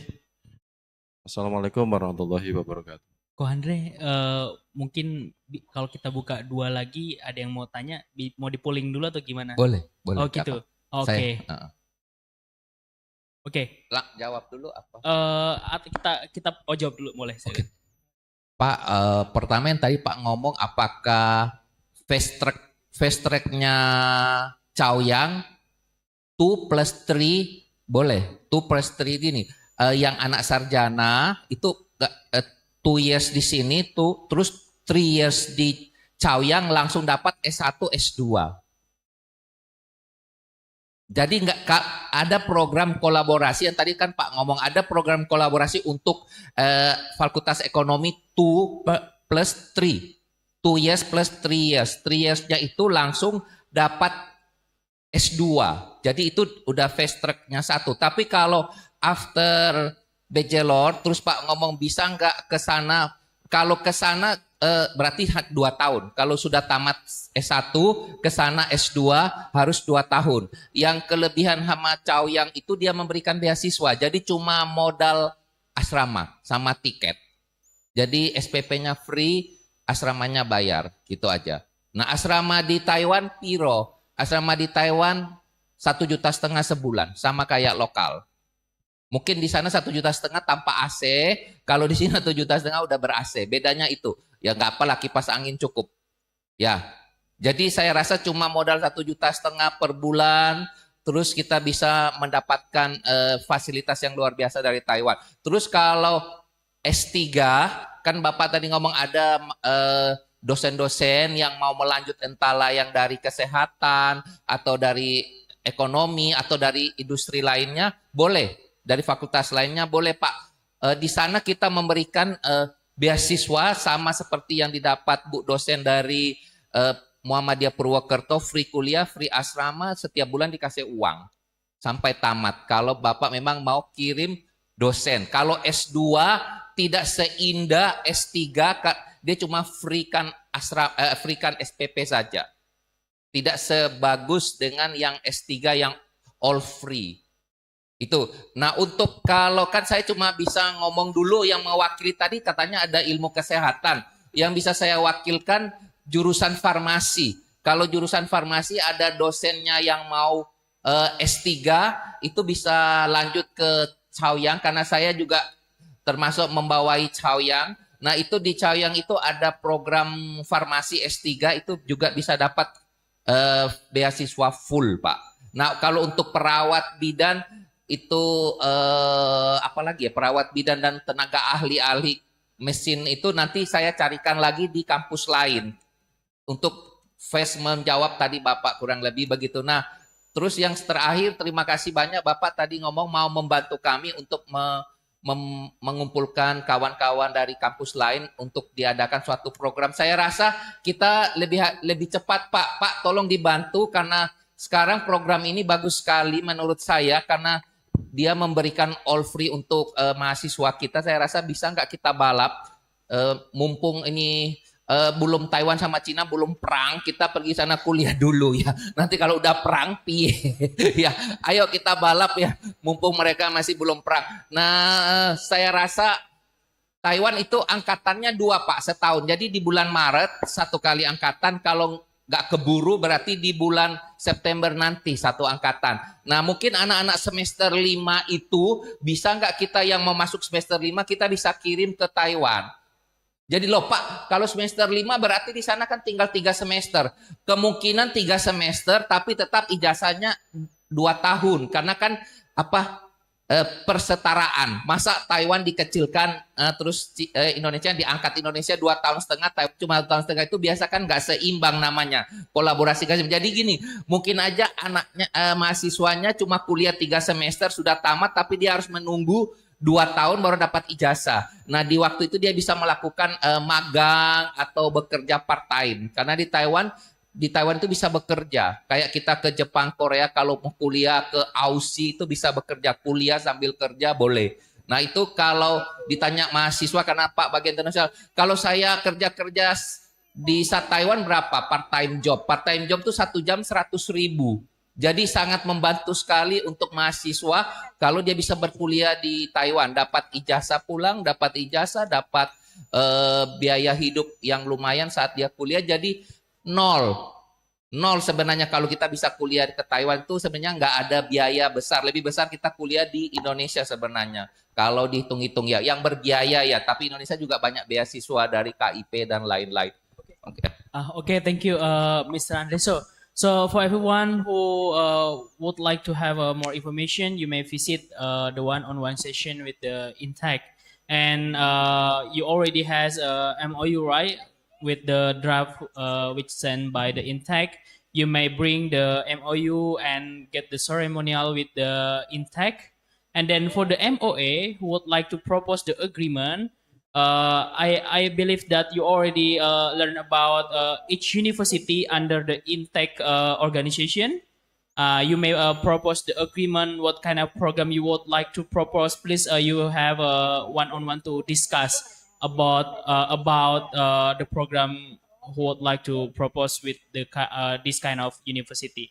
Okay, everyone. I think that's all, yeah. Mr. Andreso. Okay, you may have in the one session, and please forgive us if there's something doing mistake and then inconvenience in this forum. I believe that, and I wish that we will have a real implementation of this kind of collaboration. And thank you so much. Assalamualaikum warahmatullahi wabarakatuh.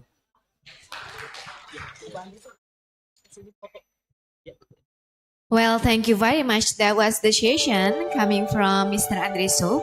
Before we end up this session, please, we have several gifts that will be given by our Dean. Please to Dr. Nelati, the best of you, the place is yours.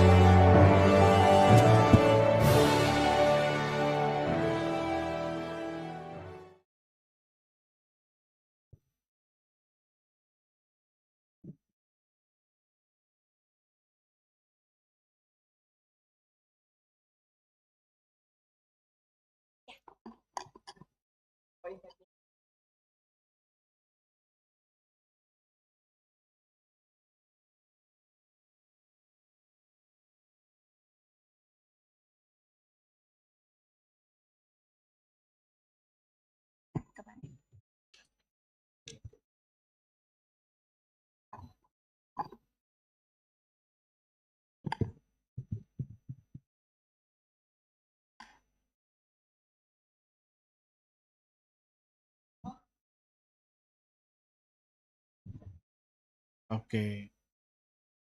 Okay. Let's look at the camera, please. We can count from 3, 3, 2, 1, 0. Okay.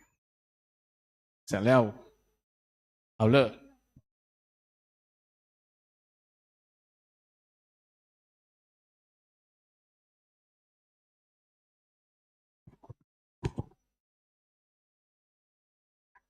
Okay, that's all from the.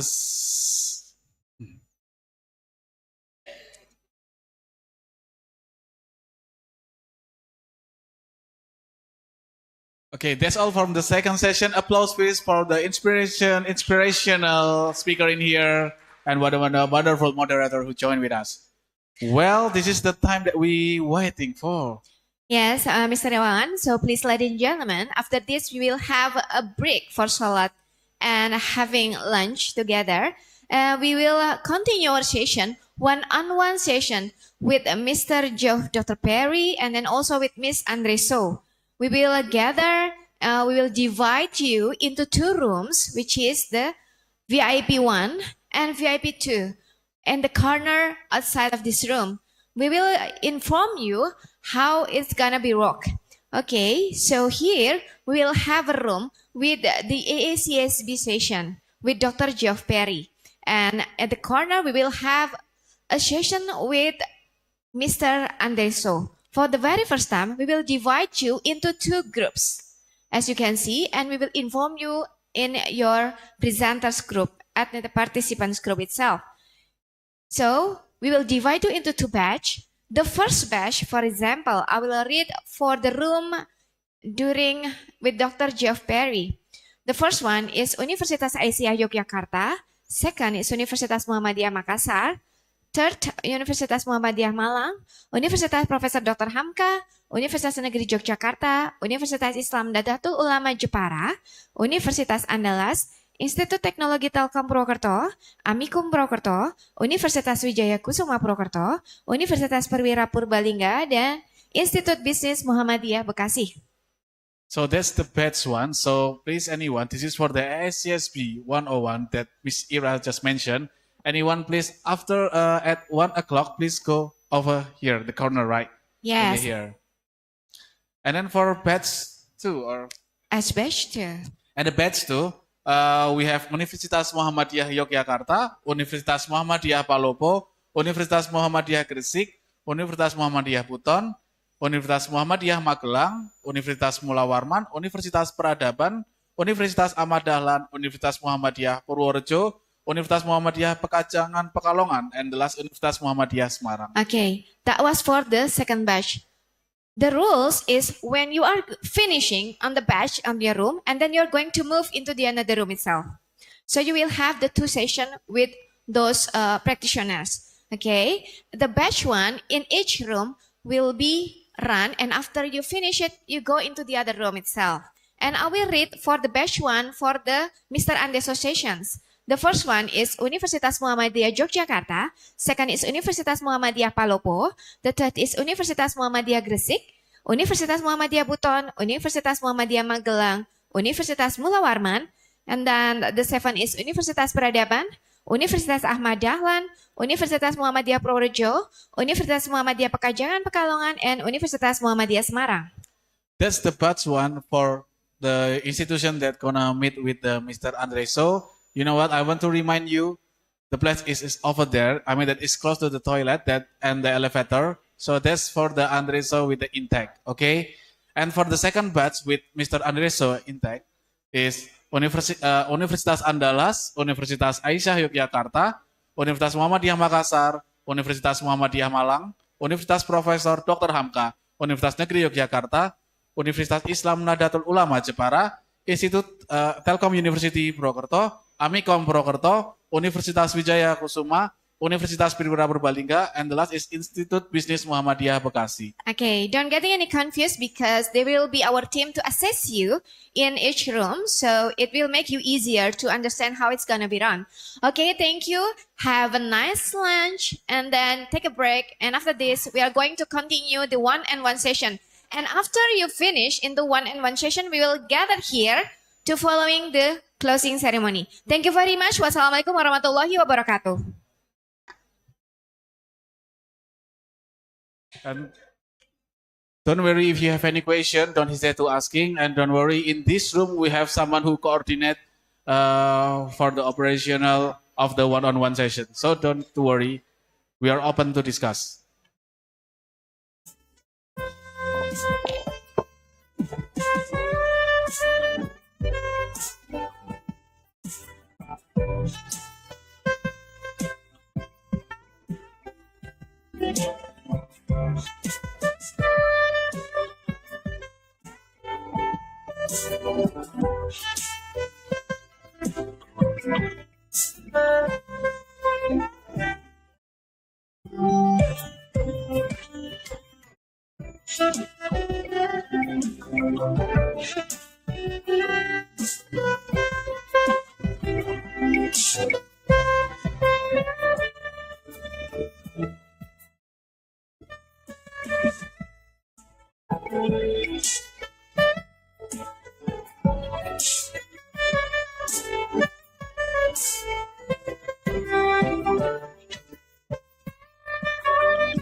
You gotta put your past behind you.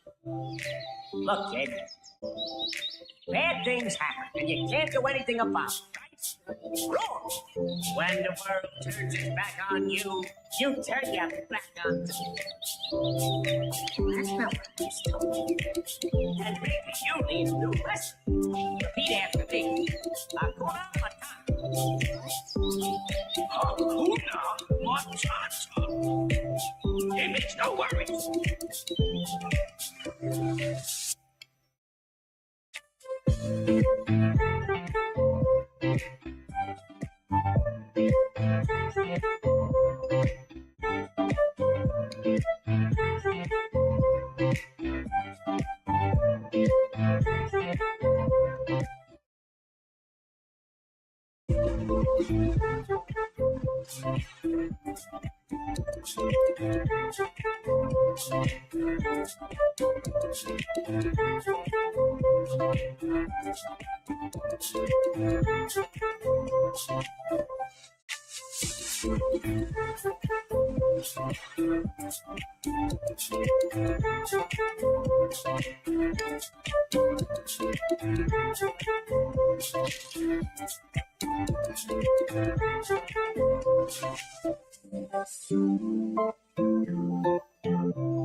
Repeat after me. Hakuna Matata. Hakuna Matata. It makes no worries.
That takes you high, forever be intertwined with you. When the sun never goes down and time is slow down, would it be too crazy if we decided to stay forever? Decided to stay forever, forever.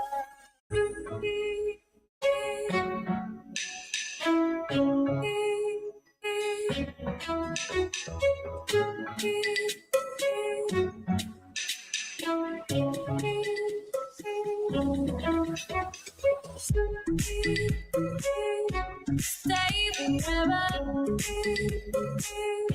Stay, stay, stay forever. Stay, stay, stay forever. Stay, stay, stay forever. Stay forever.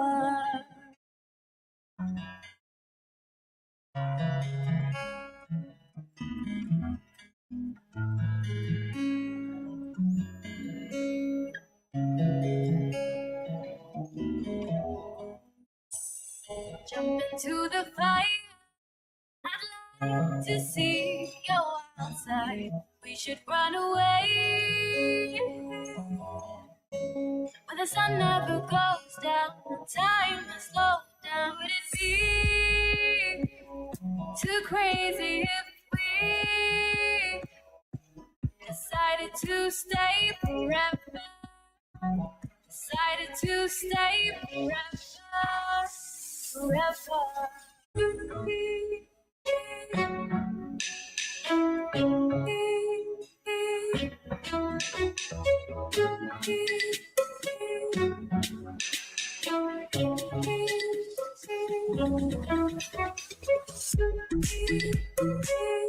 Stay forever. Stay, stay, stay forever. Stay, stay, stay forever. Stay, stay,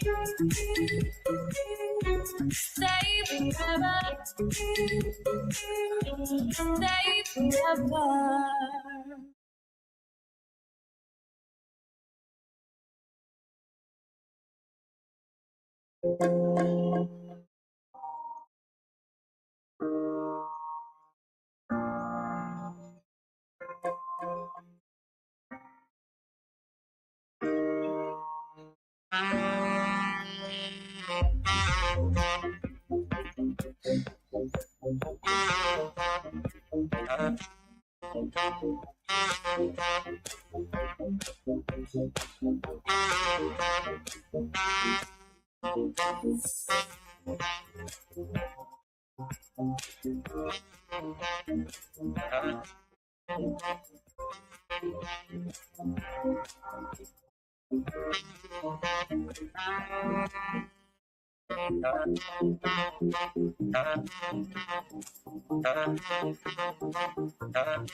Assalamualaikum warahmatullahi wabarakatuh. I do really apologize for interrupting your break time.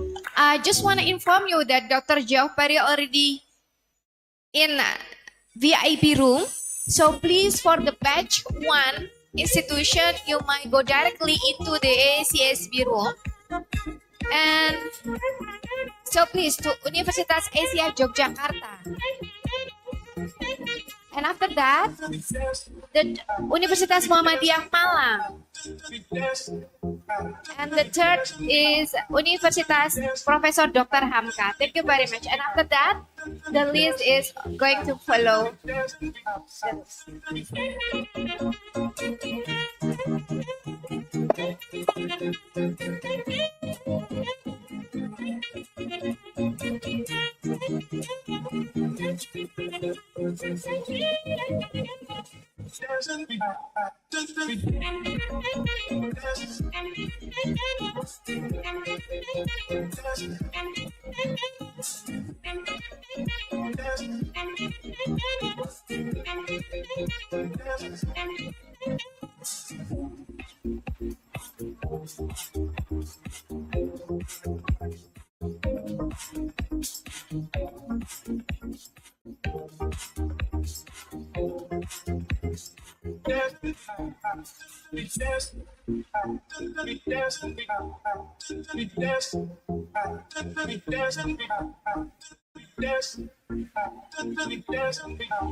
Assalamualaikum warahmatullahi wabarakatuh. We also inform you that Intake Station already opened the batch 1. So please, for the position 1 is Universitas Muhammadiyah Yogyakarta. And then the second turn will be the Universitas Muhammadiyah Palopo. And prepare yourself, please, to Universitas Muhammadiyah Gresik. Thank you very much.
You can't wait to be with you. You can't wait for their affirmation. You can't wait for their approval. You can't wait for their support. Sometimes you just gotta run and look behind you and say, everybody who wants to run, but I can't stop running because you're not running. Listen to me, hear me. You can't stop chasing your dream just because somebody in your life will chase it. You can't stop believing in yourself just because somebody in your life will believe in you. You can't stop chasing the dreams of your life just because when you know when you do it, you're gonna have to do it all by yourself.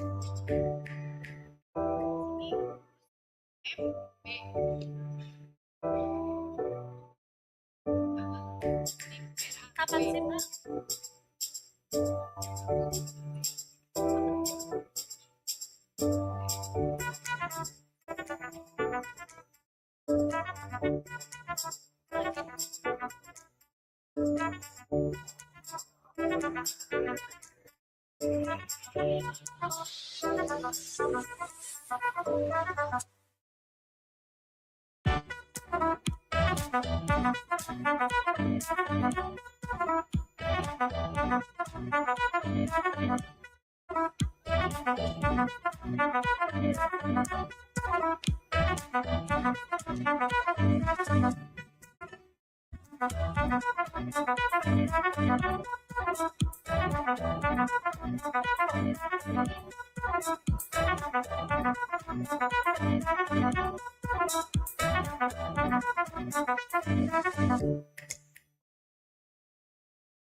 Custom, ngecek.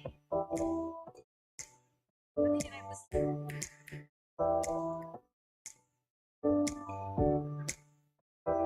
Dia tanya kan, siapa ngomong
world is becoming more limitless, and global competition is becoming more accessible. But that doesn't mean compromising our essence and abandoning our cherished values. Instead, it's an opportunity to showcase the greatness of our diversity to the world. Globalization demands that we stay abreast of the latest scientific developments to meet the needs of our time and serve humanity.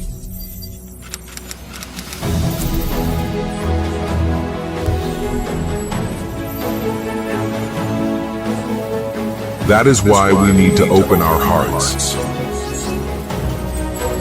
continue learning, and never be content in our quest to become individuals who are excellent, modern, and guided by Islamic values. With this spirit, we believe that achievements are inevitable and that they open up broader opportunities for continuous progress and being at the forefront. Surely on the path of change, we will face obstacles that we must overcome, demonstrating our ability to conquer them.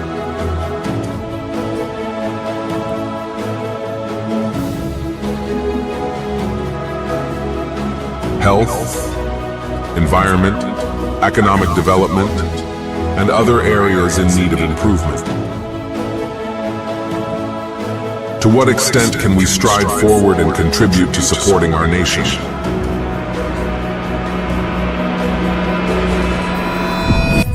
We simply need not hesitate to try, for today belongs to us. We will hold hands, collaborate, work shoulder to shoulder, and together achieve success.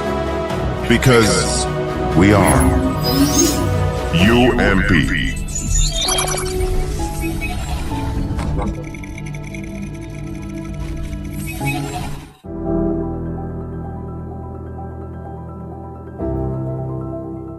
Universitas Muhammadiyah Purwokerto, known as UMP.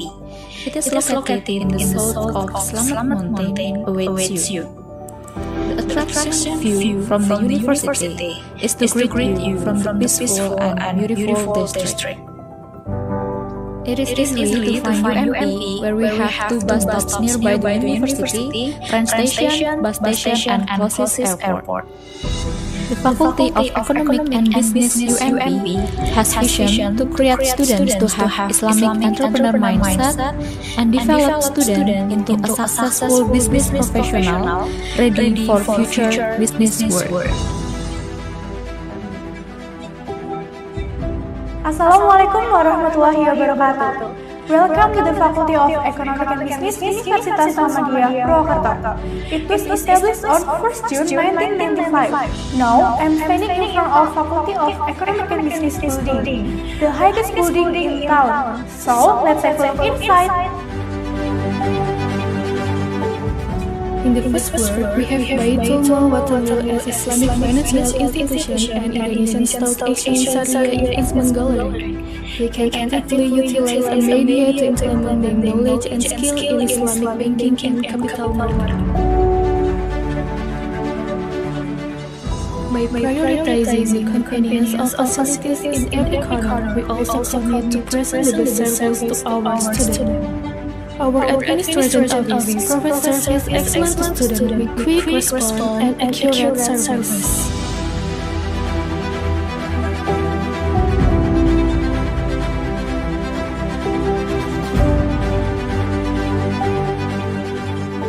Assalamualaikum warahmatullahi wabarakatuh. I am Melati Tubastufi, Dean of Faculty Economics and Business Universitas Muhammadiyah Purwokerto. Nowadays, the world is facing a difficult situation, uncertainty, and we are witnessing rapid changes. This challenging time pushes us to study economics, understand more about decision-making under uncertainty, and crucially generate new ideas and ways of thinking about the issues. Most of our study programs are accredited unggul, called excellent in English term. which is the highest accreditation grade of higher education in Indonesia. We prepare graduates to competitive age and able to offer proper solutions that can be applied to society. Also, we mold our graduates to be ready to have career in company and involved in business world. Assalamualaikum warahmatullahi wabarakatuh. UMP is not just a place for study inside the classroom, but this is just an amazing place to create best people in the world.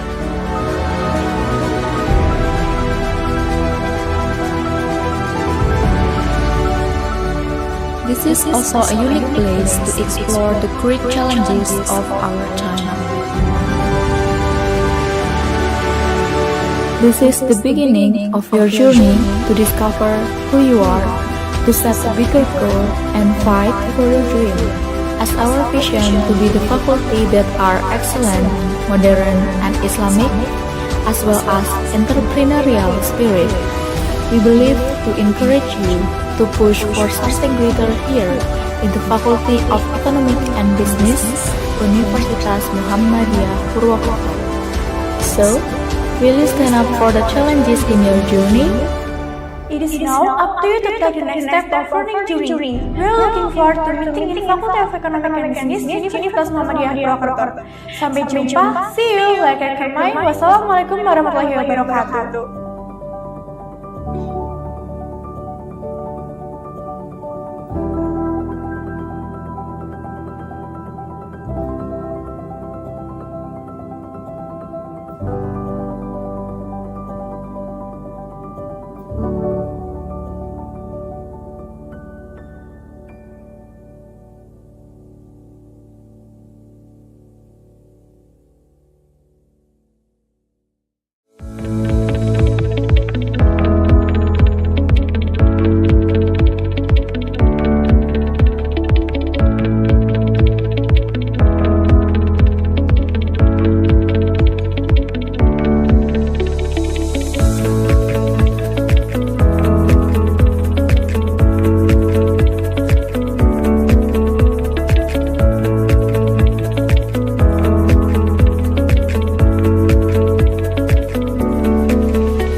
Hai guys, pilih partner hidup itu yang cintanya selalu tumbuh besar. Begitu juga dengan partner bisnis. Pilih yang bisa bikin usaha kita tumbuh besar. Seperti BSI, tabungan bisnis. Yang kasih gratis biaya transfer. Dan limit transaksi besar.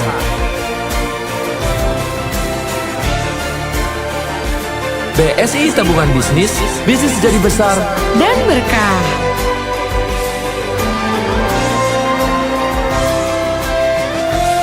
Bank Syariah Indonesia.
The world is becoming more limitless, and global competition is becoming more accessible.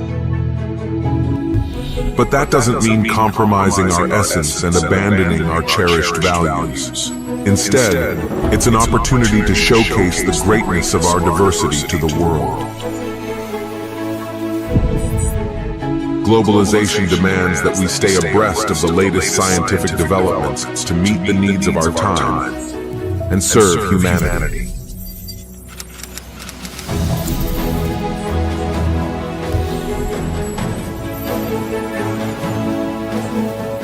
That is why we need to open our hearts, continue learning, and never be content in our quest to become individuals who are excellent, modern, and guided by Islamic values. With this spirit, we believe that achievements are inevitable and that they open up broader opportunities for continuous progress and being at the forefront. Surely on the path of change, we will face obstacles that we must overcome, demonstrating our ability to conquer them.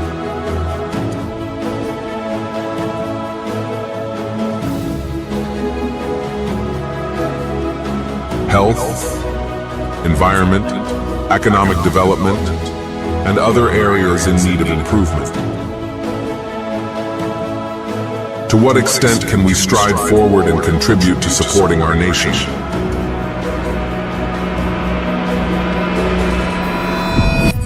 We simply need not hesitate to try, for today belongs to us. We will hold hands, collaborate, work shoulder to shoulder, and together achieve success. Because we are UMP.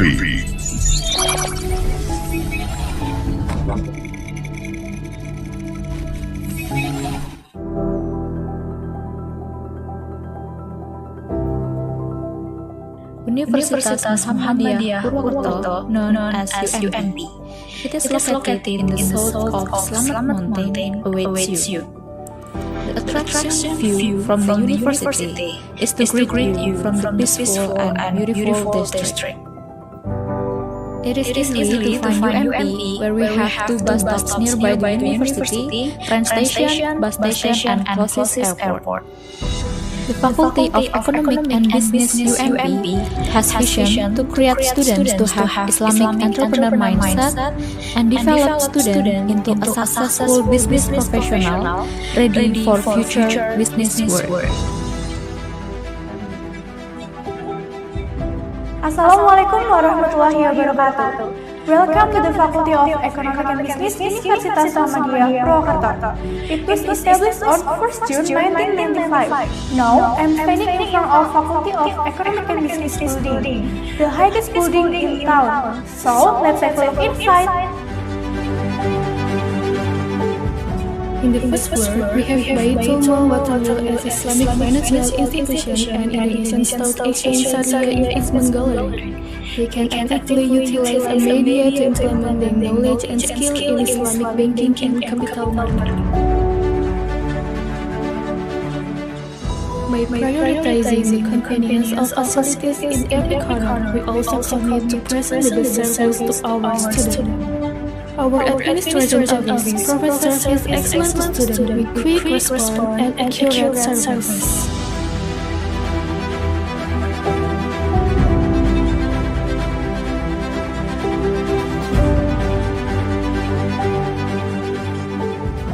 Assalamualaikum warahmatullahi wabarakatuh. I am Melati Tubastufi, Dean of Faculty Economics and Business Universitas Muhammadiyah Purwokerto. Nowadays, the world is facing a difficult situation, uncertainty, and we are witnessing rapid changes. This challenging time pushes us to study economics, understand more about decision-making under uncertainty, and crucially generate new ideas and ways of thinking about the issues. Most of our study programs are accredited unggul, called excellent in English term. which is the highest accreditation grade of higher education in Indonesia. We prepare graduates to competitive age and able to offer proper solutions that can be applied to society. Also, we mold our graduates to be ready to have a career in company and involved in business work. Assalamualaikum warahmatullahi wabarakatuh. UMP is not just a place for study inside the classroom, but this is just an amazing place to create best people in the world.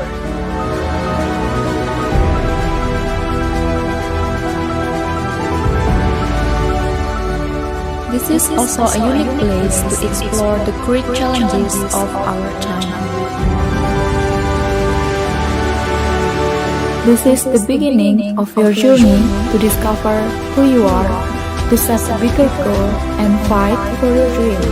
As our vision to be the faculty that are excellent, modern, and Islamic, as well as entrepreneurial spirit, we believe to encourage you to push for something greater here in the Faculty of Economic and Business, Universitas Muhammadiyah Purwokerto. So, will you stand up for the challenges in your journey? It is now up to you to take the next step of learning journey. We are looking forward to meeting in Faculty of Economic and Business, Universitas Muhammadiyah Purwokerto. Sampai jumpa, see you, like and comment. Wassalamualaikum warahmatullahi wabarakatuh.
Hai guys, pilih partner hidup itu yang cintanya selalu tumbuh besar.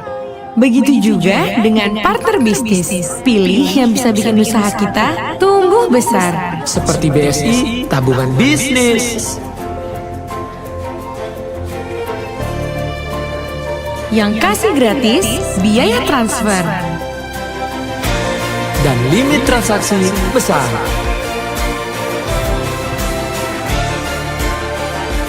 BSI tabungan bisnis, bisnis jadi besar dan berkah.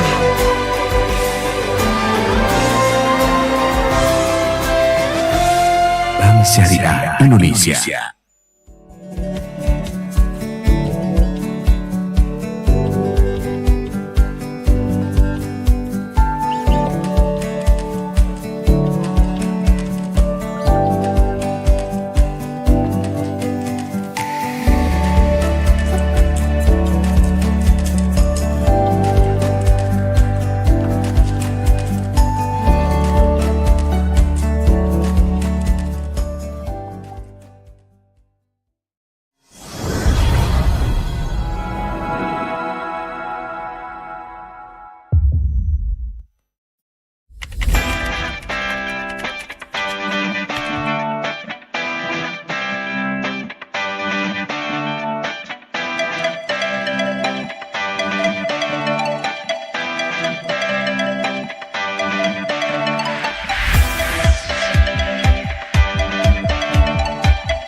world is becoming more limitless, and global competition is becoming more accessible. But that doesn't mean compromising our essence and abandoning our cherished values. Instead, it's an opportunity to showcase the greatness of our diversity to the world.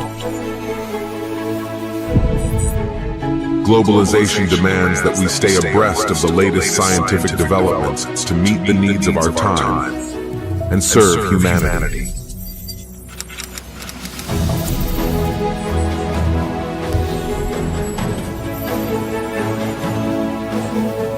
That is why we need to open our hearts, continue learning, and never be content in our quest to become individuals who are excellent, modern, and guided by Islamic values. With this spirit, we believe that achievements are inevitable and that they open up broader opportunities for continuous progress and being at the forefront. Surely on the path of change, we will face obstacles that we must overcome, demonstrating our ability to conquer them.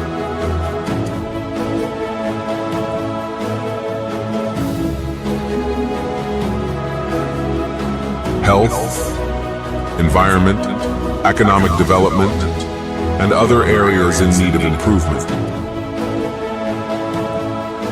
To what extent can we stride forward and contribute to supporting our nation?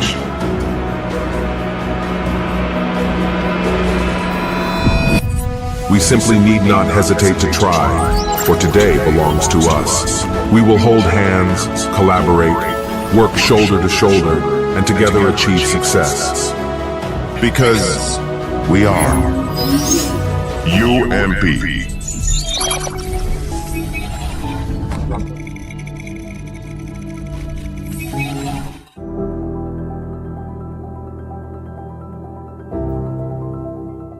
Universitas Muhammadiyah Purwokerto, known as UMP.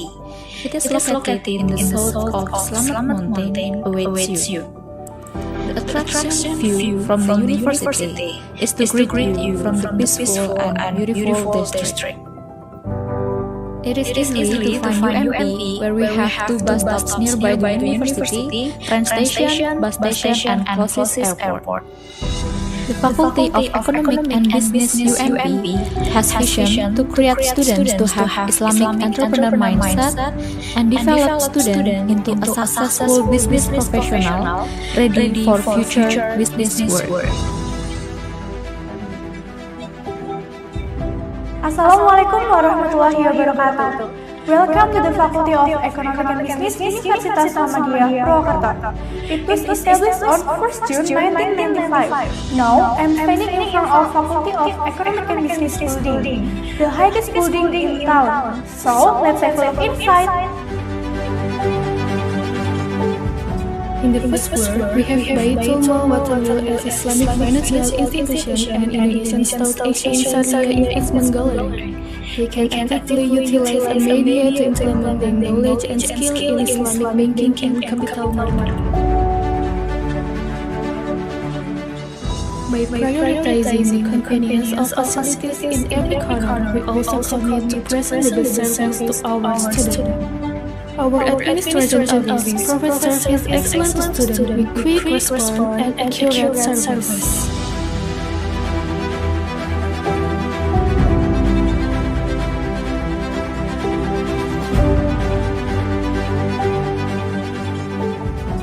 Assalamualaikum warahmatullahi wabarakatuh.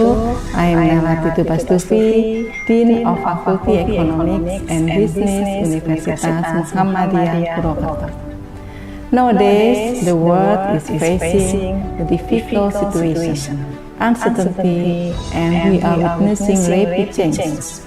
This challenging time pushes us to study economics, understand more about decision-making under uncertainty, and crucially generate new ideas and ways of thinking about the issues. Most of our study programs are accredited unggul, called excellent in English term.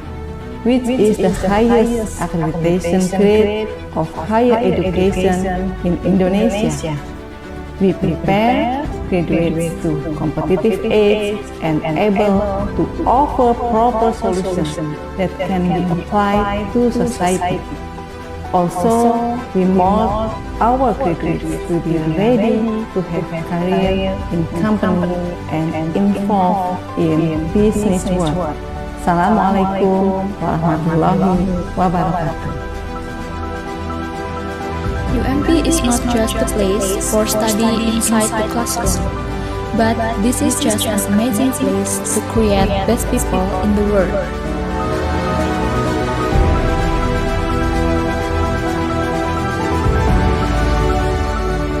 This is also a unique place to explore the great challenges of our time.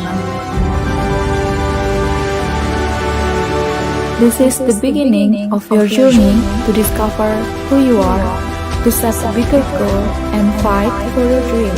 As our vision to be the faculty that are excellent, modern, and Islamic, as well as entrepreneurial spirit, we believe to encourage you to push for something greater here in the Faculty of Economic and Business, Universitas Muhammadiyah Purwokerto. So, will you stand up for the challenges in your journey? It is now up to you to take the next step of learning journey. We are looking forward to meeting in Faculty of Economic and Business, Universitas Muhammadiyah Purwokerto. Sampai jumpa, see you, like and comment. Wassalamualaikum warahmatullahi wabarakatuh.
Hai guys, pilih partner hidup itu yang cintanya selalu tumbuh besar.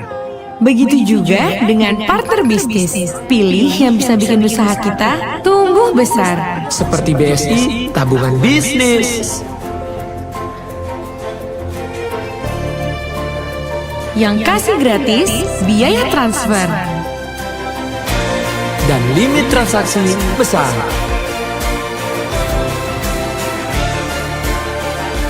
BSI tabungan bisnis, bisnis jadi besar dan berkah.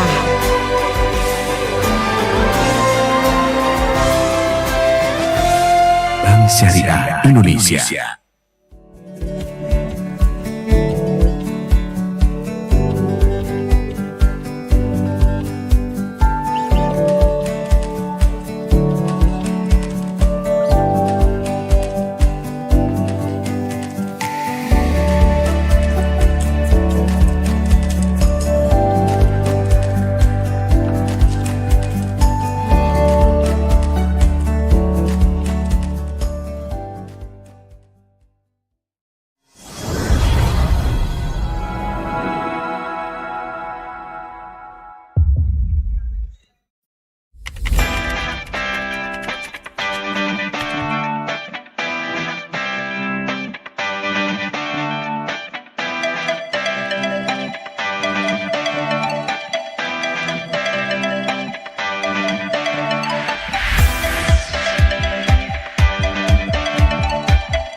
world is becoming more limitless, and global competition is becoming more accessible. But that doesn't mean compromising our essence and abandoning our cherished values. Instead, it's an opportunity to showcase the greatness of our diversity to the world. Globalization demands that we stay abreast of the latest scientific developments to meet the needs of our time and serve humanity.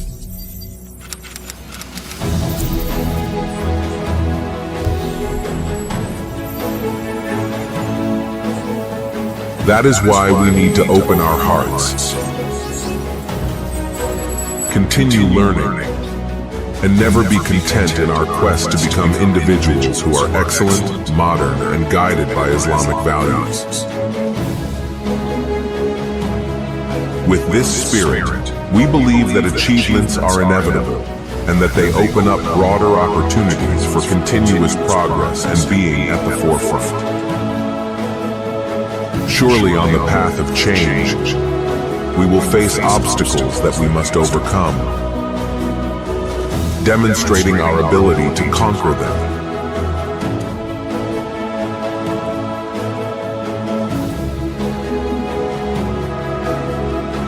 Health, environment, economic development, and other areas in need of improvement.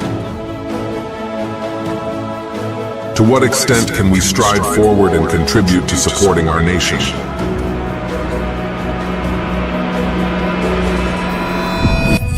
We simply need not hesitate to try, for today belongs to us. We will hold hands, collaborate, work shoulder to shoulder, and together achieve success. Because we are UMP.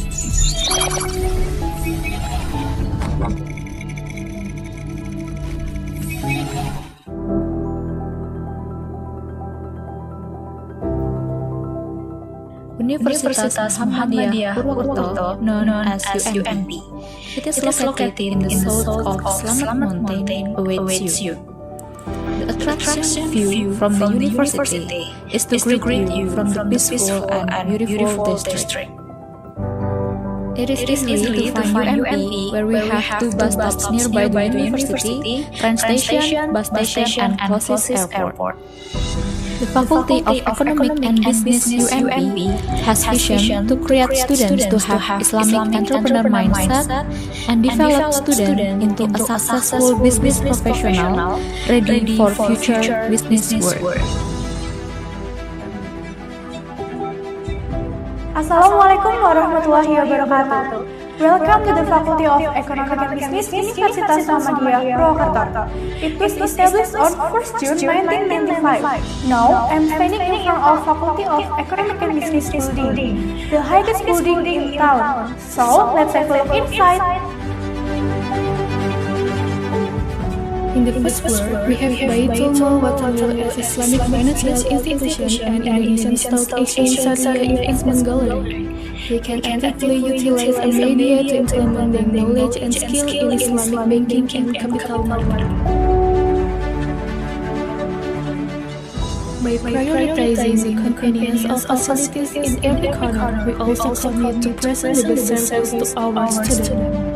Our administration office provides excellent to students with quick response and accurate service.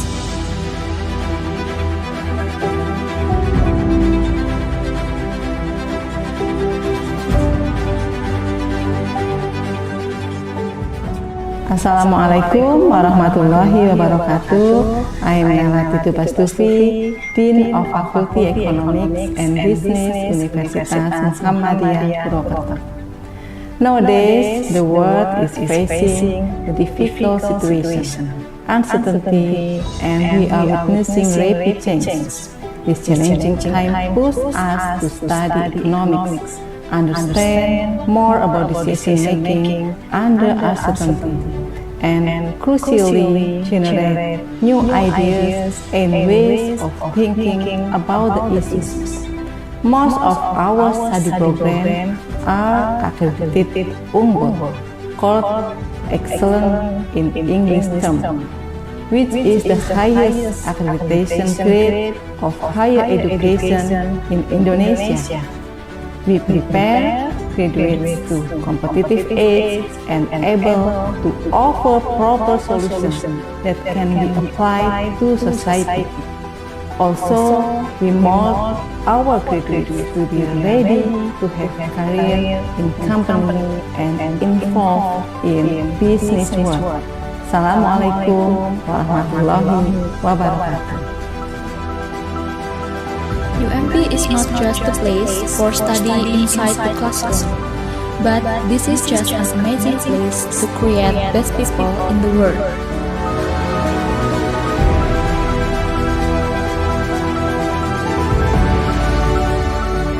This is also a unique place to explore the great challenges of our time. This is the beginning of your journey to discover who you are, to set a bigger goal, and fight for your dream. As our vision to be the faculty that are excellent, modern, and Islamic, as well as entrepreneurial spirit, we believe to encourage you to push for something greater here in the Faculty of Economic and Business, Universitas Muhammadiyah Purwokerto. So, will you stand up for the challenges in your journey? It is now up to you to take the next step of learning journey. We are looking forward to meeting in Faculty of Economic and Business, Universitas Muhammadiyah Purwokerto. Sampai jumpa, see you, like and comment. Wassalamualaikum warahmatullahi wabarakatuh.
Hai guys, pilih partner hidup itu yang cintanya selalu tumbuh besar.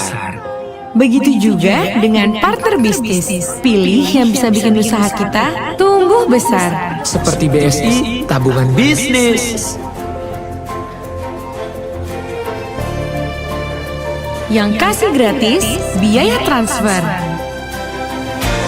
Dan limit transaksi besar.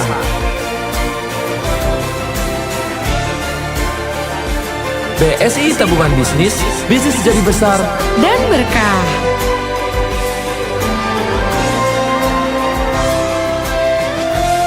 Bank Syariah Indonesia.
world is becoming more limitless, and global competition is becoming more accessible.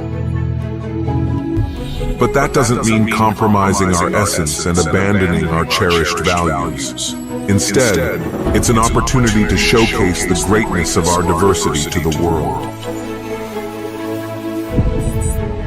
Globalization demands that we stay abreast of the latest scientific developments to meet the needs of our time and serve humanity.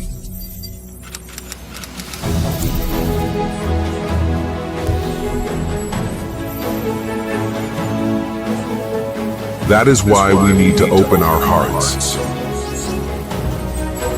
continue learning, and never be content in our quest to become individuals who are excellent, modern, and guided by Islamic values. With this spirit, we believe that achievements are inevitable and that they open up broader opportunities for continuous progress and being at the forefront.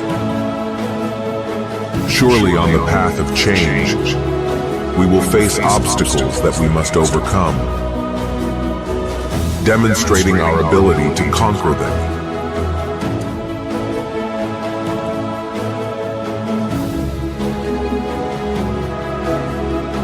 Health, environment, economic development, and other areas in need of improvement.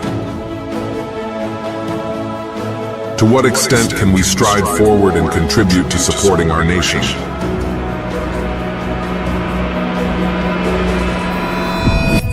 We simply need not hesitate to try, for today belongs to us. We will hold hands, collaborate, work shoulder to shoulder, and together achieve success. Because we are UMP.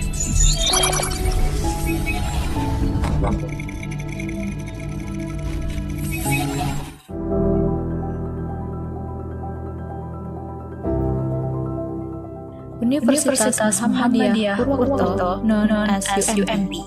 It is located in the south of Slamet Mountain, awaits you. The attraction view from the university is to greet you from the peaceful and beautiful district. It is easy to find UMP, where we have two bus stops nearby the university, train station, bus station, and closest airport. The Faculty of Economic and Business UMP has vision to create students to have Islamic entrepreneur mindset and develop students into a successful business professional ready for future business world. Assalamualaikum warahmatullahi wabarakatuh. Welcome to the Faculty of Economic and Business Universitas Muhammadiyah Purwokerto. It was established on 1st June 1995. Now, I'm standing in front of Faculty of Economic and Business building, the highest building in town. So, let's have a look inside. In the first floor, we have Baitul Mal as Islamic financial institution and Indonesian Stock Exchange Syariah Investment Gallery.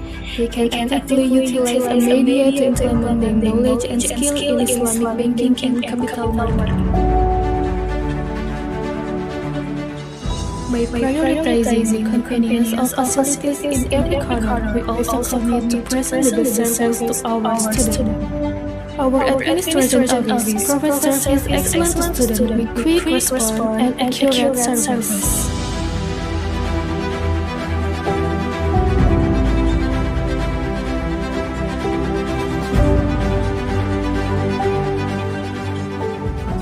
Assalamualaikum warahmatullahi wabarakatuh.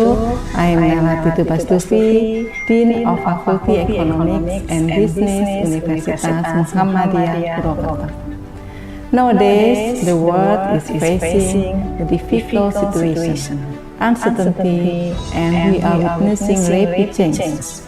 This challenging time pushes us to study economics, understand more about decision-making under uncertainty, and crucially generate new ideas and ways of thinking about the issues. Most of our study programs are accredited unggul, called excellent in English term. which is the highest accreditation grade of higher education in Indonesia. We prepare graduates to competitive age and able to offer proper solutions that can be applied to society.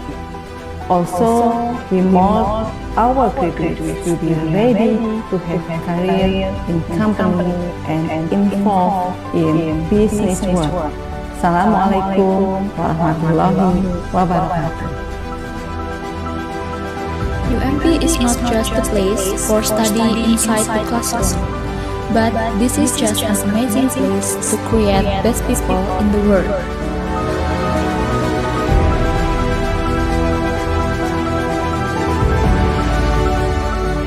This is also a unique place to explore the great challenges of our time. This is the beginning of your journey to discover who you are, to set a bigger goal, and fight for your dream.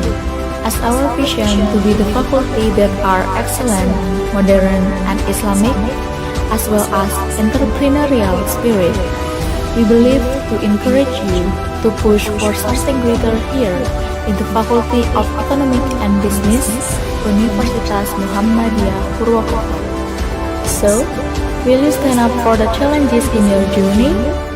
It is now up to you to take the next step of learning journey. We are looking forward to meeting in Faculty of Economic and Business, Universitas Muhammadiyah Purwokerto. Sampai jumpa, see you, like Kermai. Wassalamualaikum warahmatullahi wabarakatuh.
Hai guys, pilih partner hidup itu yang cintanya selalu tumbuh besar.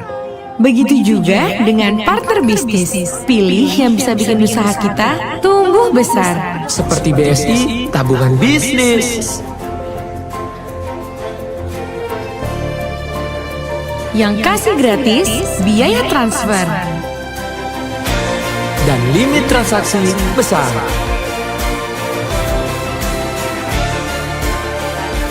BSI tabungan bisnis, bisnis jadi besar dan berkah.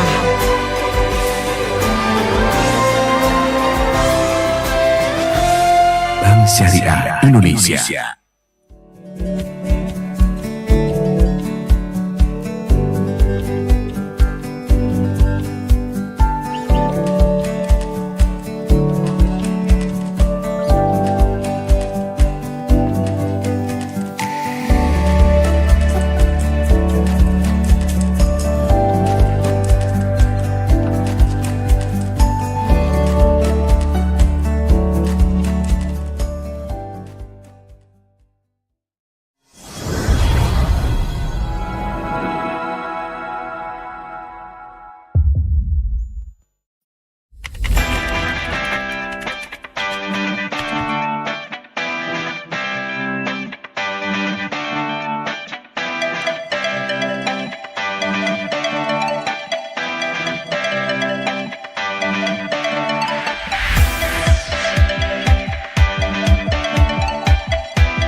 The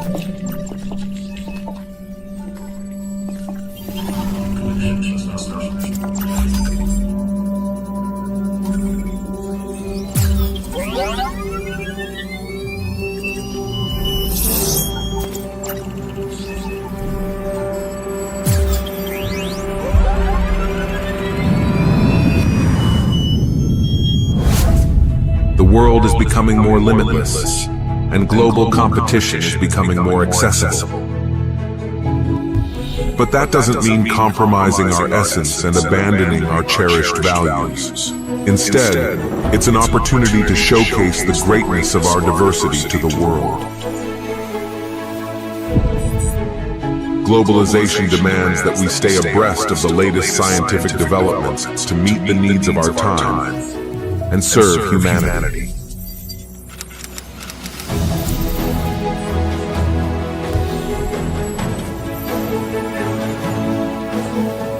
That is why we need to open our hearts, continue learning, and never be content in our quest to become individuals who are excellent, modern, and guided by Islamic values. With this spirit, we believe that achievements are inevitable and that they open up broader opportunities for continuous progress and being at the forefront.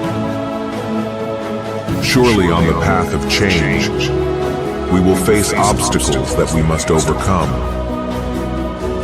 demonstrating our ability to conquer them.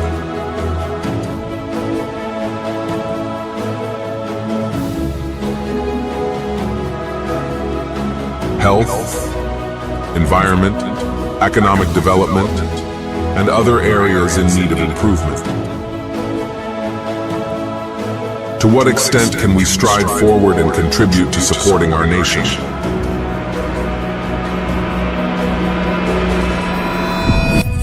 We simply need not hesitate to try, for today belongs to us. We will hold hands, collaborate, work shoulder to shoulder, and together achieve success. Because we are UMP.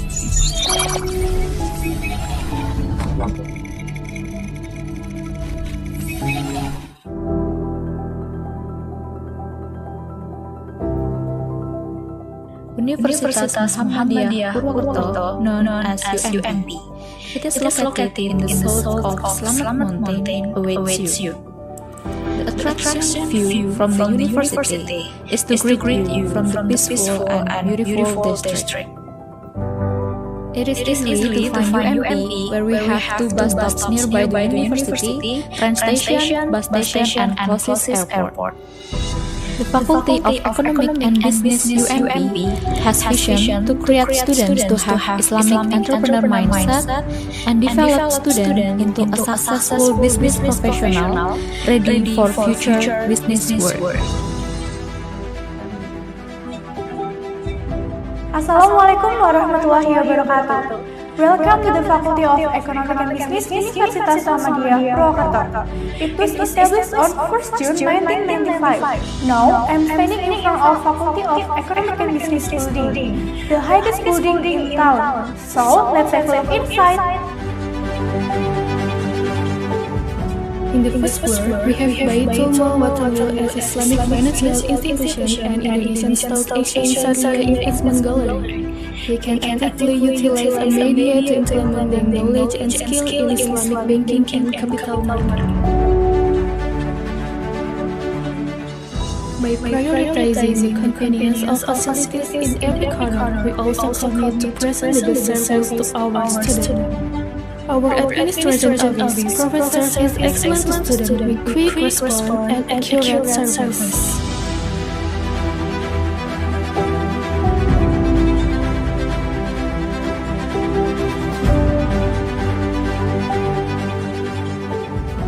Assalamualaikum warahmatullahi wabarakatuh. I am Melati Tubastufi, Dean of Faculty Economics and Business Universitas Muhammadiyah Purwokerto. Nowadays, the world is facing a difficult situation, uncertainty, and we are witnessing rapid changes.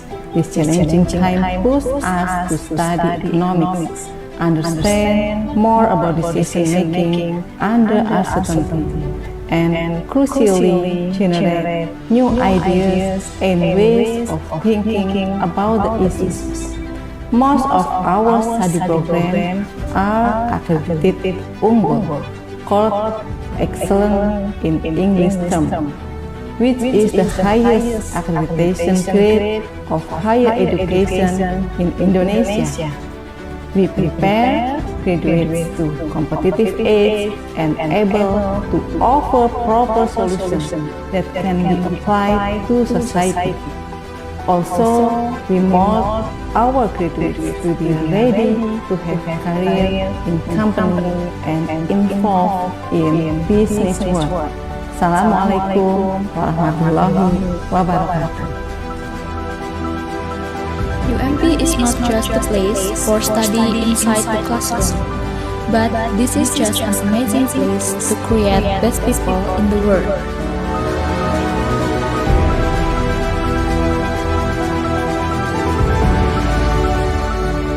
This is also a unique place to explore the great challenges of our time.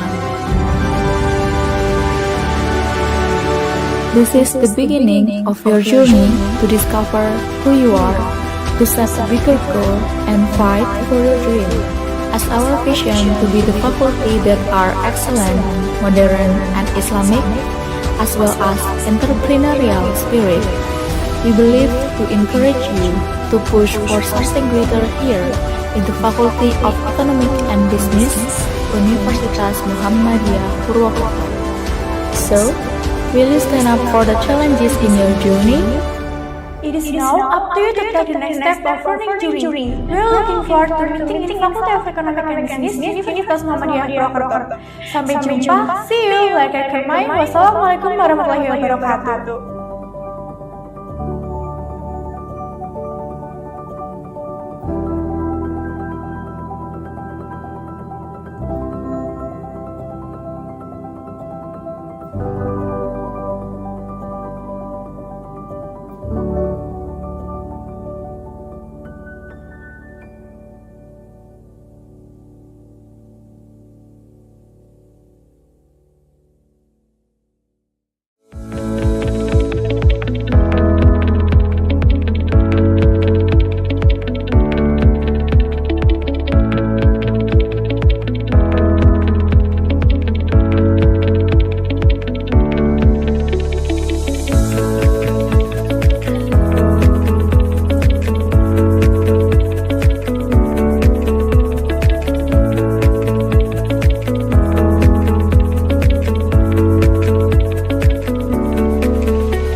Hai guys, pilih partner hidup itu yang cintanya selalu tumbuh besar. Begitu juga dengan partner bisnis. Pilih yang bisa bikin usaha kita tumbuh besar. Seperti BSI, tabungan bisnis. Yang kasih gratis biaya transfer. dan limit transaksi besar.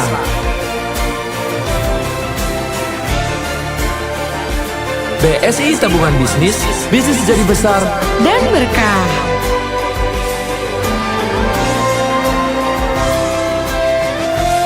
Bank Syariah Indonesia.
The world is becoming more limitless, and global competition is becoming more accessible.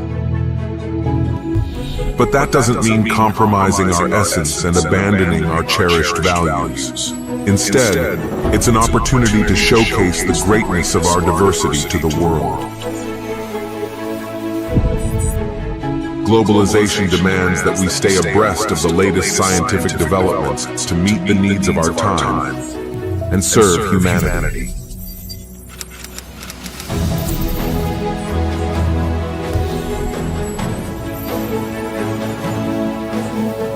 That is why we need to open our hearts, continue learning, and never be content in our quest to become individuals who are excellent, modern, and guided by Islamic values. With this spirit, we believe that achievements are inevitable and that they open up broader opportunities for continuous progress and being at the forefront. Surely on the path of change, we will face obstacles that we must overcome, demonstrating our ability to conquer them.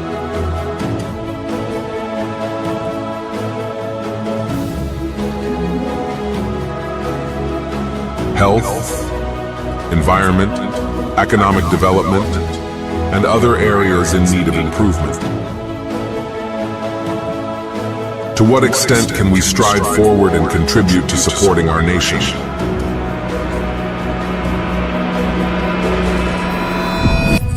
We simply need not hesitate to try, for today belongs to us. We will hold hands, collaborate, work shoulder to shoulder, and together achieve success.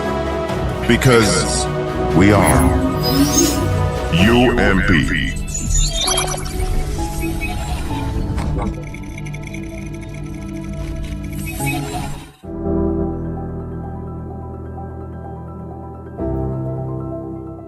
Universitas Muhammadiyah Purwokerto, known as UMP. It is located in the south of Slamet Mountain, awaits you. The attraction view from the university is to greet you from the peaceful and beautiful district. It is easy to find UMP, where we have two bus stops nearby the university, train station, bus station, and closest airport.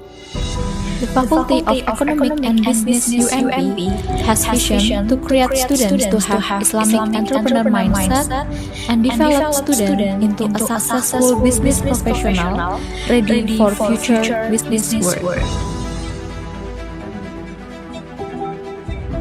Assalamualaikum warahmatullahi wabarakatuh. Welcome to the Faculty of Economic and Business, Universitas Muhammadiyah Purwokerto.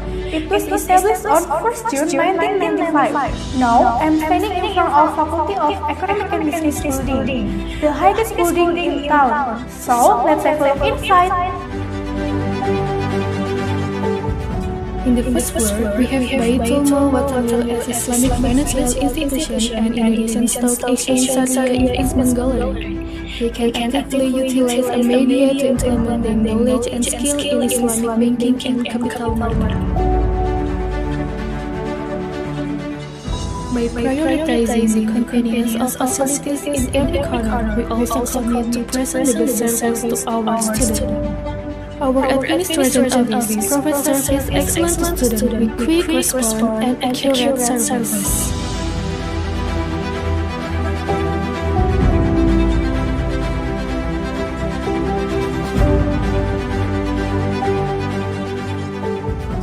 Assalamualaikum warahmatullahi wabarakatuh. I am Melati Tubastufi, Dean of Faculty Economics and Business, Universitas Muhammadiyah Purwokerto.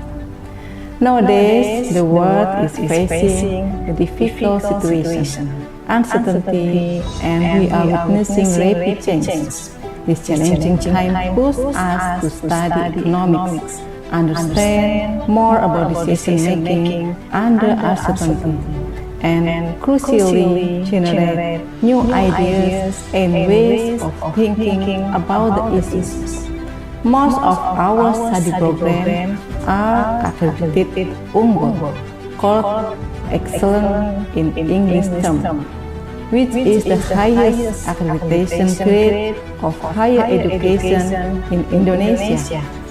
We prepare graduates to competitive age and able to offer proper solutions that can be applied to society.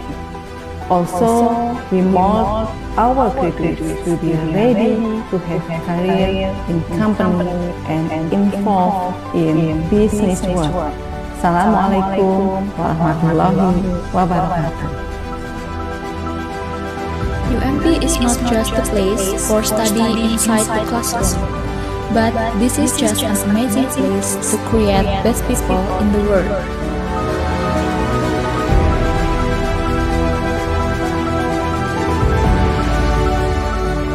This is also a unique place to explore the great challenges of our time. This is the beginning of your journey to discover who you are, to set a bigger goal, and fight for your dream. As our vision to be the faculty that are excellent, modern, and Islamic, as well as entrepreneurial spirit, we believe to encourage you to push for something greater here in the Faculty of Economic and Business, Universitas Muhammadiyah Purwokerto. So, will you stand up for the challenges in your journey? It is now up to you to take the next step of learning jury. We are looking forward to meeting in Faculty of Economic and Business, Universitas Muhammadiyah Purwokerto.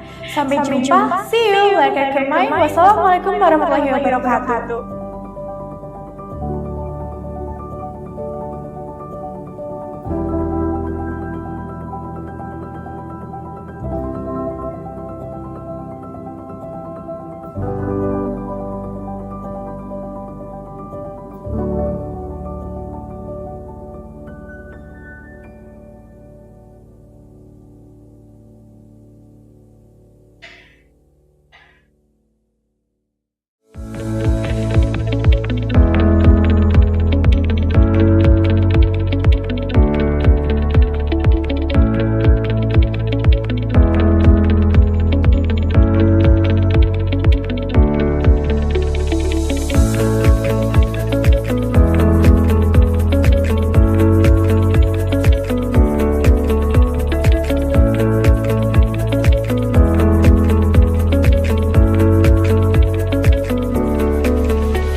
Hai guys, pilih partner hidup itu yang cintanya selalu tumbuh besar.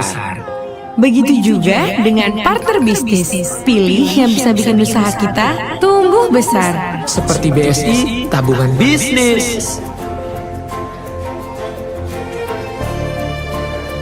Yang kasih gratis biaya transfer. Dan limit transaksi besar.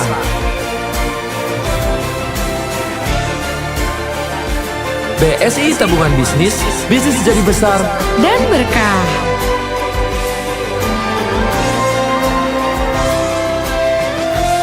Bank Syariah Indonesia.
world is becoming more limitless, and global competition is becoming more accessible. But that doesn't mean compromising our essence and abandoning our cherished values. Instead, it's an opportunity to showcase the greatness of our diversity to the world. Globalization demands that we stay abreast of the latest scientific developments to meet the needs of our time and serve humanity.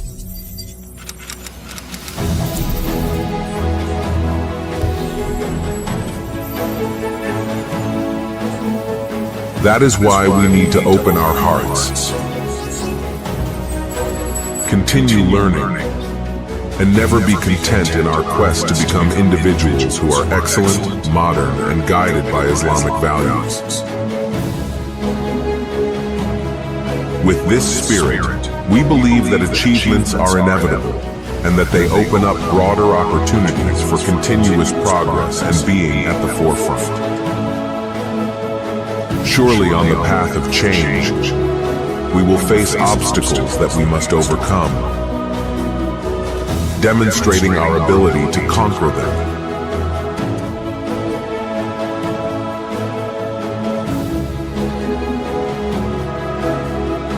Health, environment, economic development, and other areas in need of improvement.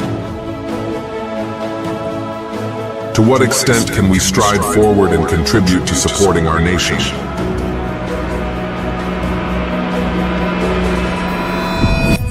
We simply need not hesitate to try, for today belongs to us. We will hold hands, collaborate, work shoulder to shoulder, and together achieve success. Because we are UMP.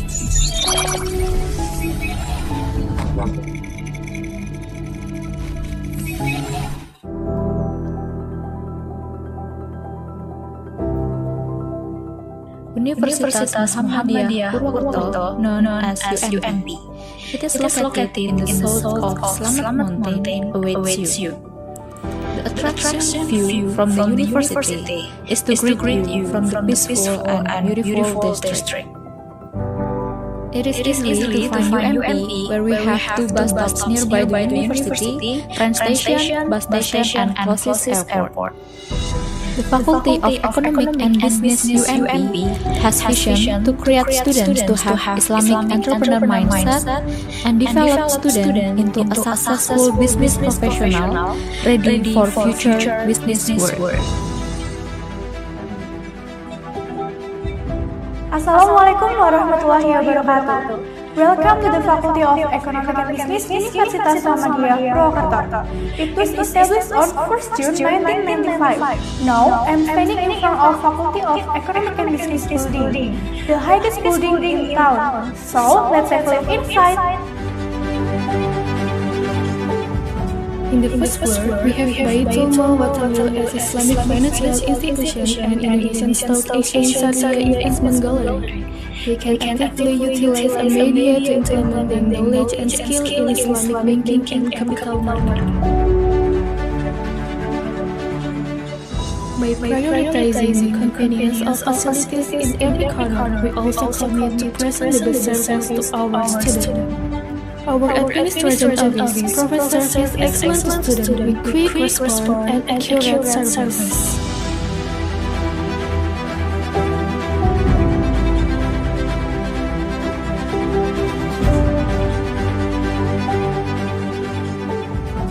Assalamualaikum warahmatullahi wabarakatuh. I am Melati Tubastusti, Dean of Faculty Economics and Business Universitas Muhammadiyah Purwokerto. Nowadays, the world is facing a difficult situation, uncertainty, and we are witnessing rapid changes. This challenging time pushes us to study economics, understand more about decision-making under uncertainty, and crucially generate new ideas and ways of thinking about the issues. Most of our study programs are accredited, called excellent in English term.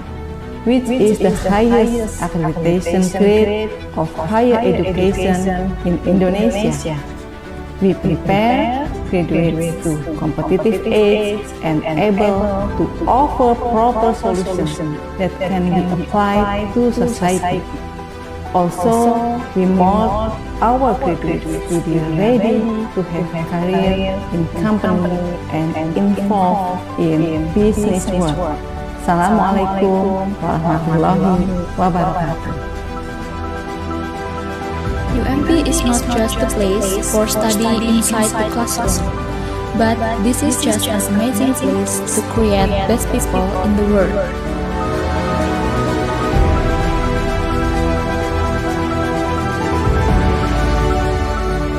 This is also a unique place to explore the great challenges of our time.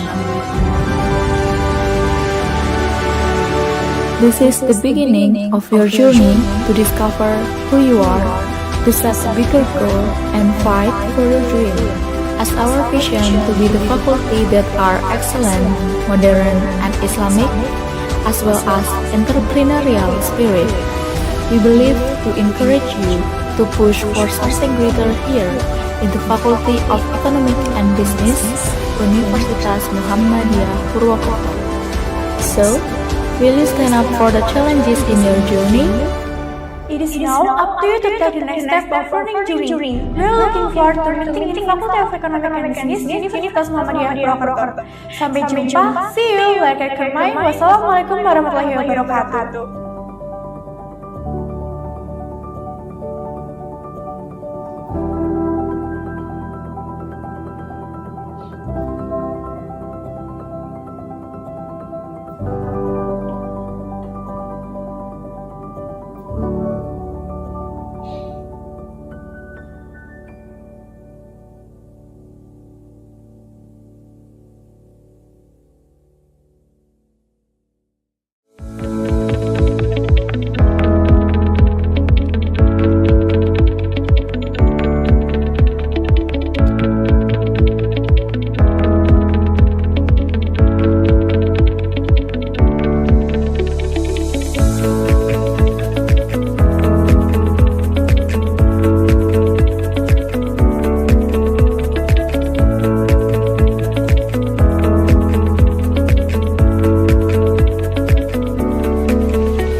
Hai guys, pilih partner hidup itu yang cintanya selalu tumbuh besar. Begitu juga dengan partner bisnis. Pilih yang bisa bikin usaha kita tumbuh besar. Seperti BSI, tabungan bisnis. Yang kasih gratis biaya transfer. Dan limit transaksi besar.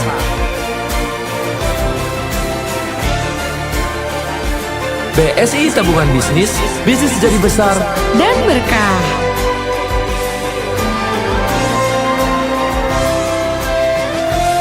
Bank Syariah Indonesia.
Meraih prestasi untuk masa depan, membanggakan orang tua, mengejar impian serta cita-cita untuk jadi yang berguna.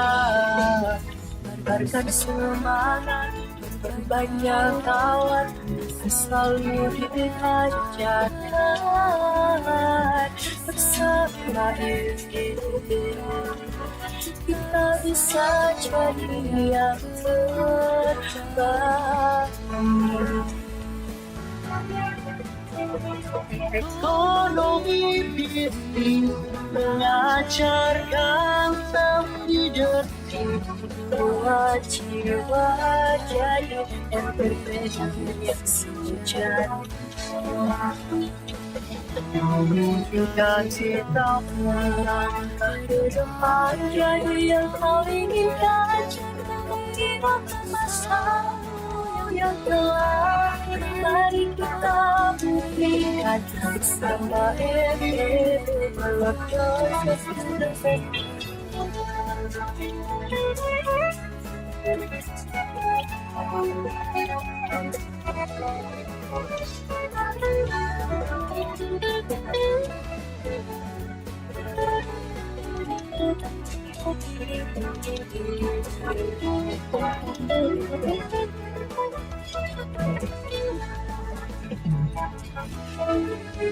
Kobatkan semangat, berbanyak kawan, doa selalu dipanjatkan. Bersama FEB kita bisa jadi yang terbaik.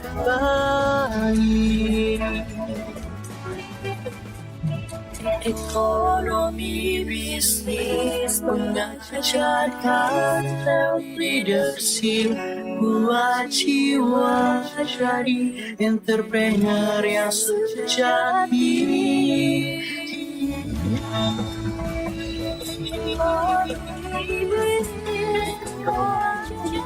Dan self leadership, buat jiwa jadi entrepreneur yang sejati. Mewujudkan cita-citamu, jadi yang kau inginkan, kau hiraukan masamu yang telah. Mari kita buktikan bersama FEB, your choice is the best forever.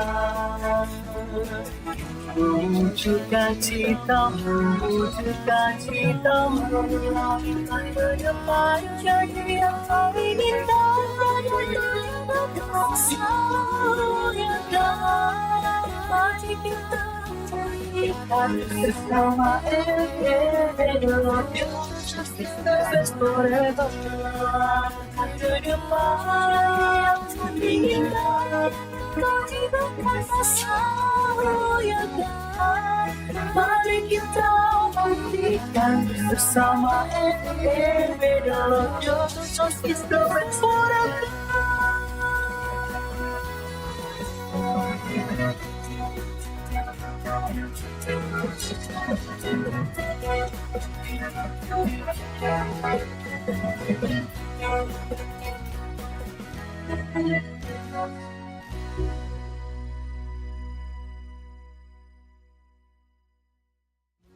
Wujudkan citamu, ke depan jadi yang kau inginkan, bersama yang dalam. Bersama FEB, your choice is the best forever. Ke depan jadi yang kau inginkan, kau hidupkan masamu yang dalam. Mari kita buktikan bersama FEB, your choice is the best forever.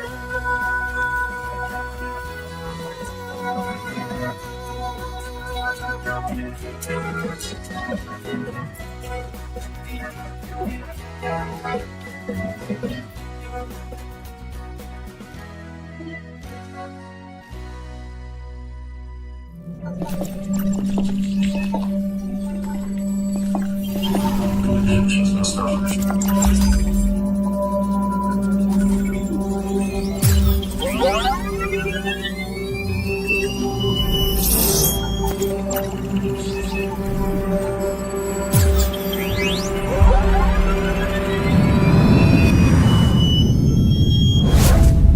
world is becoming more limitless, and global competition is becoming more accessible. But that doesn't mean compromising our essence and abandoning our cherished values. Instead, it's an opportunity to showcase the greatness of our diversity to the world. Globalization demands that we stay abreast of the latest scientific developments to meet the needs of our time and serve humanity.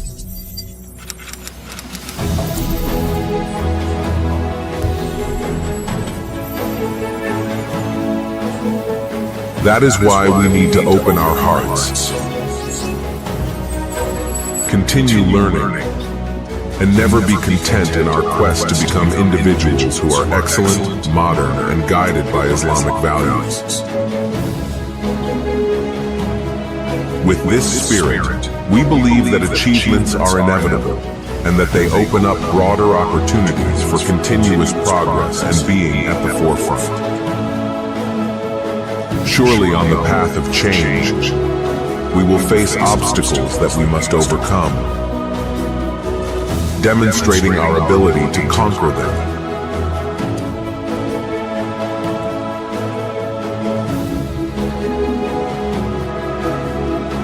Health, environment, economic development, and other areas in need of improvement.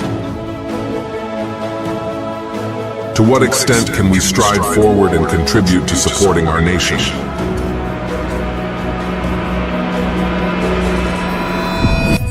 We simply need not hesitate to try, for today belongs to us. We will hold hands, collaborate, work shoulder to shoulder, and together achieve success. Because we are UMP.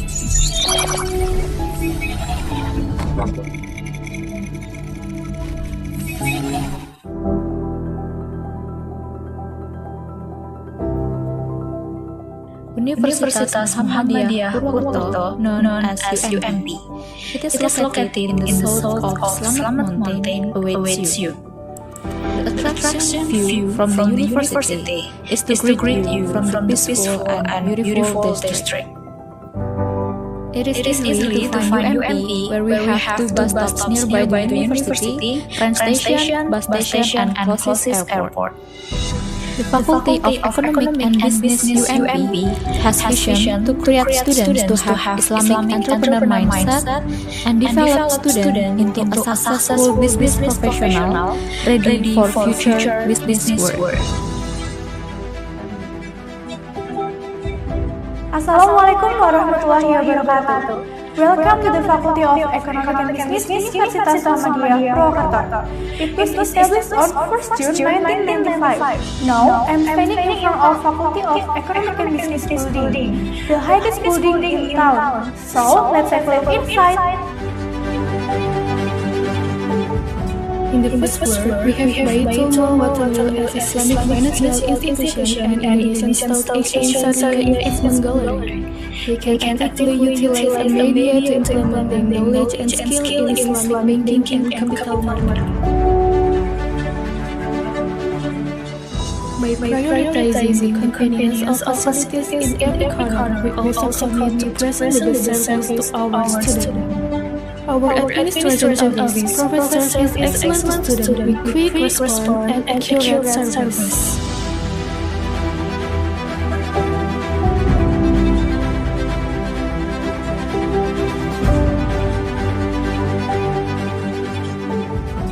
Assalamualaikum warahmatullahi wabarakatuh. I am Nalatitu Pastufi, Dean of Faculty Economics and Business, Universitas Muhammadiyah Purwokerto. Nowadays, the world is facing a difficult situation, uncertainty, and we are witnessing rapid changes. This challenging time pushes us to study economics, understand more about decision making under uncertainty, and crucially generate new ideas and ways of thinking about the issues. Most of our study programs are accredited Unggul, called Excellent in English term, which is the highest accreditation grade of higher education in Indonesia. We prepare graduates to competitive age and able to offer proper solutions that can be applied to society. Also, we mold our graduates to be ready to have a career in company and involved in business world. Assalamualaikum warahmatullahi wabarakatuh. UMP is not just a place for study inside the classroom, but this is just an amazing place to create best people in the world.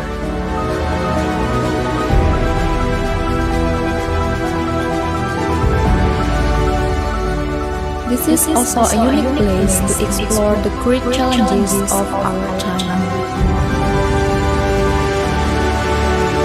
This is the beginning of your journey to discover who you are, to set a bigger goal, and fight for your dream.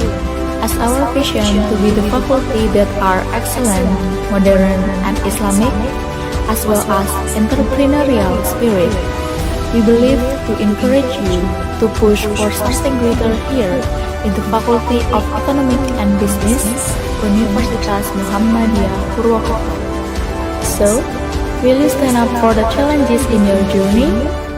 It is now up to you to take the next step of learning journey. We are looking forward to meeting the Faculty of Economic and Business, Universitas Muhammadiyah Purwokerto.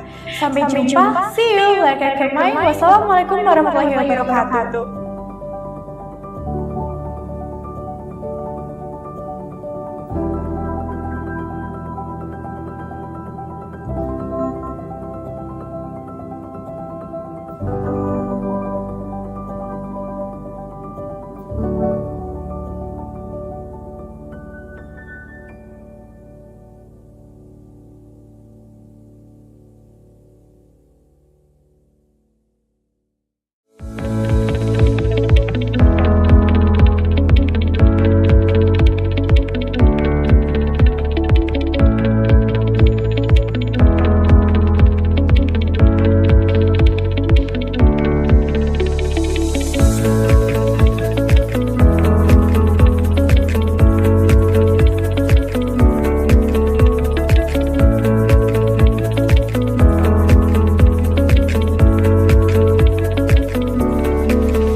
Hai guys, pilih partner hidup itu yang cintanya selalu tumbuh besar.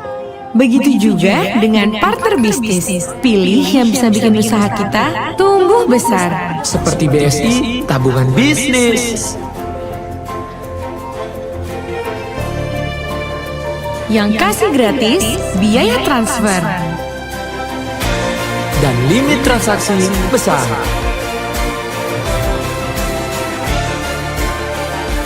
BSI Tabungan Bisnis, bisnis jadi besar dan berkah.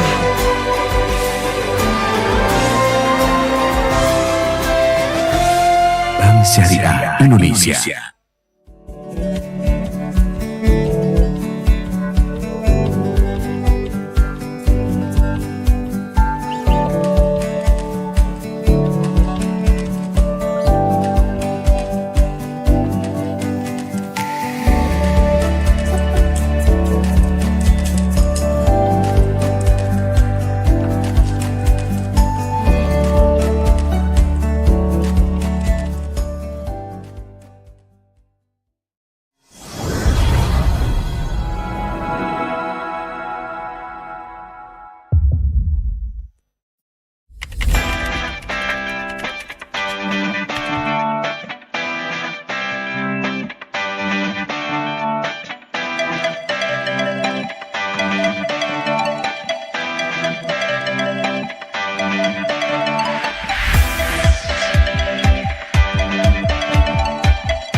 The world is becoming more limitless, and global competition is becoming more accessible.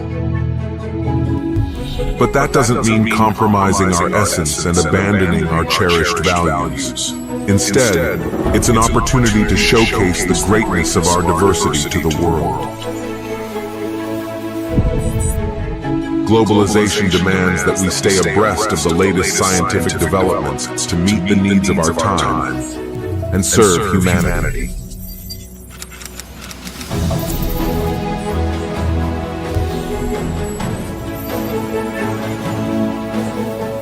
That is why we need to open our hearts, continue learning, and never be content in our quest to become individuals who are excellent, modern, and guided by Islamic values. With this spirit, we believe that achievements are inevitable and that they open up broader opportunities for continuous progress and being at the forefront. Surely on the path of change, we will face obstacles that we must overcome, demonstrating our ability to conquer them.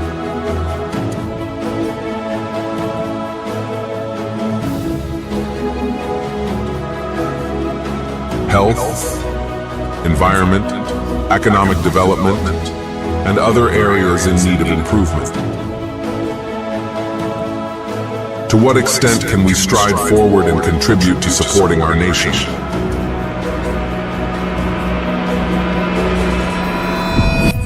We simply need not hesitate to try, for today belongs to us. We will hold hands, collaborate, work shoulder to shoulder, and together achieve success. Because we are UMP.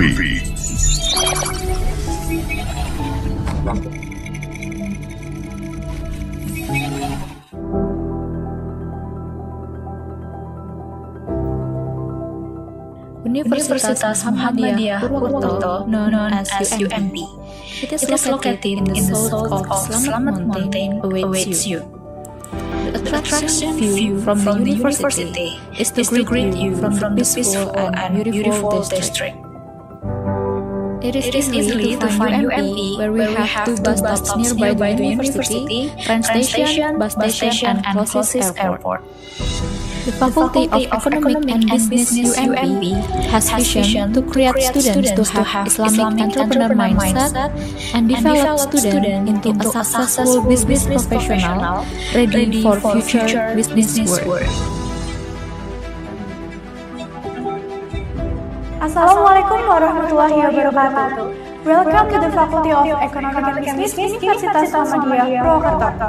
It was established on 1st June 1995. Now, I'm standing in front of Faculty of Economic and Business building, the highest building in town. So, let's have a look inside.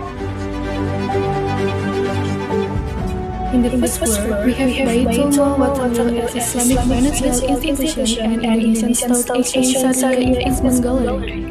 We can actively utilize a media to implement the knowledge and skill in Islamic banking and capital market. By prioritizing the convenience of facilities in the economy, we also commit to present the best service to our students. Our administration office provides excellent to students with quick response and accurate service.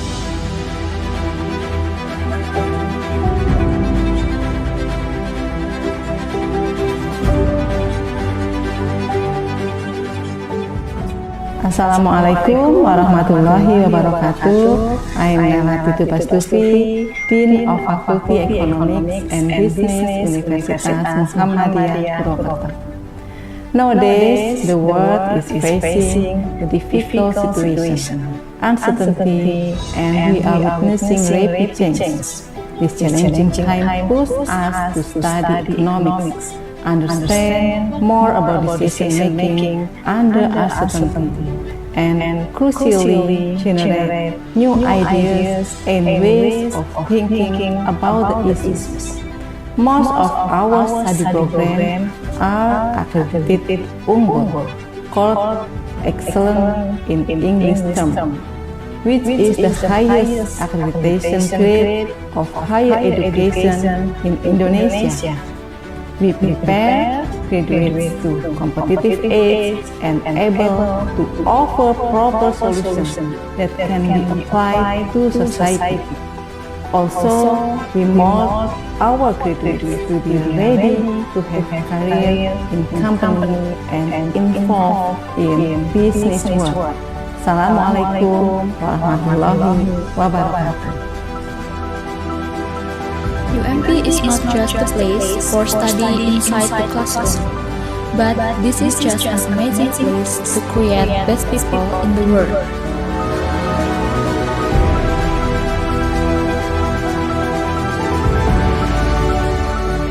This is also a unique place to explore the great challenges of our time. This is the beginning of your journey to discover who you are, to set a bigger goal, and fight for your dream. As our vision to be the faculty that are excellent, modern, and Islamic, as well as entrepreneurial spirit, we believe to encourage you to push for something greater here in the Faculty of Economic and Business, Universitas Muhammadiyah Purwokerto. So, will you stand up for the challenges in your journey? It is now up to you to take the next step of learning journey. We are looking forward to meeting in Faculty of Economic and Business, Universitas Muhammadiyah Purwokerto. Sampai jumpa, see you, like and kemai. Wassalamualaikum warahmatullahi wabarakatuh.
Hai guys, pilih partner hidup itu yang cintanya selalu tumbuh besar.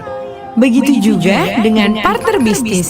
Pilih yang bisa bikin usaha kita tumbuh besar. Seperti BSI, tabungan bisnis. Yang kasih gratis biaya transfer. Dan limit transaksi besar.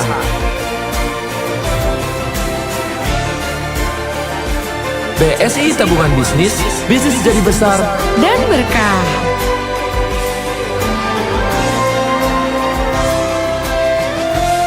Bank Syariah Indonesia.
The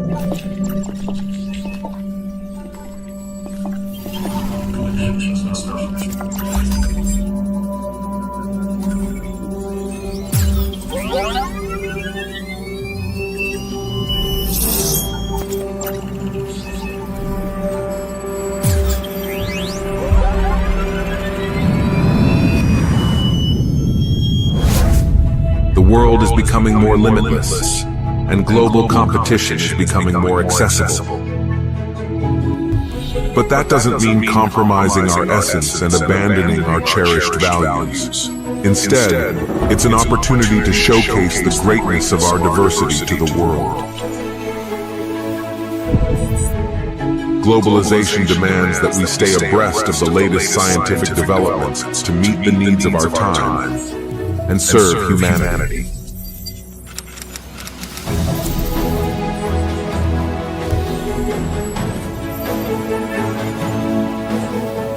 That is why we need to open our hearts,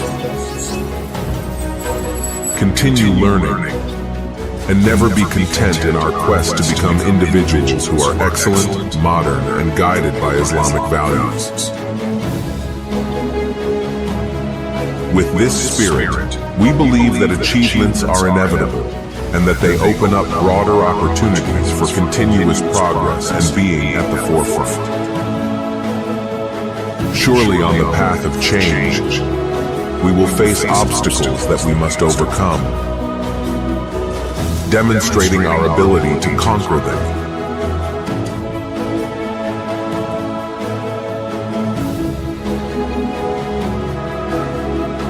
Health, environment, economic development, and other areas in need of improvement.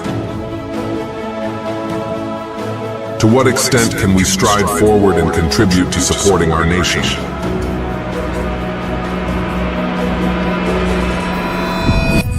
We simply need not hesitate to try, for today belongs to us. We will hold hands, collaborate, work shoulder to shoulder, and together achieve success. Because we are UMP.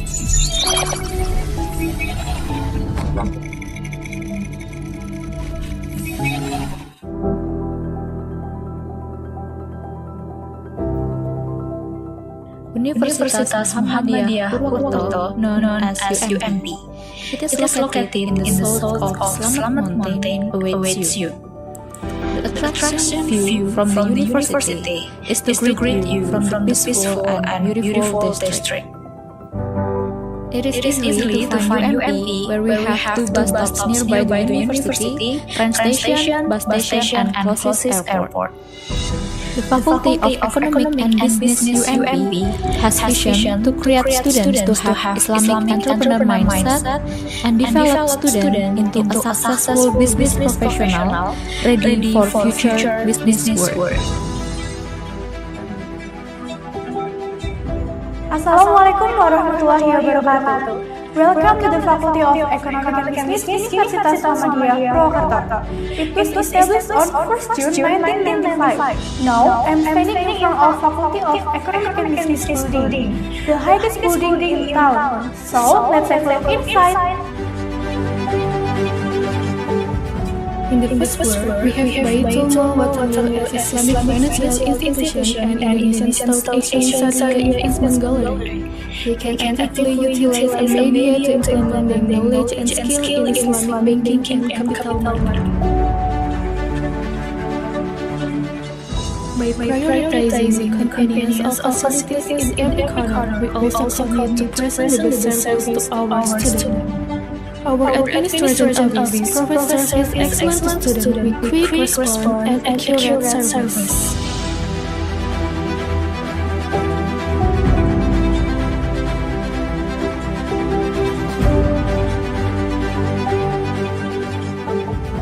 Assalamualaikum warahmatullahi wabarakatuh. I am Nalati Tubastufi, Dean of Faculty Economics and Business, Universitas Muhammadiyah Purwokerto.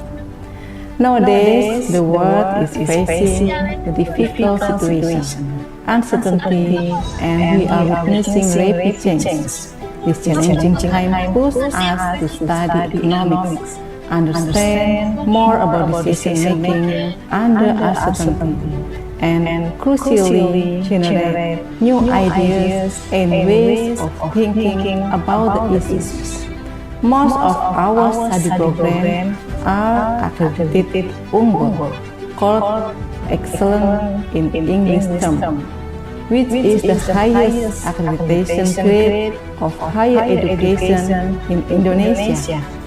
We prepare graduates to competitive age and able to offer proper solutions that can be applied to society.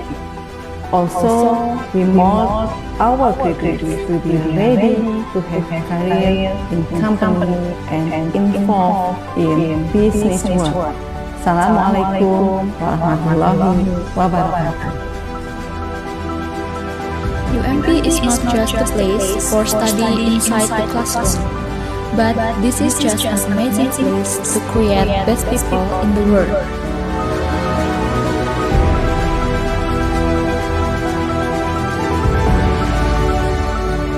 This is also a unique place to explore the great challenges of our time. This is the beginning of your journey to discover who you are, to set a bigger goal, and fight for your dream. As our vision to be the faculty that are excellent, modern, and Islamic, as well as entrepreneurial spirit, we believe to encourage you to push for something greater here in the Faculty of Economic and Business, Universitas Muhammadiyah Purwokerto. So, will you stand up for the challenges in your journey? It is now up to you to take the next step of learning journey. We're looking forward to meeting Faculty of Economic and Business, Universitas Muhammadiyah Purwokerto. Sampai jumpa, see you, like and remind. Wassalamualaikum warahmatullahi wabarakatuh.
Hai guys, pilih partner hidup itu yang cintanya selalu tumbuh besar.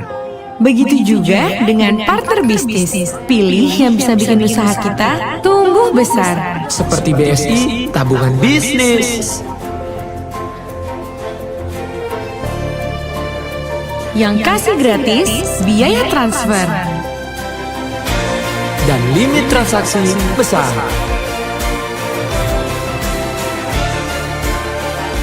BSI Tabungan Bisnis, bisnis jadi besar dan berkah.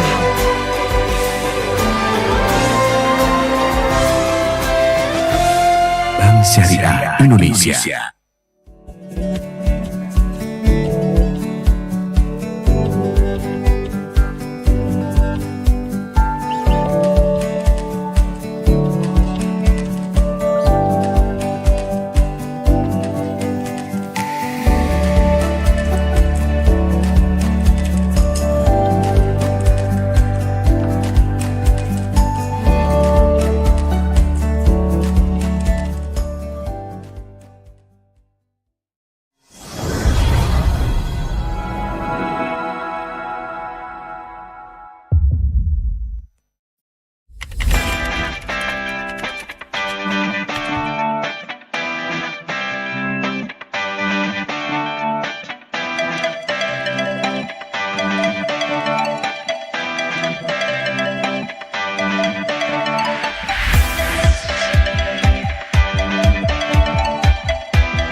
The world is becoming more limitless, and global competition is becoming more accessible. But that doesn't mean compromising our essence and abandoning our cherished values. Instead, it's an opportunity to showcase the greatness of our diversity to the world. Globalization demands that we stay abreast of the latest scientific developments to meet the needs of our time and serve humanity.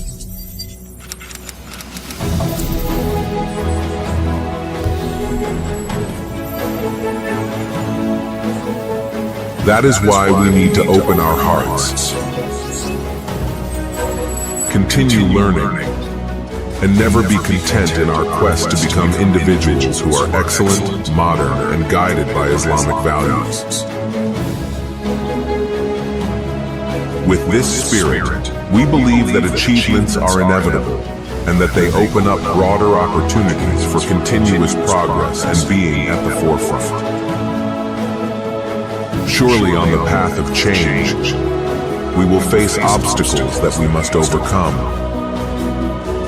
demonstrating our ability to conquer them.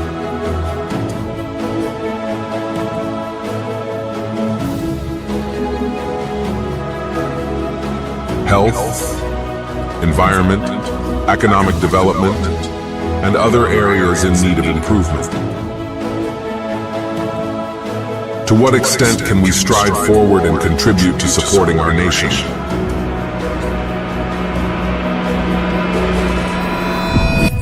We simply need not hesitate to try, for today belongs to us. We will hold hands, collaborate, work shoulder to shoulder, and together achieve success. Because we are UMP.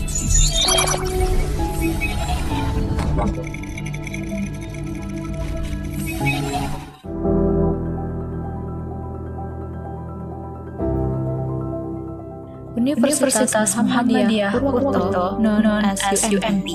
It is located in the south of Slamet Mountain awaits you. The attraction view from the university is to greet you from the peaceful and beautiful district. It is easy to find UMP, where we have two bus stops nearby the university, train station, bus station, and closest airport. The Faculty of Economic and Business UMP has vision to create students to have Islamic entrepreneur mindset and develop students into a successful business professional ready for future business world.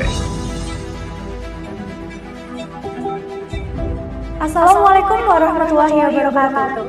Welcome to the Faculty of Economic and Business, Universitas Muhammadiyah Purwokerto.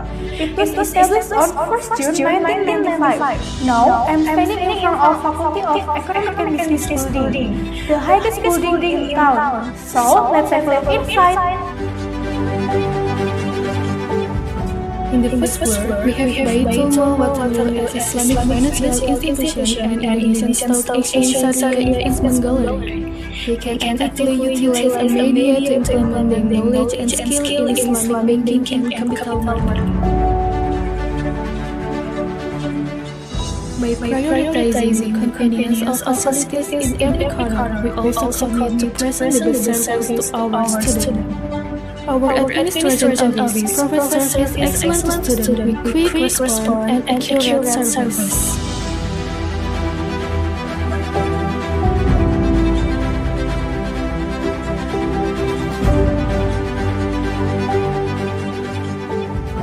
Assalamualaikum warahmatullahi wabarakatuh. I am Melati Pastufi, Dean of Faculty Economics and Business Universitas Muhammadiyah Purwokerto.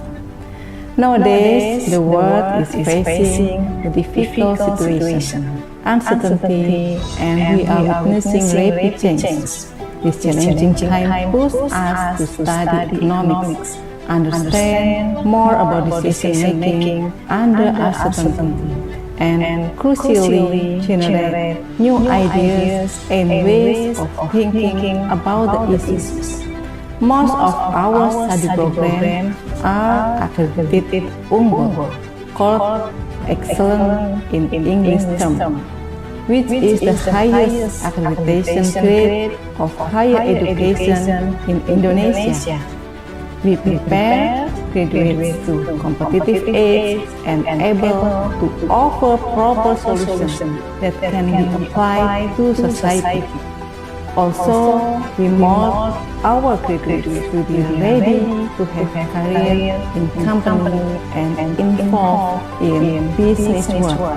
Assalamualaikum warahmatullahi wabarakatuh. UMP is not just a place for study inside the classroom, but this is just an amazing place to create best people in the world.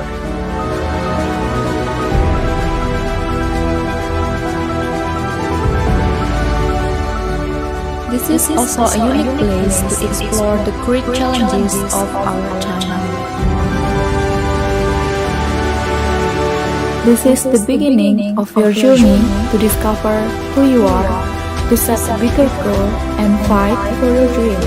As our vision to be the faculty that are excellent, modern, and Islamic, as well as entrepreneurial spirit, we believe to encourage you to push for something greater here in the Faculty of Economic and Business, Universitas Muhammadiyah Purwokerto. So, will you stand up for the challenges in your journey? It is now up to you to take the next step of learning. We are looking forward to meeting in Faculty of Economic and Business, Universitas Muhammadiyah Purwokerto. Sampai jumpa. See you. Like and comment. Wassalamualaikum warahmatullahi wabarakatuh.